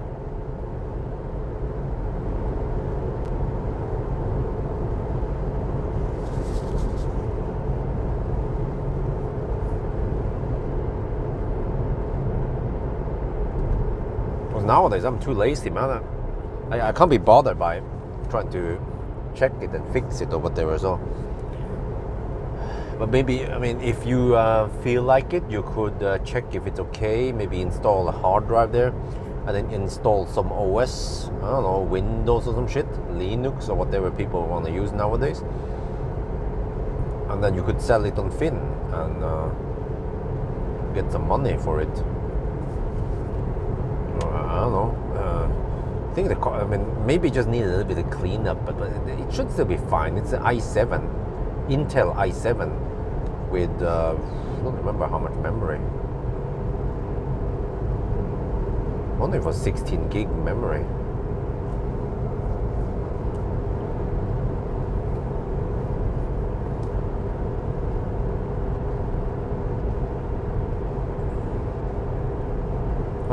It was i7, I don't remember, quad core or something.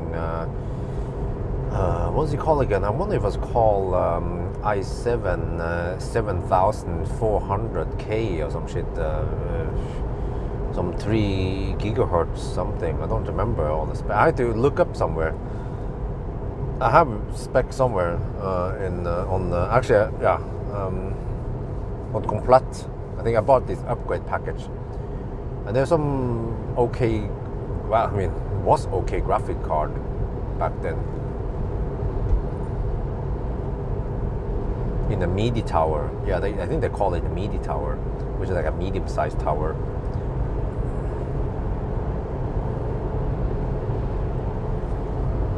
Nowadays, I don't have the patience to, or I don't have the motivation to install Windows. Well, I think it even has a CD player. Yeah. Well, I think it's it's actually a CD burner. Yeah. I think I even skipped. Well, did I get the CD player on the new computer? I don't remember. Maybe I just got it just in case, but I never ever use it. Nowadays, you just download drivers online or use USB stick from there.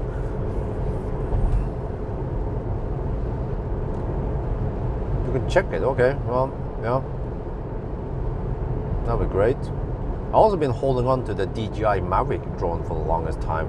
I haven't used it for like several years, but maybe I'll just bring it to Thailand. I can fly it illegally over there in Chiangdao. Maybe it's not too strict about it. I'm not sure. Yeah.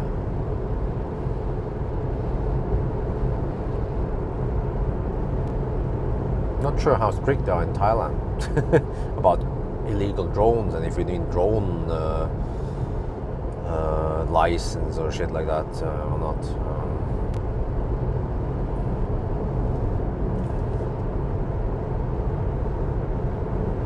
Yo, what's up? Well, we have a Thai boy there. Maybe I can ask you, how strict is it in Thailand to fly a drone like Chiangdao if you don't have a drone license?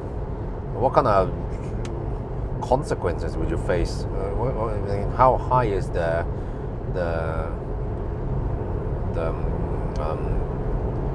what do you call it? If you get a ticket, or what do you call it? โดนปรับเท่าไหร่? Just don't remember what it's called in English, but I said it in Thai instead.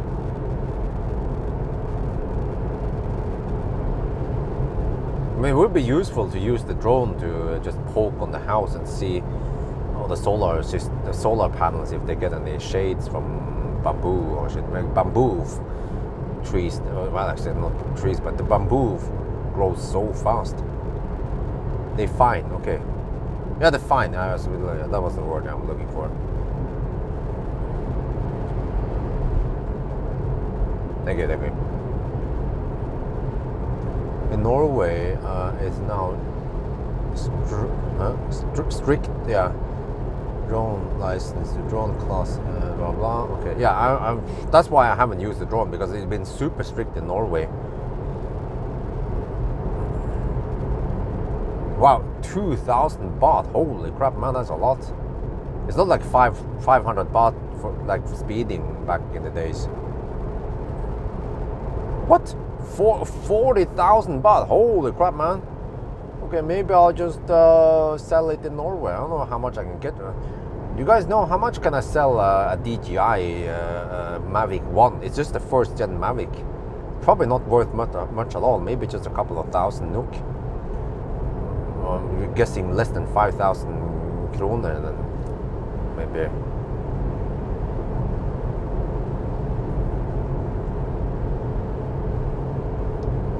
I wonder if can I just get some kind of micro drone instead? That is so light that you don't have to have any license for flying it, and it's still a sufficient video quality.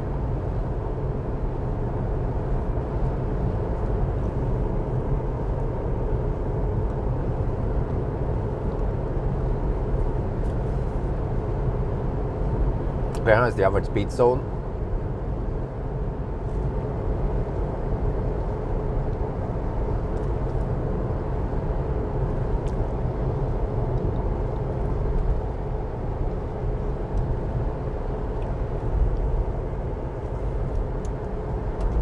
Yeah, let me troll people.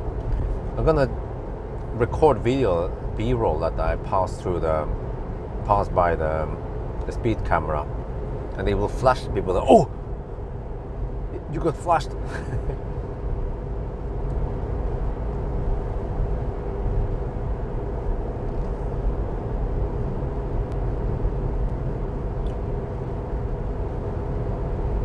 There it is.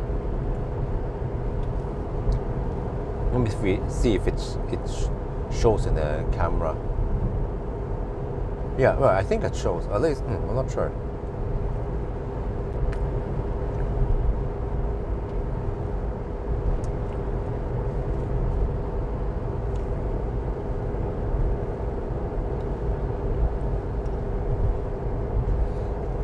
Oh, you need drone license. Okay, yeah. Maybe I'll just sell it then. I was hoping maybe I would make use of it, but okay, whatever. Just sell it. The only thing is that it doesn't have USB-C interface. But maybe it has some kind of iPhone interface if the buyer has iPhone. But I haven't fired up that thing in the longest time, man. But it should still be working. It was working a couple of years ago when I used it.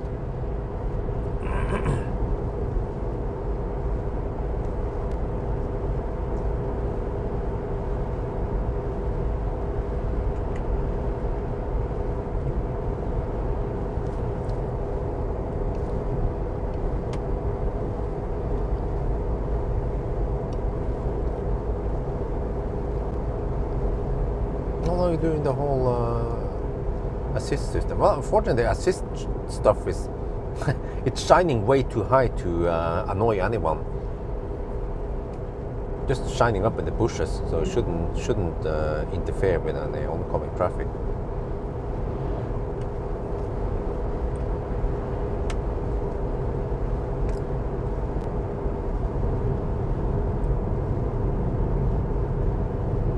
Online course. Oh, okay. But I haven't really felt the need for any drone shots. I mean, when do I have time for a drone shot? 1,000 kilometer challenge? Well, yeah, I could, but yeah, I mean, I don't even know if you have time for any drone shot during 1,000 kilometer challenge. I could just film around Spekkerød or something. But is that gonna add any value to the test? Probably not. Am I going to get more views because of the drone shot? Probably not.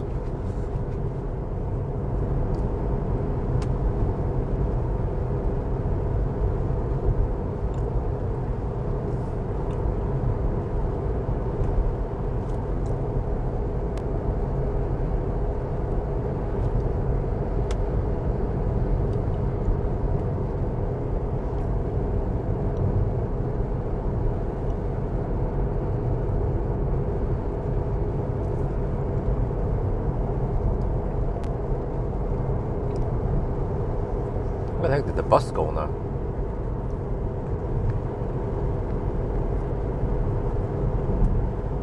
Boom! Shit, I got flashed.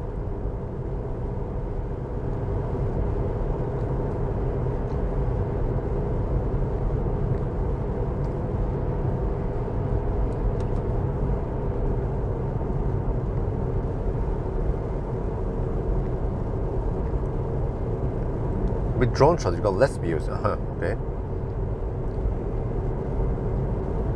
Well, in a way, everyone is doing it with the drone shot, so maybe people are like, oh, well, just another drone shot that doesn't give anything useful.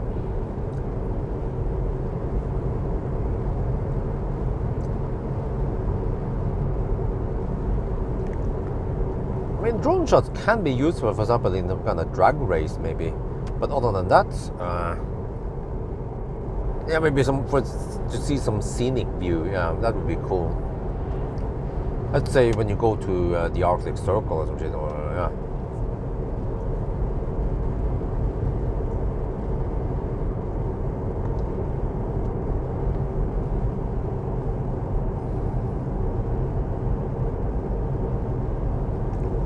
But to put it this way, some of the videos where I got lots of views was not because of drone shot. Well, I didn't have any drone shots. It was just the content that matters.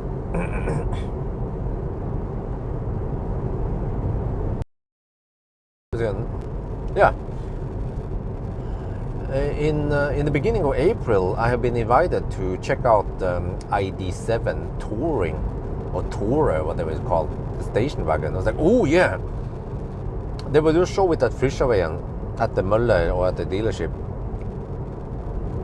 I actually almost don't care about the car itself because I know it's more or less the same. But I will bring banana boxes. I don't need that many, maybe just 10 just in case. Or yeah, I don't know, just bring maybe 12 just in case. But most likely just 10 should be plenty. And all I need to do is just to see how many I can put in the trunk. And that will give me an indication versus the regular ID7 trunk. And we can guess how many it will be we fill the whole car, right? Yeah.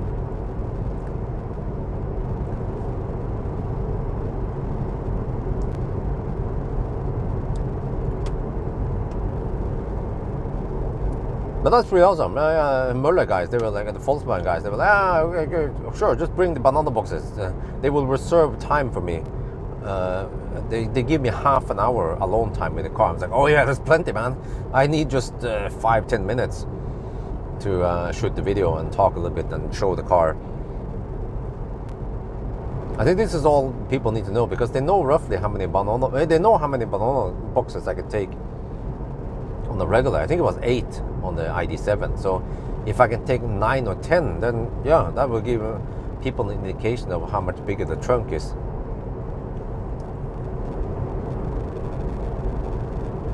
I'm guessing 10. Would be a nice box in the back there.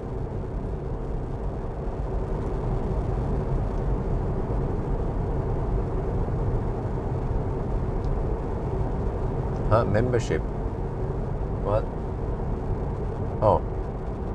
Oh yeah, yeah. And what the heck? You have to waste money on the drone stuff. I'm not gonna do that. Wait, is that a car? No, it looked like a car. Was there a stationary light or some shit? Oh yeah. Stationary light that looked like a car. Okay, that fooled me. Where the heck did the bus go now? We had a bus in front of us that just disappeared. Okay, whatever. Doesn't matter. As long as it doesn't get in my way, then I don't care if they're gonna drive faster than me or not. Now, what is this? Is this Valdresfløya? It's probably closed. Let me see. Yeah, Valdresfløya is closed. Sognefjell is also closed.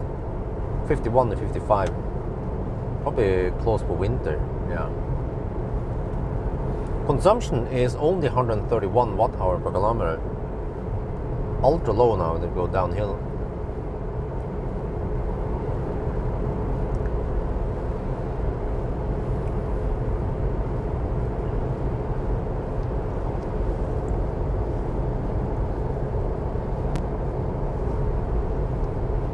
Man, I can't wait to test the Soul. So hopefully everything goes as planned and I will pick up the Soul sometime next week. Yeah, I forgot to check the calendar when I have time. I have some stuff going on next week. Monday I have some appointment. Oh yeah, I have to go to Aleris Trondheim. Oh. Okay, I'm available on Tuesday. Yes, I might do the swap on Tuesday, then pick up the Soul. And I have to promote Valdemar. Man, Valdemar for president. He allows me to borrow a Soul for, wait, let me see, March, April. He allows me to borrow the Soul for over 4 months. That is highly generous of him. He needs to cover insurance for it, at least, and well, depreciation maybe it doesn't matter. He is in quite unique position where he can do his own repairs. Yeah, so he gets the cars fairly cheap, and he will just Frankenstein them together into one working car. Next stop in Lillehammer, Strandtorget. So for the stalkers who were expecting me to go to Klatt, well, unfortunately, I cannot go there. Yeah.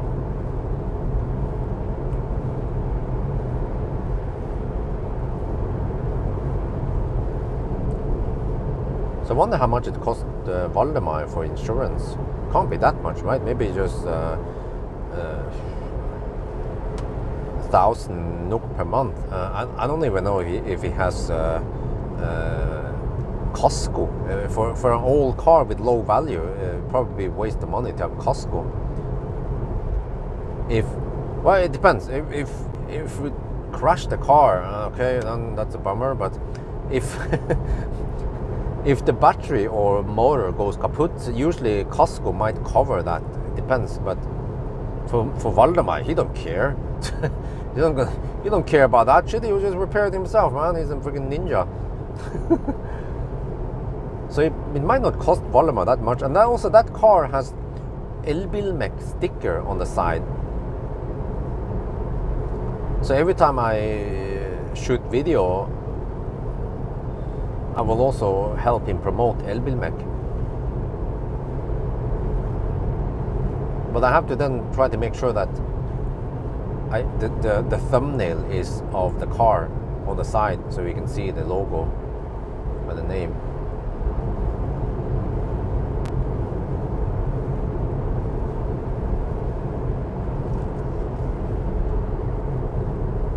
So it would be great if I can borrow the Soul longer, if I feel like I need it, if it's useful for me, and if I can, I don't know, yeah, if I can pay him whatever, so I can, let's say, if I can borrow the car for free, and as long as I pay for the insurance, for example, that would be still a dirt cheap car for me. And if something goes kaput, well, it's not my car, it's Valdemar's car. He can repair it. But it's probably, I think it's a win-win. I mean, even Marcus suggested that Valdemar lends me a car for free. And he could just take it on company expense.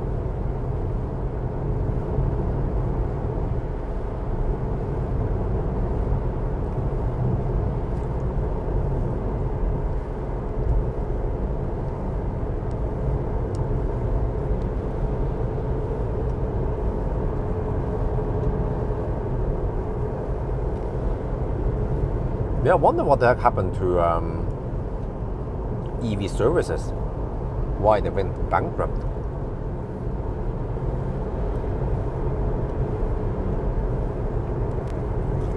What the heck happened to them, huh?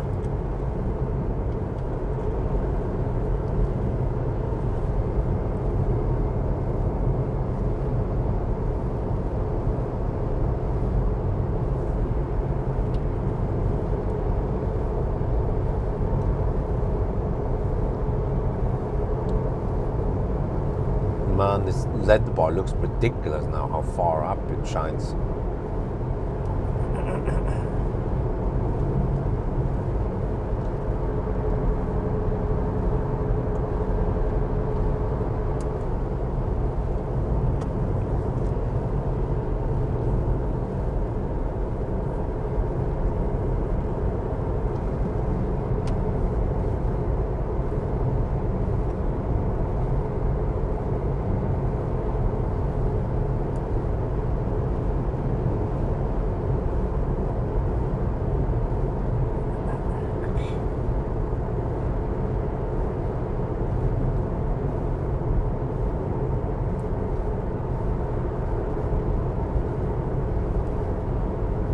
Well, good luck with that, man. Shit. But to commute so many hours per day, I wouldn't have to deal with that. I do. Yeah. Still feel it was long enough for me to take a metro from Haugerud to downtown every day, and it was even longer once I started working at Blindern at yeah, what's it called again, at UiO, because at least in the beginning when I traveled from Haugerud to Stortinget, it was either I went to National. No, wait, no, where's it? Yeah, I stopped at Stortinget. That's how it was. Stop at Stortinget. And also in the really old days, I stopped at where was that again? When I worked for Konkurransetilsynet. Where the heck did I stop then? Yeah, that was also Stortinget. Yeah, it was always Stortinget.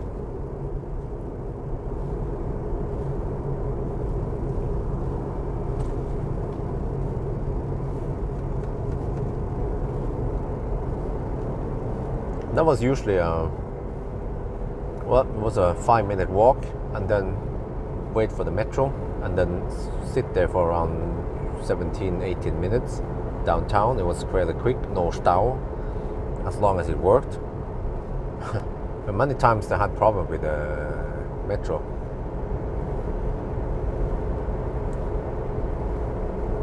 T-Bahn, the T-Bane.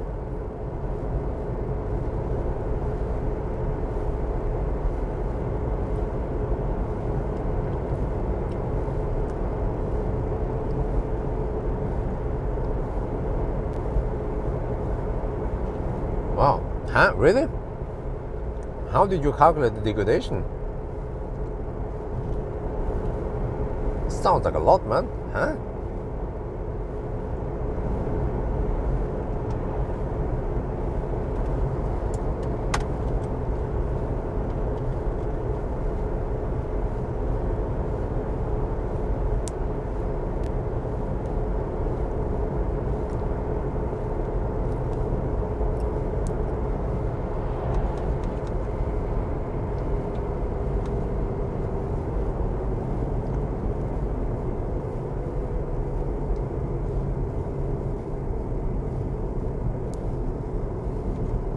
There's a bus, man. He's been hammering it.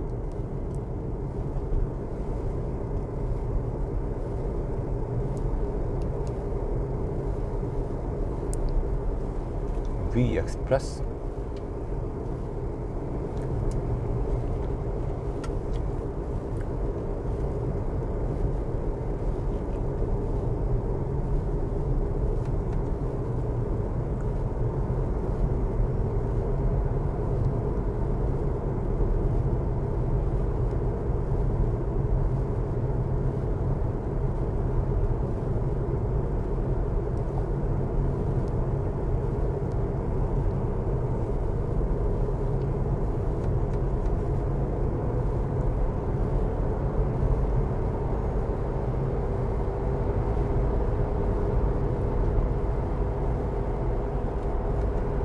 Let's slip through the night like an eel before someone discovers us, controls us.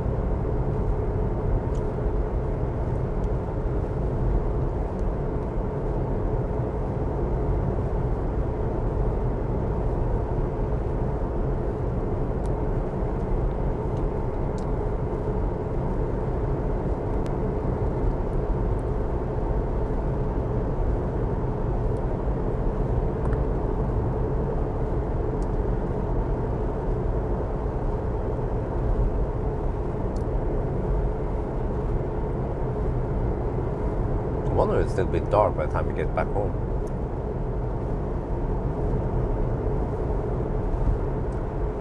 Hopefully I get some sleep before Isabel wakes up.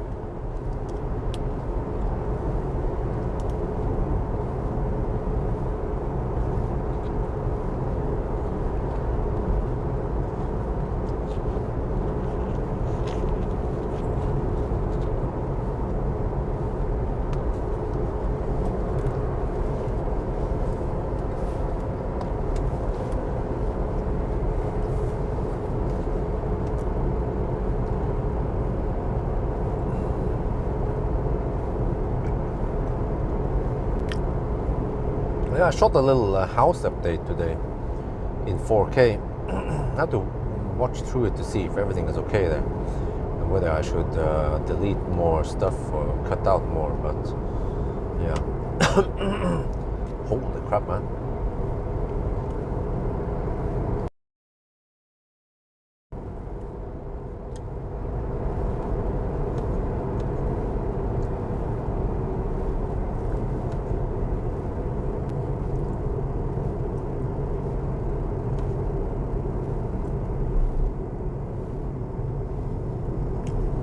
I don't want to stress too hard to get back home, but still don't want to slowpoke too much either. Try to get back home before any rush hour. Well, it's Saturday morning now, okay. Well, I mean, in that case, if I didn't go too crazy, I could even go 1,000 kilometer challenge Saturday night now. But the weather might not be the best. I think it's gonna rain a bit through Sweden. But it's bad weather the whole weekend now.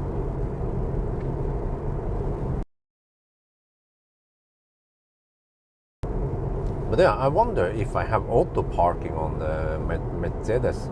I might want to try to make an auto parking video. It seems like nowadays more and more cars to get auto parking features. I could just try it, make a little video, try to do something different than I normally do. Shouldn't take too long. I have to find a good place to do it without too much traffic. Or yeah, we can test whether you can park on a completely open area, or if I need other cars to squeeze in between. Maybe I can try Oops, or I'm not sure where. A parking lot near my home. Oops is just 5 minutes away.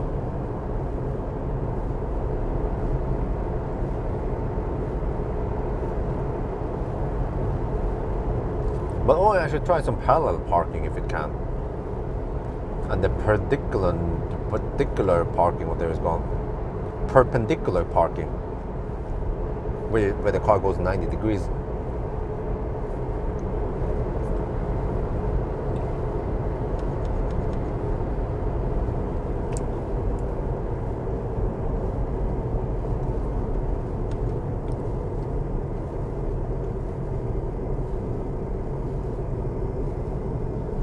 You know what?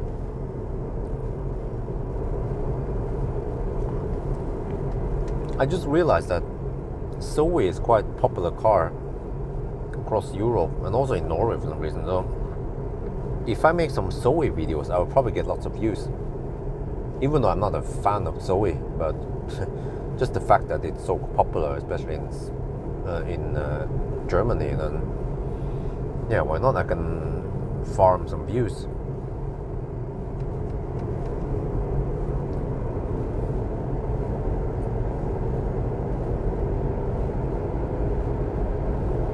So nowadays, I haven't gotten any access to some like brand new cars, completely new cars, maybe except for the Volvo EX30 coming up soon and Smart #1. But even the smart cars didn't get that many views, so yeah. But hopefully Volvo EX30 get lots of views. So while I'm in like a dry time, I could test old cars, because old is gold.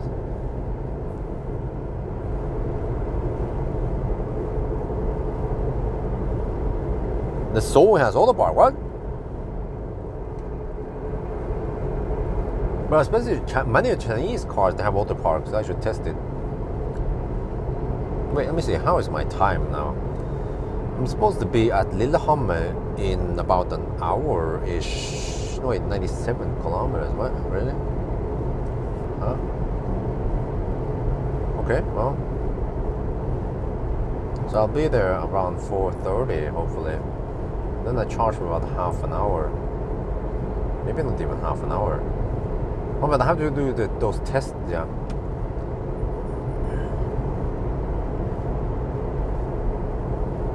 Well, I could be at home around 6:30 to 7. Oh, that's pretty good.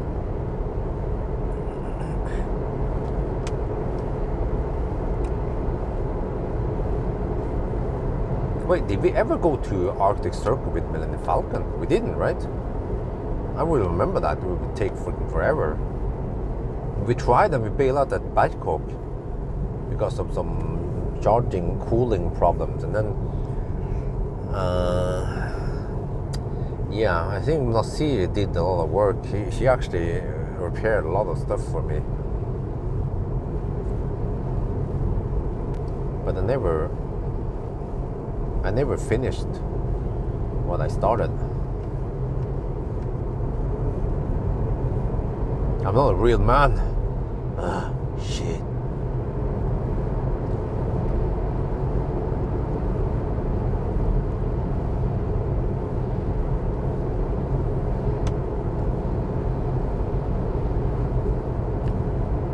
Remember, that's what real men do. They never finish what they start.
Unfortunately, there are several 90 zones on this route, on this leg over to Lillehammer.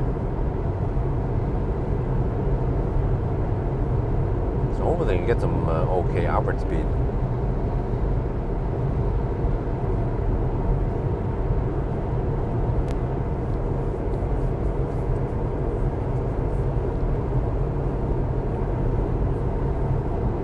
Wait, but it means that it should be bright by the time I get back home.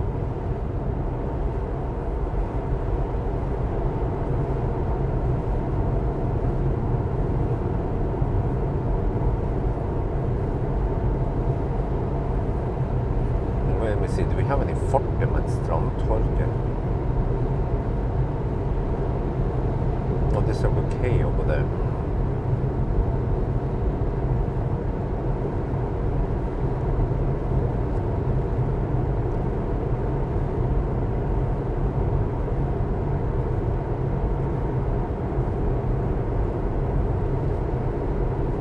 Oh, this is a nice 90 stretch.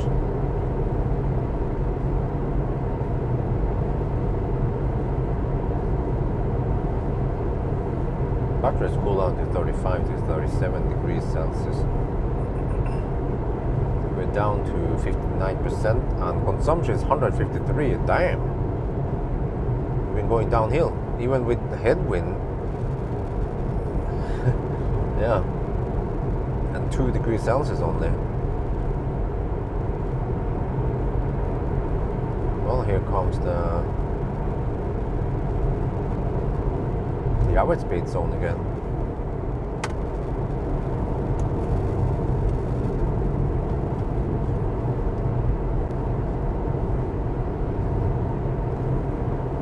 Oh, well, hopefully I can stay awake until I get back home. Then to try to nap or pass out or something, try to recover tomorrow. I'm not sure how that's gonna work. But I'm now missing out on the whole night's sleep. So it would be quite painful if I tried to go on a 1,000 kilometer challenge tomorrow night. Technically tonight, but yeah.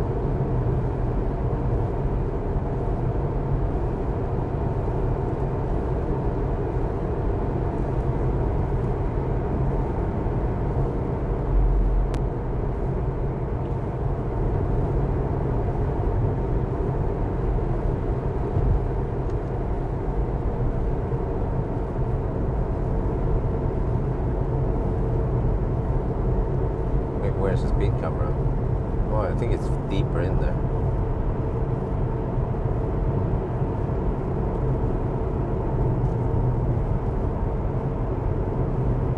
There.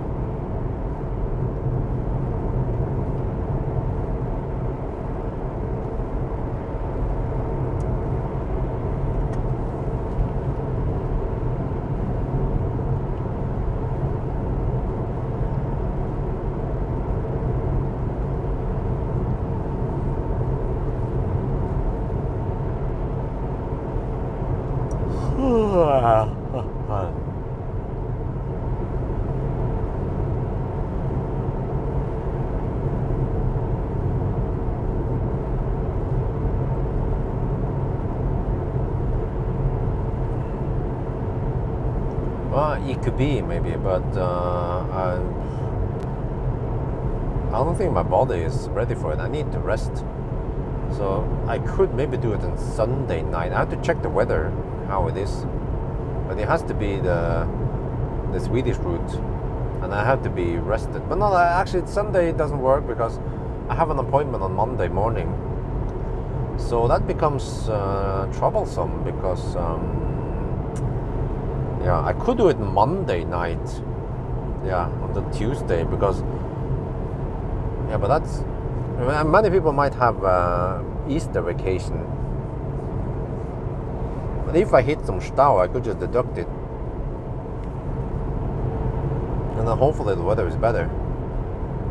Well, supposedly we have some semi-shitty weather now this weekend.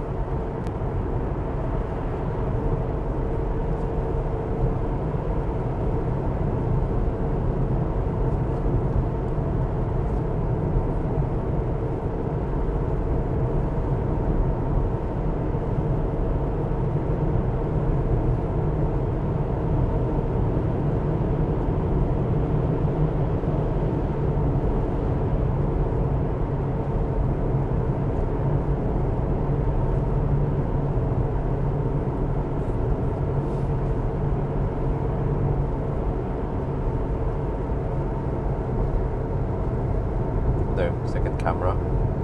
Okay, didn't get the yellow blink. Good, all is good.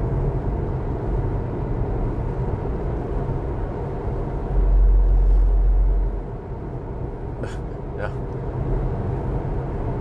The new word for Isabel nowadays is kaput. Yeah. She ripped a book apart, and then I said, "No, the book is kaput." And she's like, "Kaput." Oh, it's cute, man. She's turning German.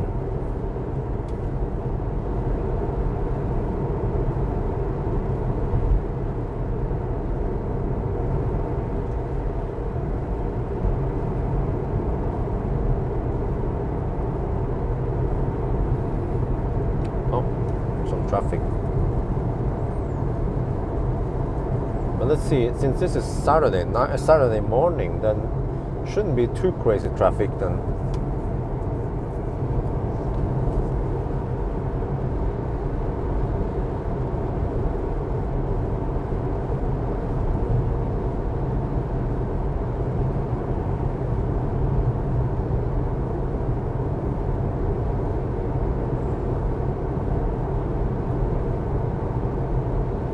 Yeah, 10 languages, I'm not sure about that.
157 watt-hour per kilometers.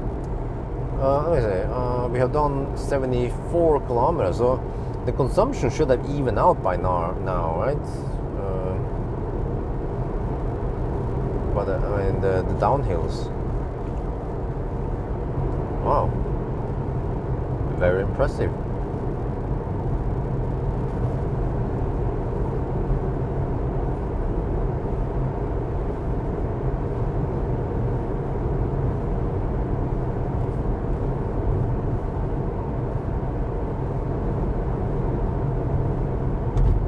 Is going slower than me. I want to pass it before the speed camera zone.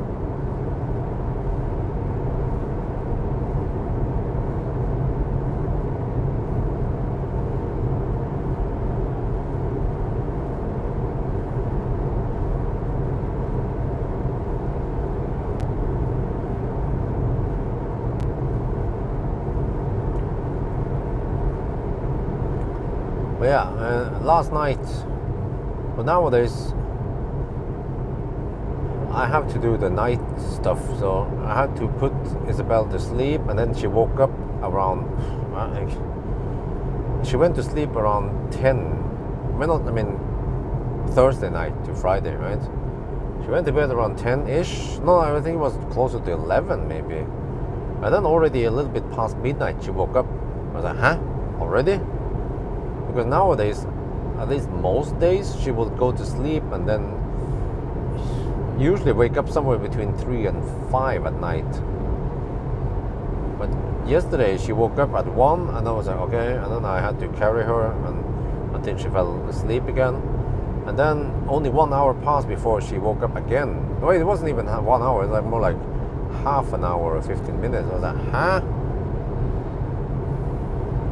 And then around 2 at night, or 1:30, 2 at night, she slept again. And then she woke up again around 3 at night. But then eventually I moved over and slept in the same bed, because I usually sleep in a different bed. But I tend to snore. But it doesn't seem to bother Isabel that I snore. Bjorn, what is your favorite Tesla model and year? If you could have just one. Probably Tesla Model 3 Performance 2023 before they removed the stocks.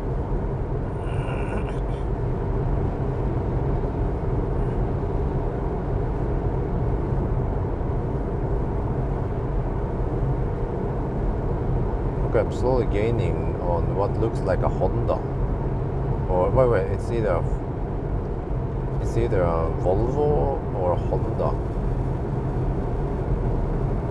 Yeah, but I will pass that car in the next overtaking stretch before the average speed zone.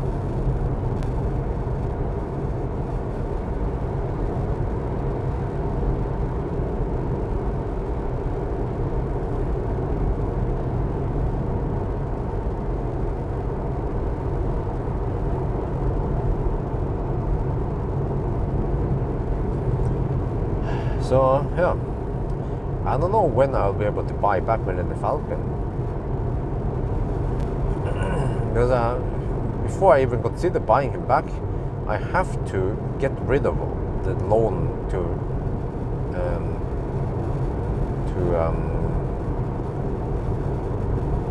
Idehus, and that's gonna take, well,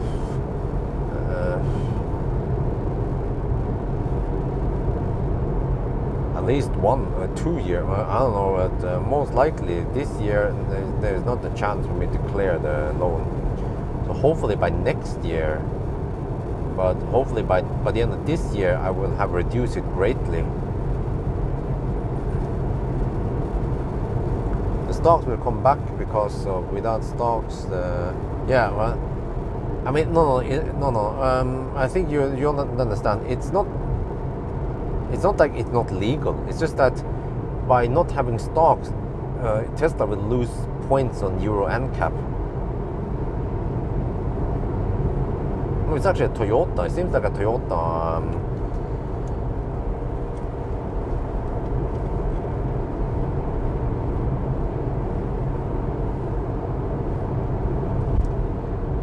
What do you call it again?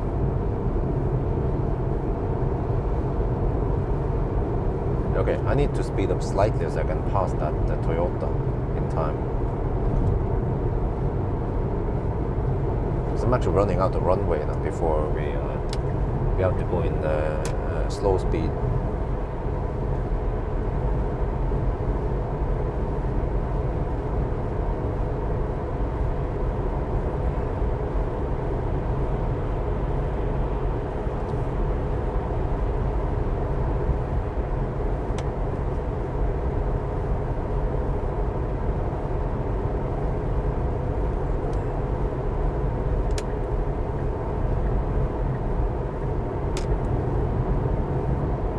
One is a Land Cruiser.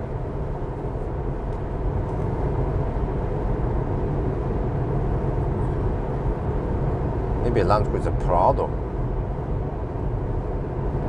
which is like a light version of the real Land Cruiser.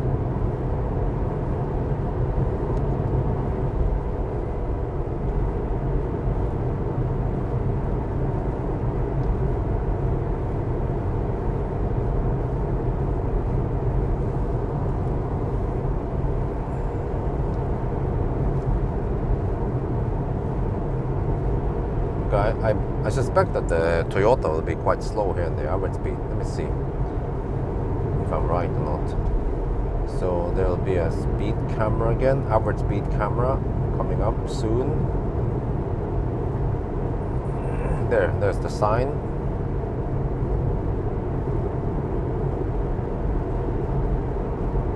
And then sträckningsmål i tunnel.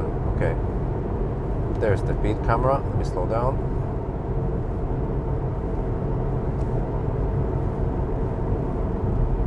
Flash.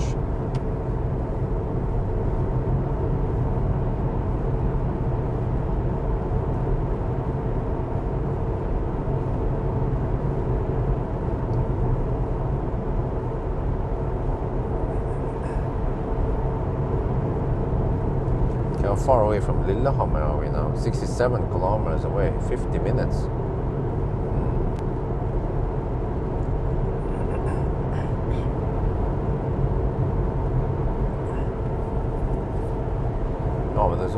How is the condition on Millennium Falcon? It's pretty good.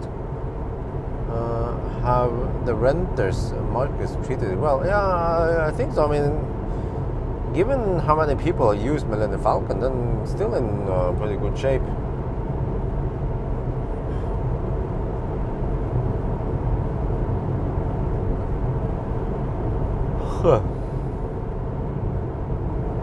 Well, you know, if I have to choose between getting Millennium Falcon back or Optimus Prime, I think Millennium Falcon is more important. Even though Optimus is a better car, like has AP1 and stuff and can tow shit. So if I can afford it, though, I would want to get Optimus Prime back also. But however, I'm not convinced if I want to have too many cars, because eventually we get a Roadster. We might have like a family car thingy, and then I will have my sentimental collection of old Teslas, right? So, and in winter I have to deal with snow and shit, and you know, so yeah. So it becomes a bit impractical to deal with all these cars. I need to move back and forth. Because I mean, I can just totally ignore it and let it snow down, but I never use that spot until spring comes. But yeah, ideally I need to move the car and then clear the snow and then move it back.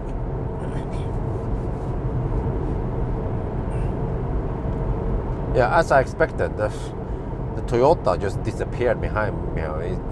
He was cruising at okay speed previously, but now in the average speed zone, he goes way slower than he could go. He's way far behind me. Like, maybe a kilometer behind me. It was just as I expected.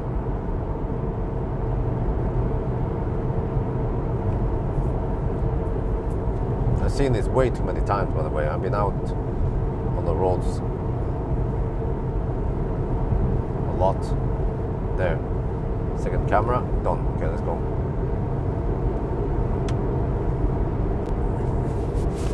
But I wonder if there's less traffic this week because many people, they took a vacation from Friday. Valdemar, man, he's already on vacation. He's been on vacation for almost a week now. He took a long vacation, like extended vacation.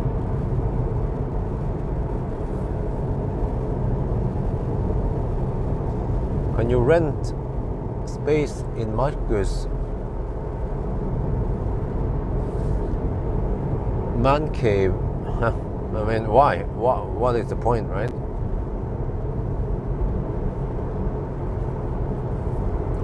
Because it would be nice to use Optimus Prime from time to time to pull trailers. And then Millennium Falcon will be a press car shuttle. So he will be in regular use, at least. But if I one day buy Millennium Falcon back, then I don't need to have a soul anymore. But also nowadays, there are many more and more cars, they have trailer hitch, and I don't need trailer hitch that often anyway. And I have to buy some IKEA furnitures, but yeah, there's a commode, or what they will call a malm. But I already checked that it goes into the EQB, and even in Millennium Falcon, the biggest package is 160 centimeter long and 50 centimeter wide, so and quite flat, so it fits in most cars. I think it would even fit in Kona, you know, one of the smaller cars.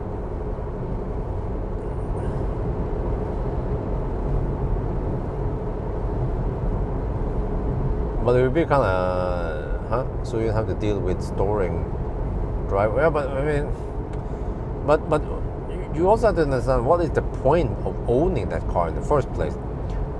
Millennium Falcon has a purpose because I will use him as press car shuttle, and in a way, yeah, I could also use Optimus Prime as a secondary press car shuttle, so I can borrow two cars at once. Or I can, from time to time, pull trailer or some shit.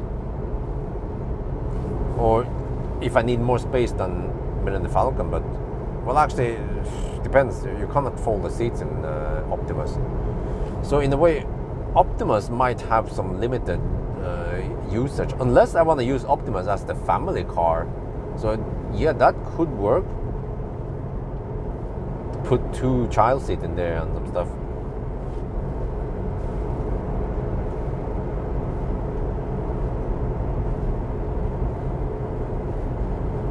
But then those cars will be in regular use, so I can't just stow them away. And also another thing you don't know, RV, is that Marcus, he rents that place, that man cave, and eventually he's going to end the contract. And another thing you might not know, RV, is that Marcus' man cave is at Økern, and then I live in Jessheim, so it's not practical to have it that far away. I mean, if I need a storage spot, whatever, I could always ask my mom. She has a lot. You know what they call again? Eiendom, tomt in Norwegian. But she has a lot she bought a long time ago, like many years ago. Actually, it's at Haugeseter. And right now there's just some grass and shit over there. I could just do some simple digging, and well, maybe not even have to dig.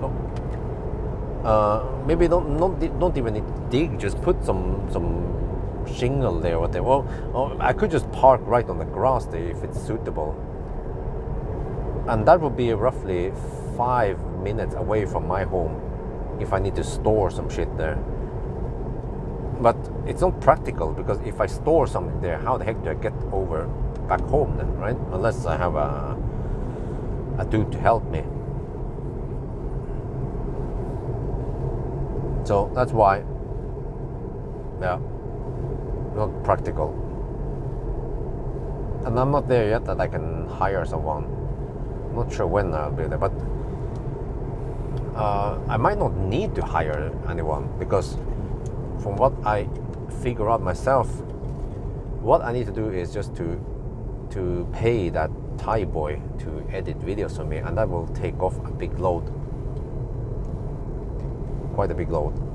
Could be something between 10, well, it depends what it is, but somewhere between 10 and 20 hours per week. So actually that Thai boy could, as long as I pay him well, he could just work for me full time and still have okay salary.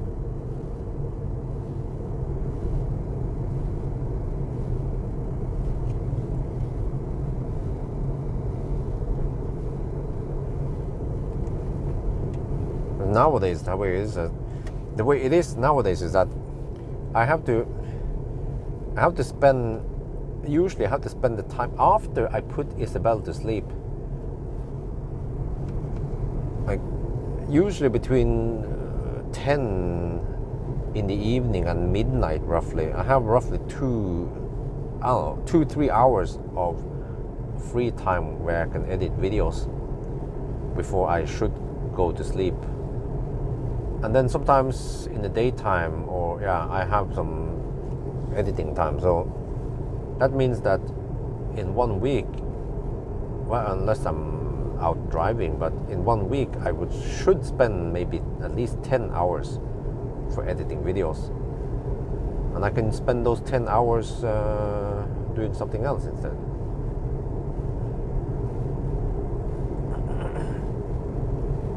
Employer's tax is required by law. Okay. No, Lars. When I talk about the Thai boy, is I will pay a Thai boy in Thailand, and it's going to be B2B, so he has to have his own company in Thailand, and he will send me an invoice, and I will pay him.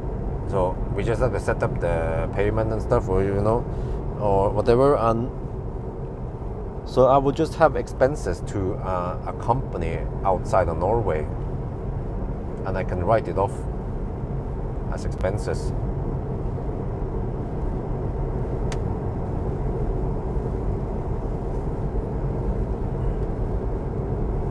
So I don't have to worry about any tax or stuff like that. Yeah, but he has to have his own company registered in Thailand.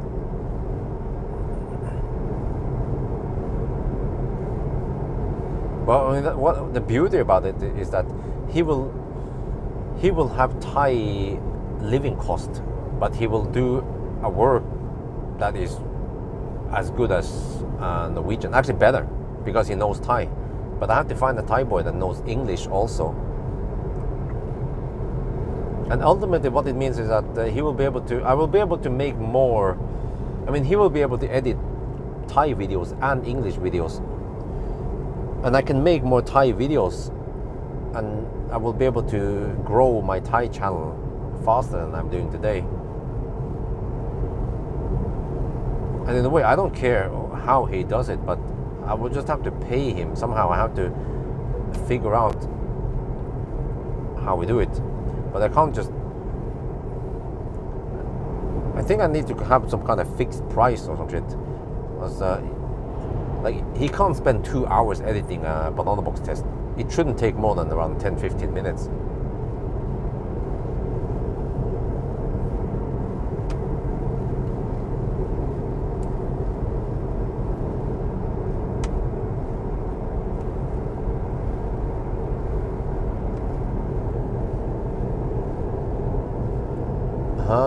Could have him dub. No.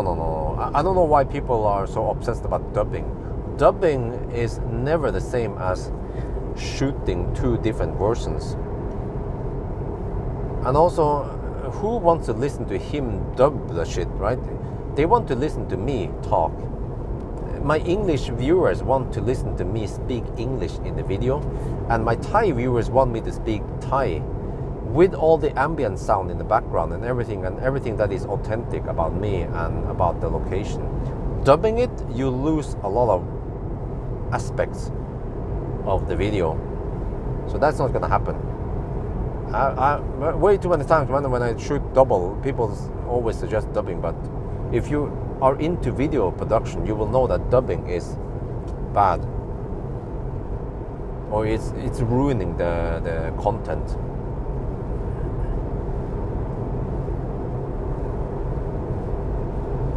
Text to the English video, yeah. Huh? Wait. Text. You mean subtitles? No. Well, we're not gonna sub anything. No. It's just me recording in 2 languages, and he will edit for me. That's the best content.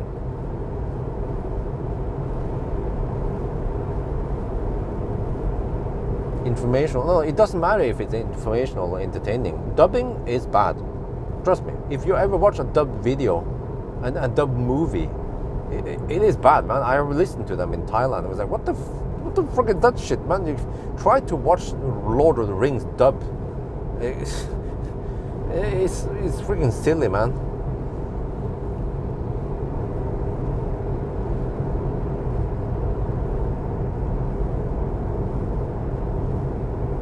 It would be better to watch the original language and then sub it instead, or watch it with subtitles. Even that's it better.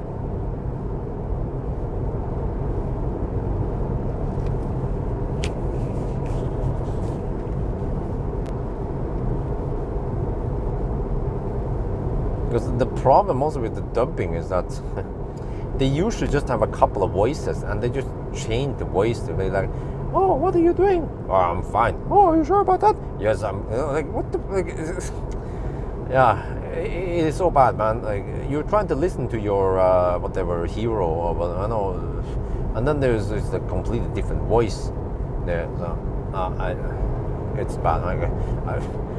I think when I was in Thailand, I watched some. What was it again? Like, maybe it was they dubbed Bruce Willis, or I don't remember, man. But it sounds bad. Like, trust me, man, it's bad shit.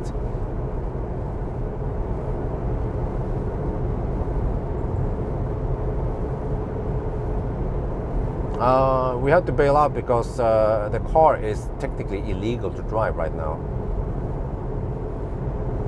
It has not been EU approved, EU control, what's it called? Safe. They call it EU control. I don't know what it is called in English.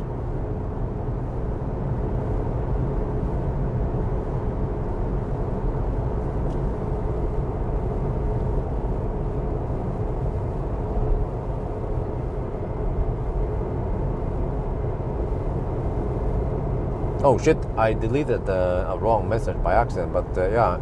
The guy speaking Deutsch, no, nicht Deutsche Sprachen here, English only.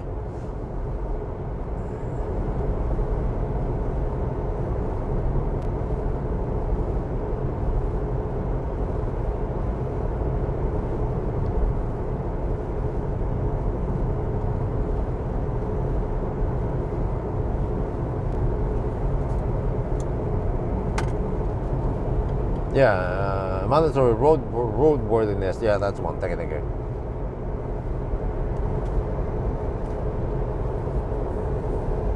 Wow, I'm quite impressed, man. 161 watt-hour per kilometer in 2 degrees Celsius because we went downhill. And the total consumption for the trip is 204 watt-hour per kilometer.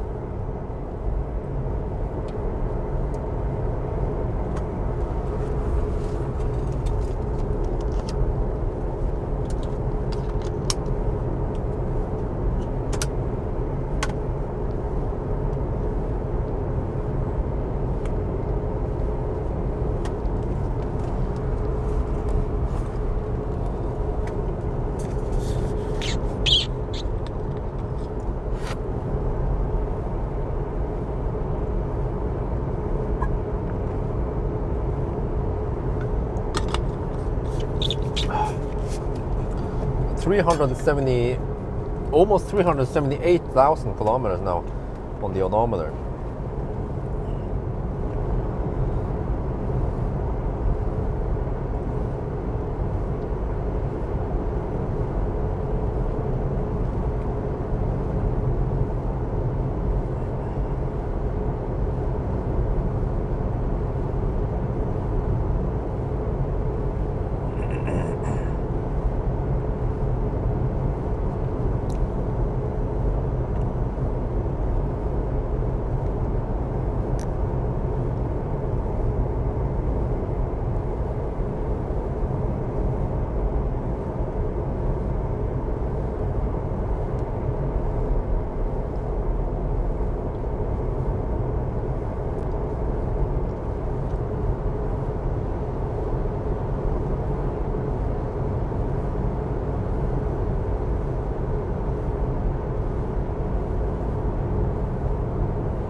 Huh? What? Huh? But John, didn't you hear me about a minute ago? I already explained why we are heading back.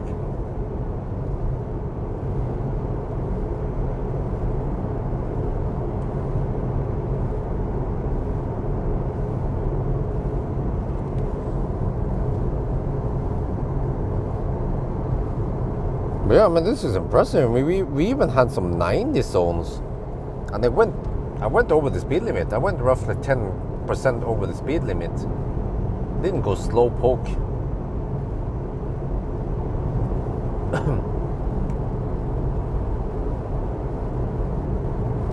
But let's see now, 160. Yeah, the problem is that we have too much degradation. Would be interesting to try Hemsedal trip and back, but I have my doubts we can make it, because if it was 200 one way and 160, that's 180. Yeah, no, that's not gonna work, man. 180 consumption to Hemsedal and back again. That means I need wait. I need roughly 80 kilowatt hour, which I don't have. I have only 64, maybe, or 60, yeah, something, 65, 64 left.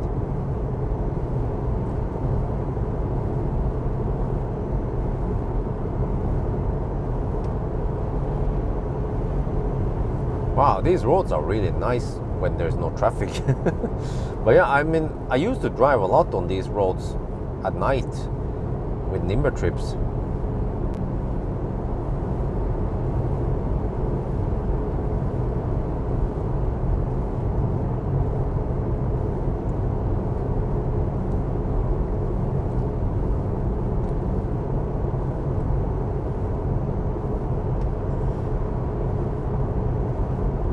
Was a bummer. I was gonna drive to Lade and all that and show there and then go Österdalen, but I wonder how exhausted I will be. I mean, I'm getting kind of tired now, and the plan was to go through the night and then get back and then end up back in Jessheim around noon tomorrow. Oh, holy shit, I'll be dead tired. And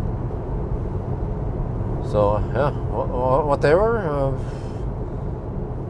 This will just be one part, I guess, and yeah, not too long, this video. Probably just half an hour with not too many charging stops.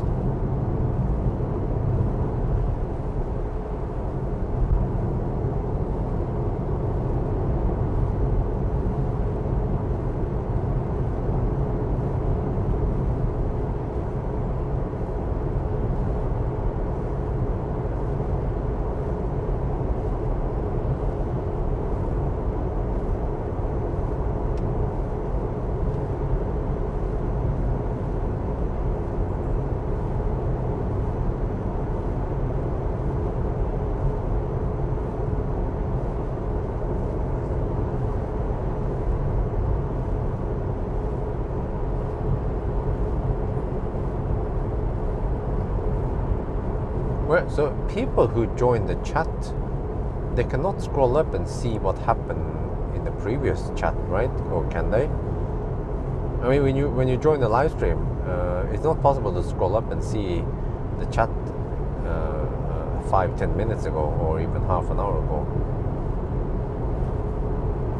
Not sure how that stuff works.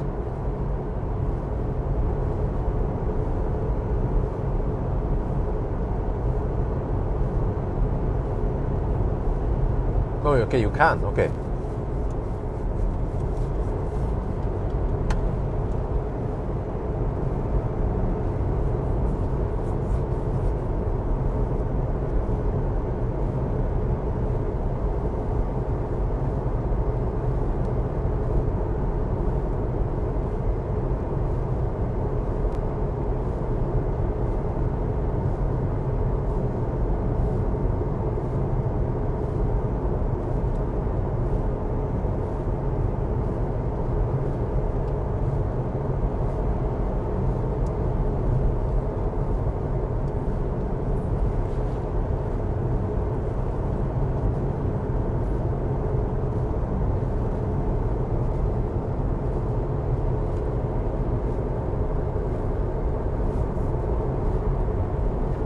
The roads are so empty, especially on the Saturday morning like now. Yeah, there won't be too much traffic and also no early birds trying to hammer to work. I mean, there will be some, of course, but especially now that I think many people, they have Easter vacation now. Man, but yeah, I just remember previously, I would go long trips during Easter vacation. I went to, actually in the old days in 2014, I went to North Cape during Easter. That was quite epic. And do you know who bought? No, we haven't sold it yet.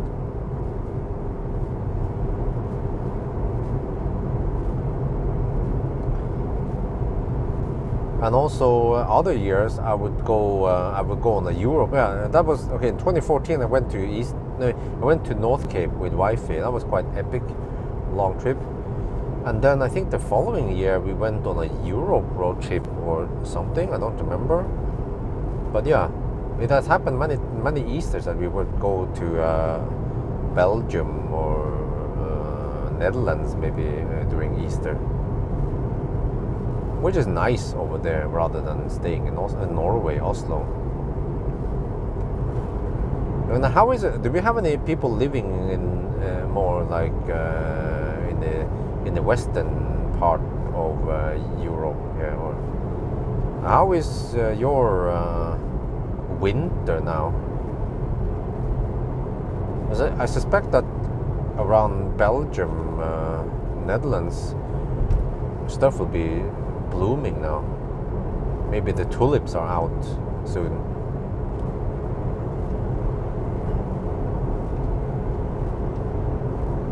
And it's almost spring over there compared to here. Still have snow.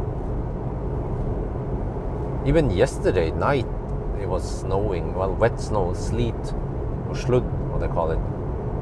So it's still not over yet, but it melted quite quickly.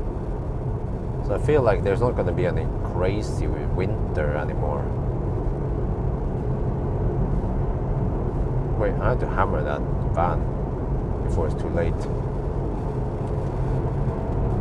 I think there's still an opportunity before, here.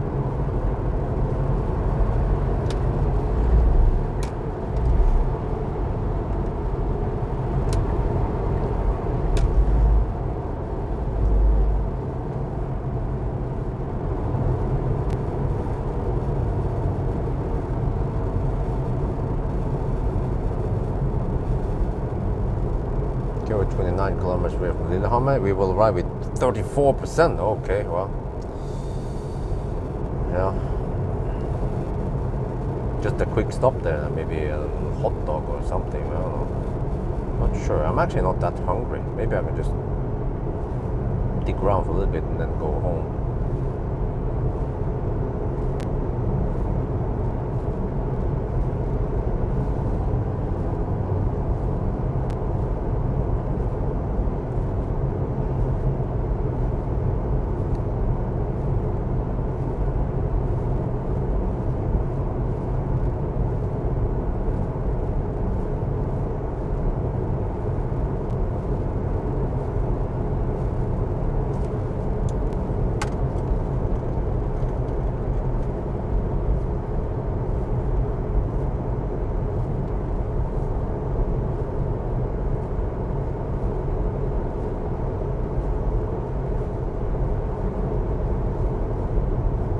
But that looks more like a permanent bridge.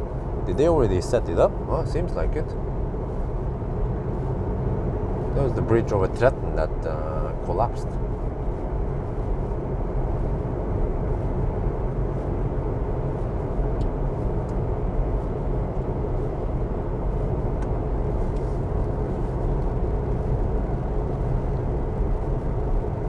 Yeah, I mean it still works great. Millennium Falcon, very impressive.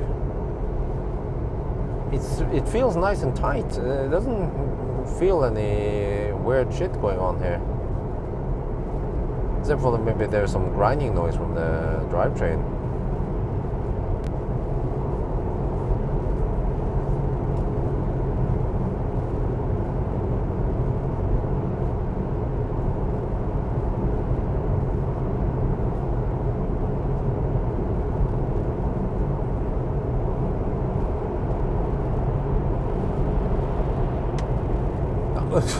Look at the frig. What the heck, man? Dude. Seriously.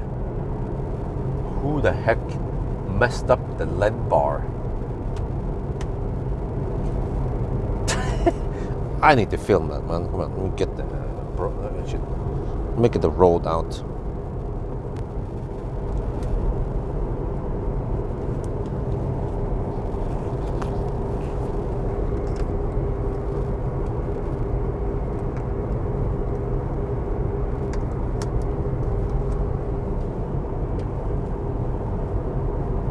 Okay, we're in the tunnel now, and I have to test now. How is the lead bar? What the shit, man? That is way off. Like, it's not supposed to shine that high. Oh, someone fucked up big time here. Shit. I still wonder if this was on accident or it was on purpose. I can ask Marcus, man. I want to know what the heck happened. Oh, man.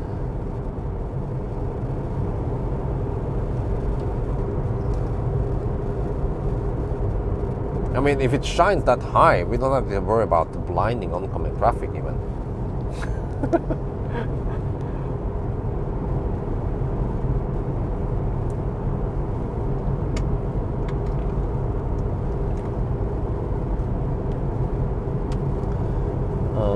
Millennium Falcon needs newer blah blah. Well, yeah, of course, but it's all about cost.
But this is good. I can do most of the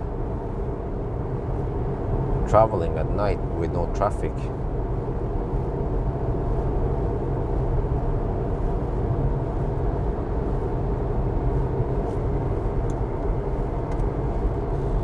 Okay, so we are 16 minutes away from Trondheim.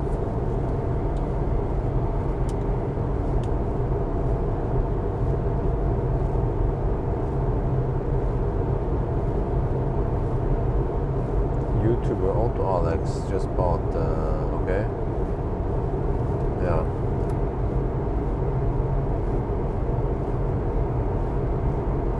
Man, some 2016, I would get a 90D. Well, maybe P90, but at least 90D is a pretty good car for the money. All-wheel drive, super efficient. fast charging. Yeah. Maybe I can request from Mike because he could grab one of those cars for cheap, and then I can test it for a couple of weeks. Then he will sell it. Would be interesting because those cars should be. I mean, they should have pretty good performance, and they're getting kind of old, but also getting more affordable. You maybe get the next gen seat or some shit.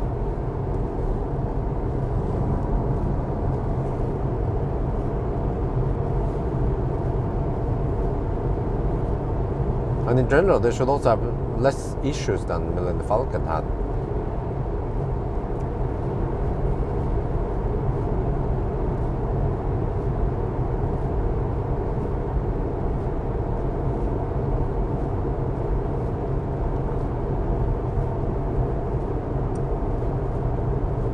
Let's see. So fortunately, this trip will not be too long. It will be around 7 hours only. Maybe 7 to 8 hours. 90D, great car. Yeah, APY. Yeah, AP1, no nonsense. AP1. You know, I noticed that the AP1 does lane change really quick. Like Optimus Prime, it does lane change really quick. AP2 is just it blinks and just like I'm gonna change lane, yeah, eventually, yeah, and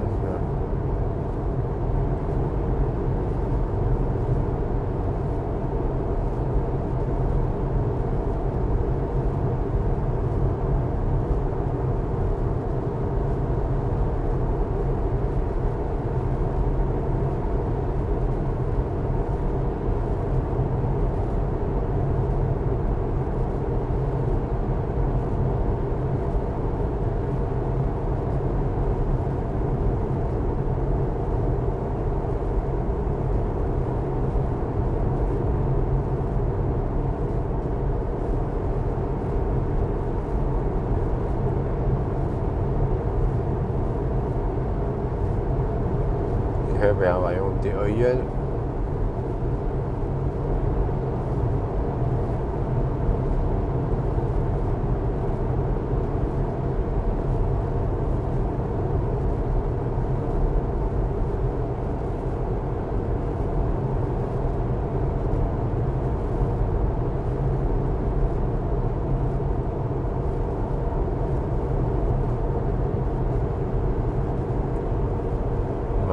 Feel like I need to take a nap at the next supercharger. Maybe just a half an hour nap while I'm charging. I don't have anything else to do anyway.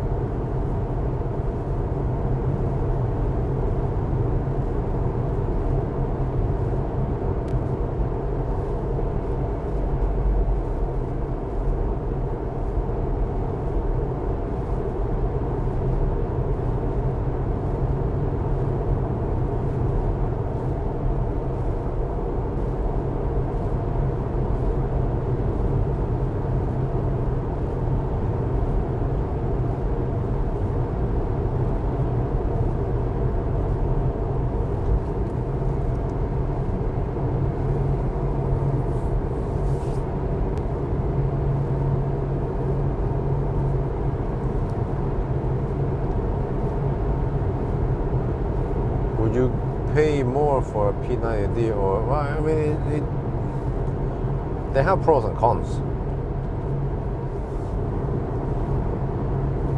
And also, it depends which Model 3 performance, which model it is. I mean, year it is. There are some significant differences between, actually quite big differences between them. You get the one without the heat pump, for example, or Pawel, and with heat pump. And also with the newer suspension.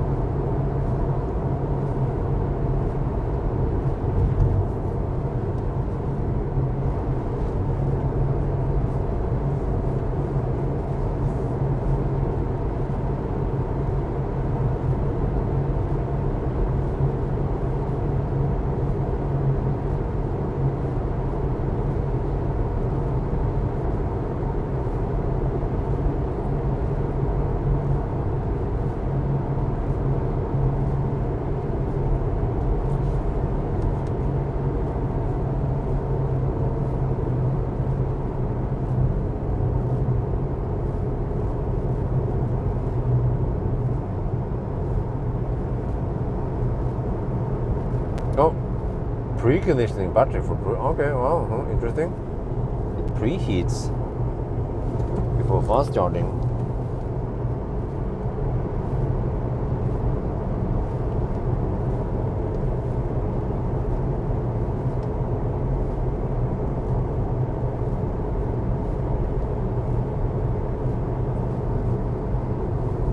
Oh, battery is at 35 degrees. Okay. Let me shoot video about this.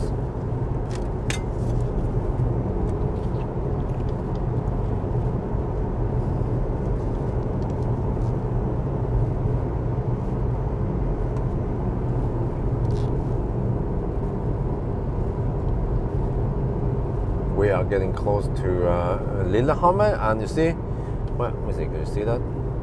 There. You see, it's now preheating the battery for fast charging, so it's heating up. Yeah, we're using the 6 kilowatt PTC heater for the battery, so we can get better charging speed. So this feature was implemented in 2019, I think. Yeah.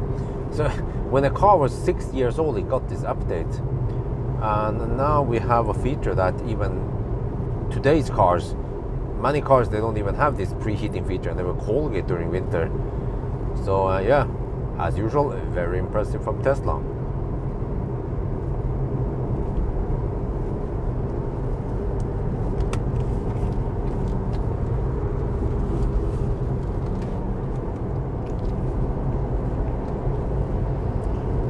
I'm getting kind of tired, so maybe if I can get around, I don't know, 15 minutes to half an hour nap, that would be great. Then I can proceed back home.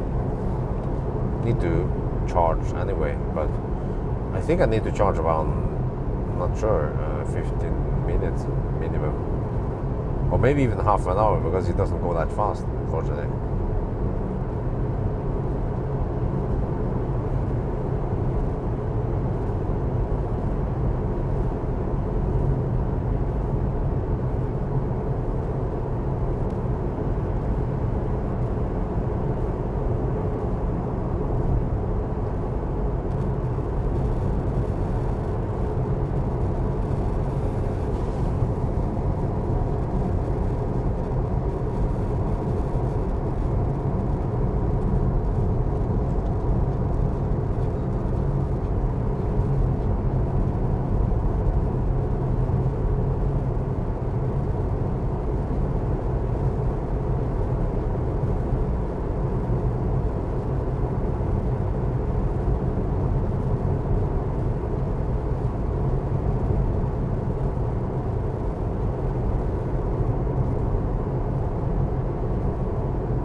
I'm getting tired now. I have to nap. Why is a good time to nap? But this is V3 supercharger. I have to use the adapter again.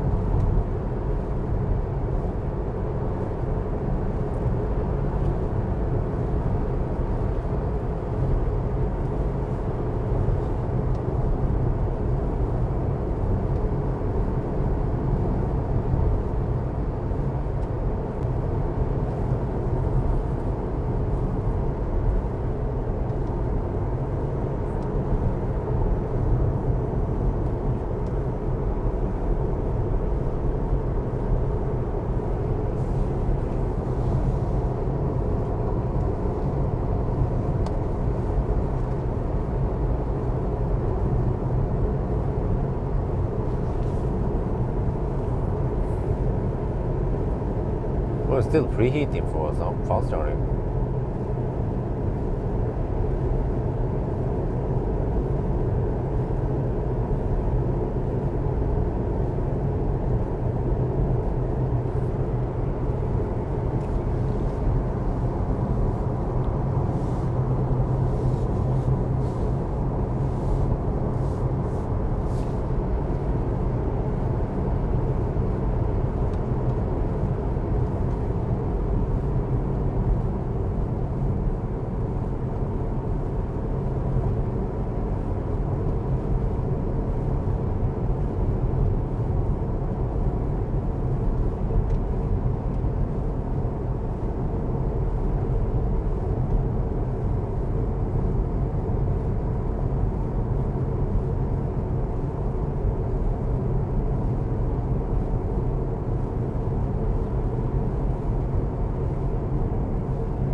Uh, 2.4 kilometers left to go.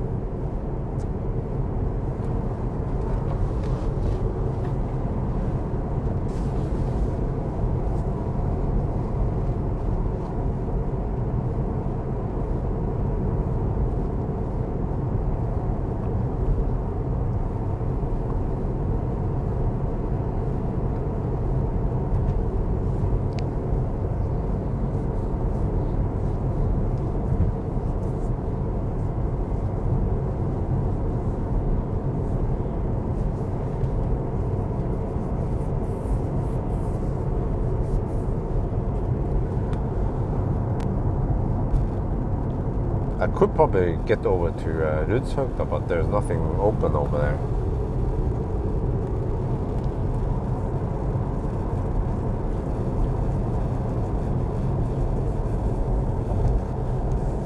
And I wouldn't be able to survive all the way to Rudshøgda because I'm so tired now. Need to take a nap.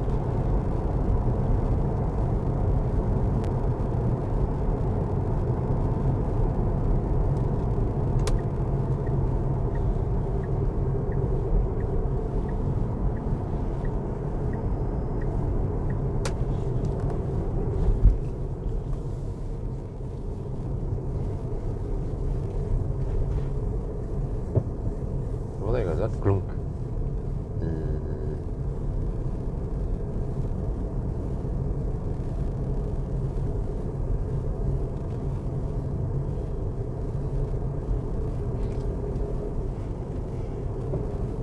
Oh.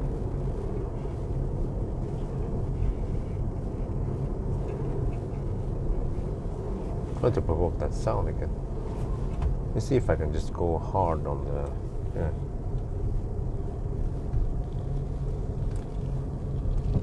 There, look, wait. I wonder if there's something weird going on with the undercarriage here. Wait, that's okay, chargers, okay. There, look. Huh. That is a bit weird. Oh, there's no one charging here. Try to listen again.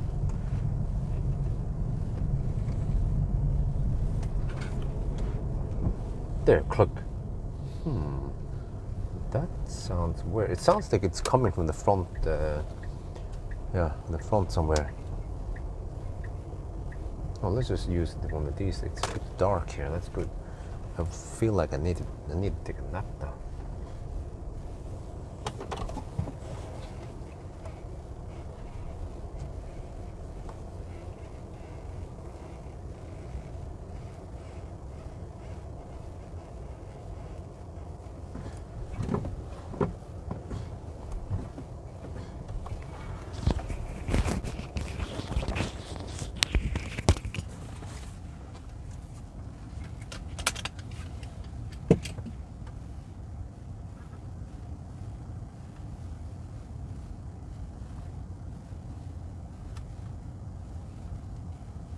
Lillehammer. What consumption? Okay, consumption ended up being 169 watt-hour per kilometer. Wait, I need the adapter. Okay, let's go.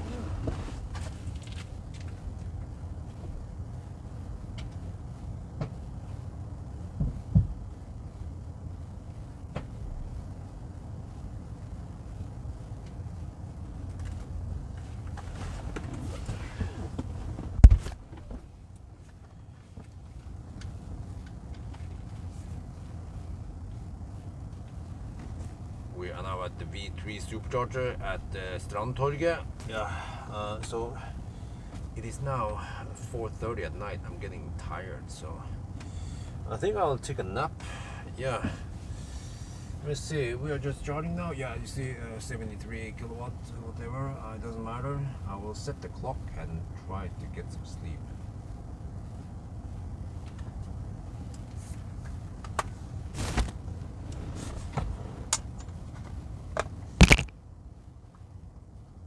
Put guys in the shop at least.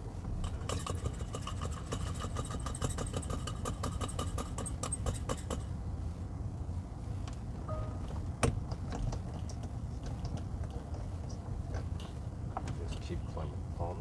Well, I could even just put it on the cam. Doesn't matter really. Let me turn it dark right in the camera.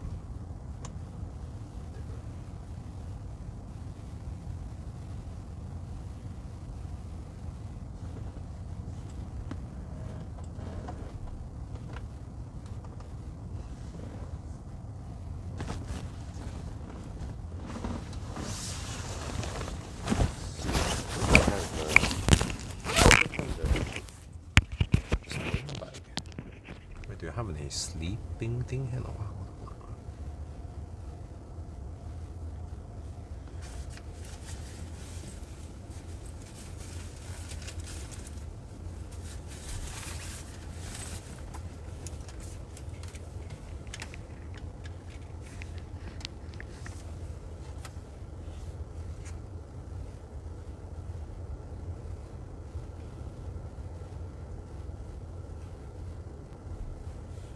Okay, so I just put the car in camp mode. It doesn't matter, I just use camp mode. And then, do I have a sleeping profile? No, what the? Look at this, man. Like, everyone has been in here. Pawel has been. Wait. Pawel has been here. Marcus, Big Mama, Thin Papa, Iklag. We have. So why did I disappear? Whatever.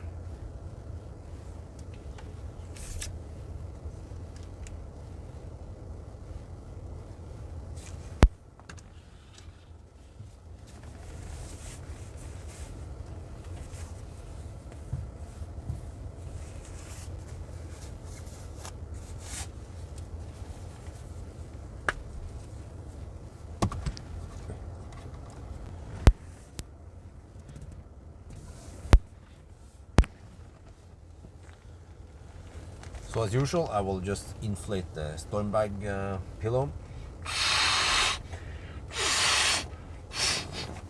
This is good. Give me that support. And then let me see how is this? Man, you know, yeah, I used to take these Nimber trips, Nimber tasks, where I would pick up items. It was in the platform where you deliver. It's like Uber, but for items, not people. And I rather deal with items than people, because at least there are no backseat items. Where, but they are backseat drivers. Wait, backseat, whatever. I'm getting sleepy, but okay, let's see. The way I would do it is that I would take the seat a little bit back like this, and then just recline. What? It stopped there. Okay. That is not too much reclining.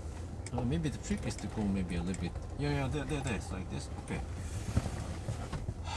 All right. And then I brought the storm bag jacket. I can use it as a blanket. Normally, if I have a blanket over me, I'll be able to sleep better. And then, of course, I will turn off the lights.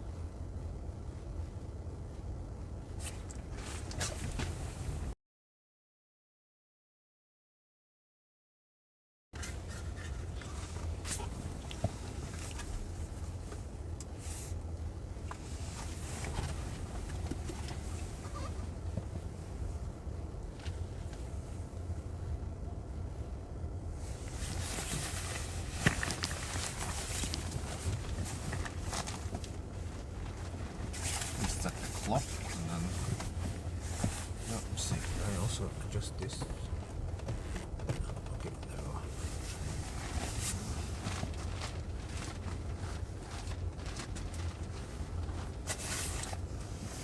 Maybe wake up in about just.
fairly dark anyway. Let me try to get some sleep. Not sure if I can get any sleep. Let's try.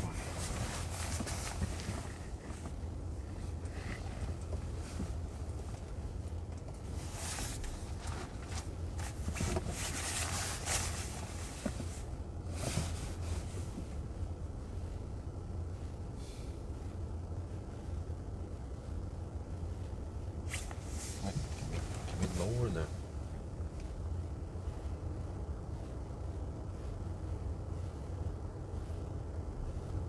lower this fan speed a little bit? It's going kind of crazy with the fan speed, man. Hey, wait, 1 is good. 2 should be good.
Oh shit.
Oh man, I'm just so sleepy. Still charging, bro.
My car's.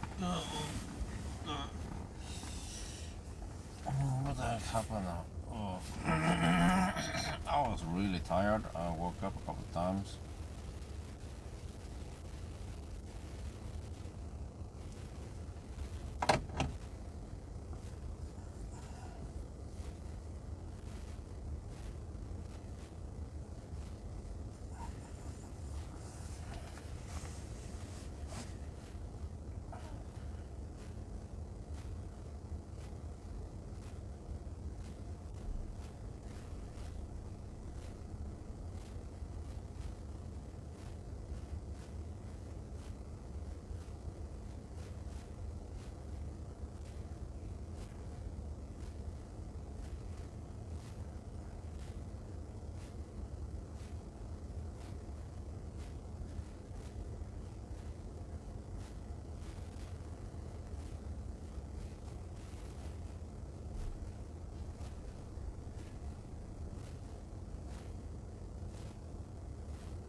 Bright outside. Oof.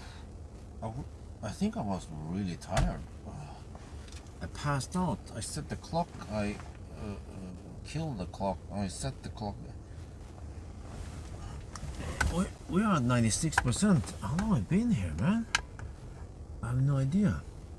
We'll be at 96%. We're still taking some. Yeah, I've seen this before. The car charged at 96% in the garage. It refused to go higher.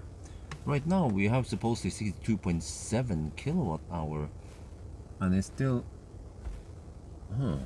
Okay. Yeah, I know the battery is degraded. Something happened out of my ownership, and it degraded further. Well, actually, yeah, whatever. So let's see. What happens if I just do this? Okay, I haven't gone home. Okay. I'll just search for yes him. Yes him. Storcenter. Oh, let's close it now. We should be able to go back home now. Yeah. Okay, let's go.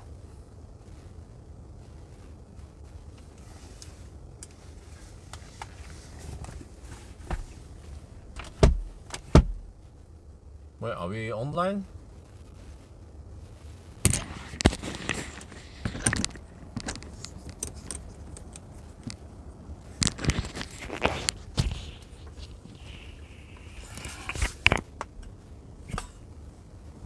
Oh, we still dropped out.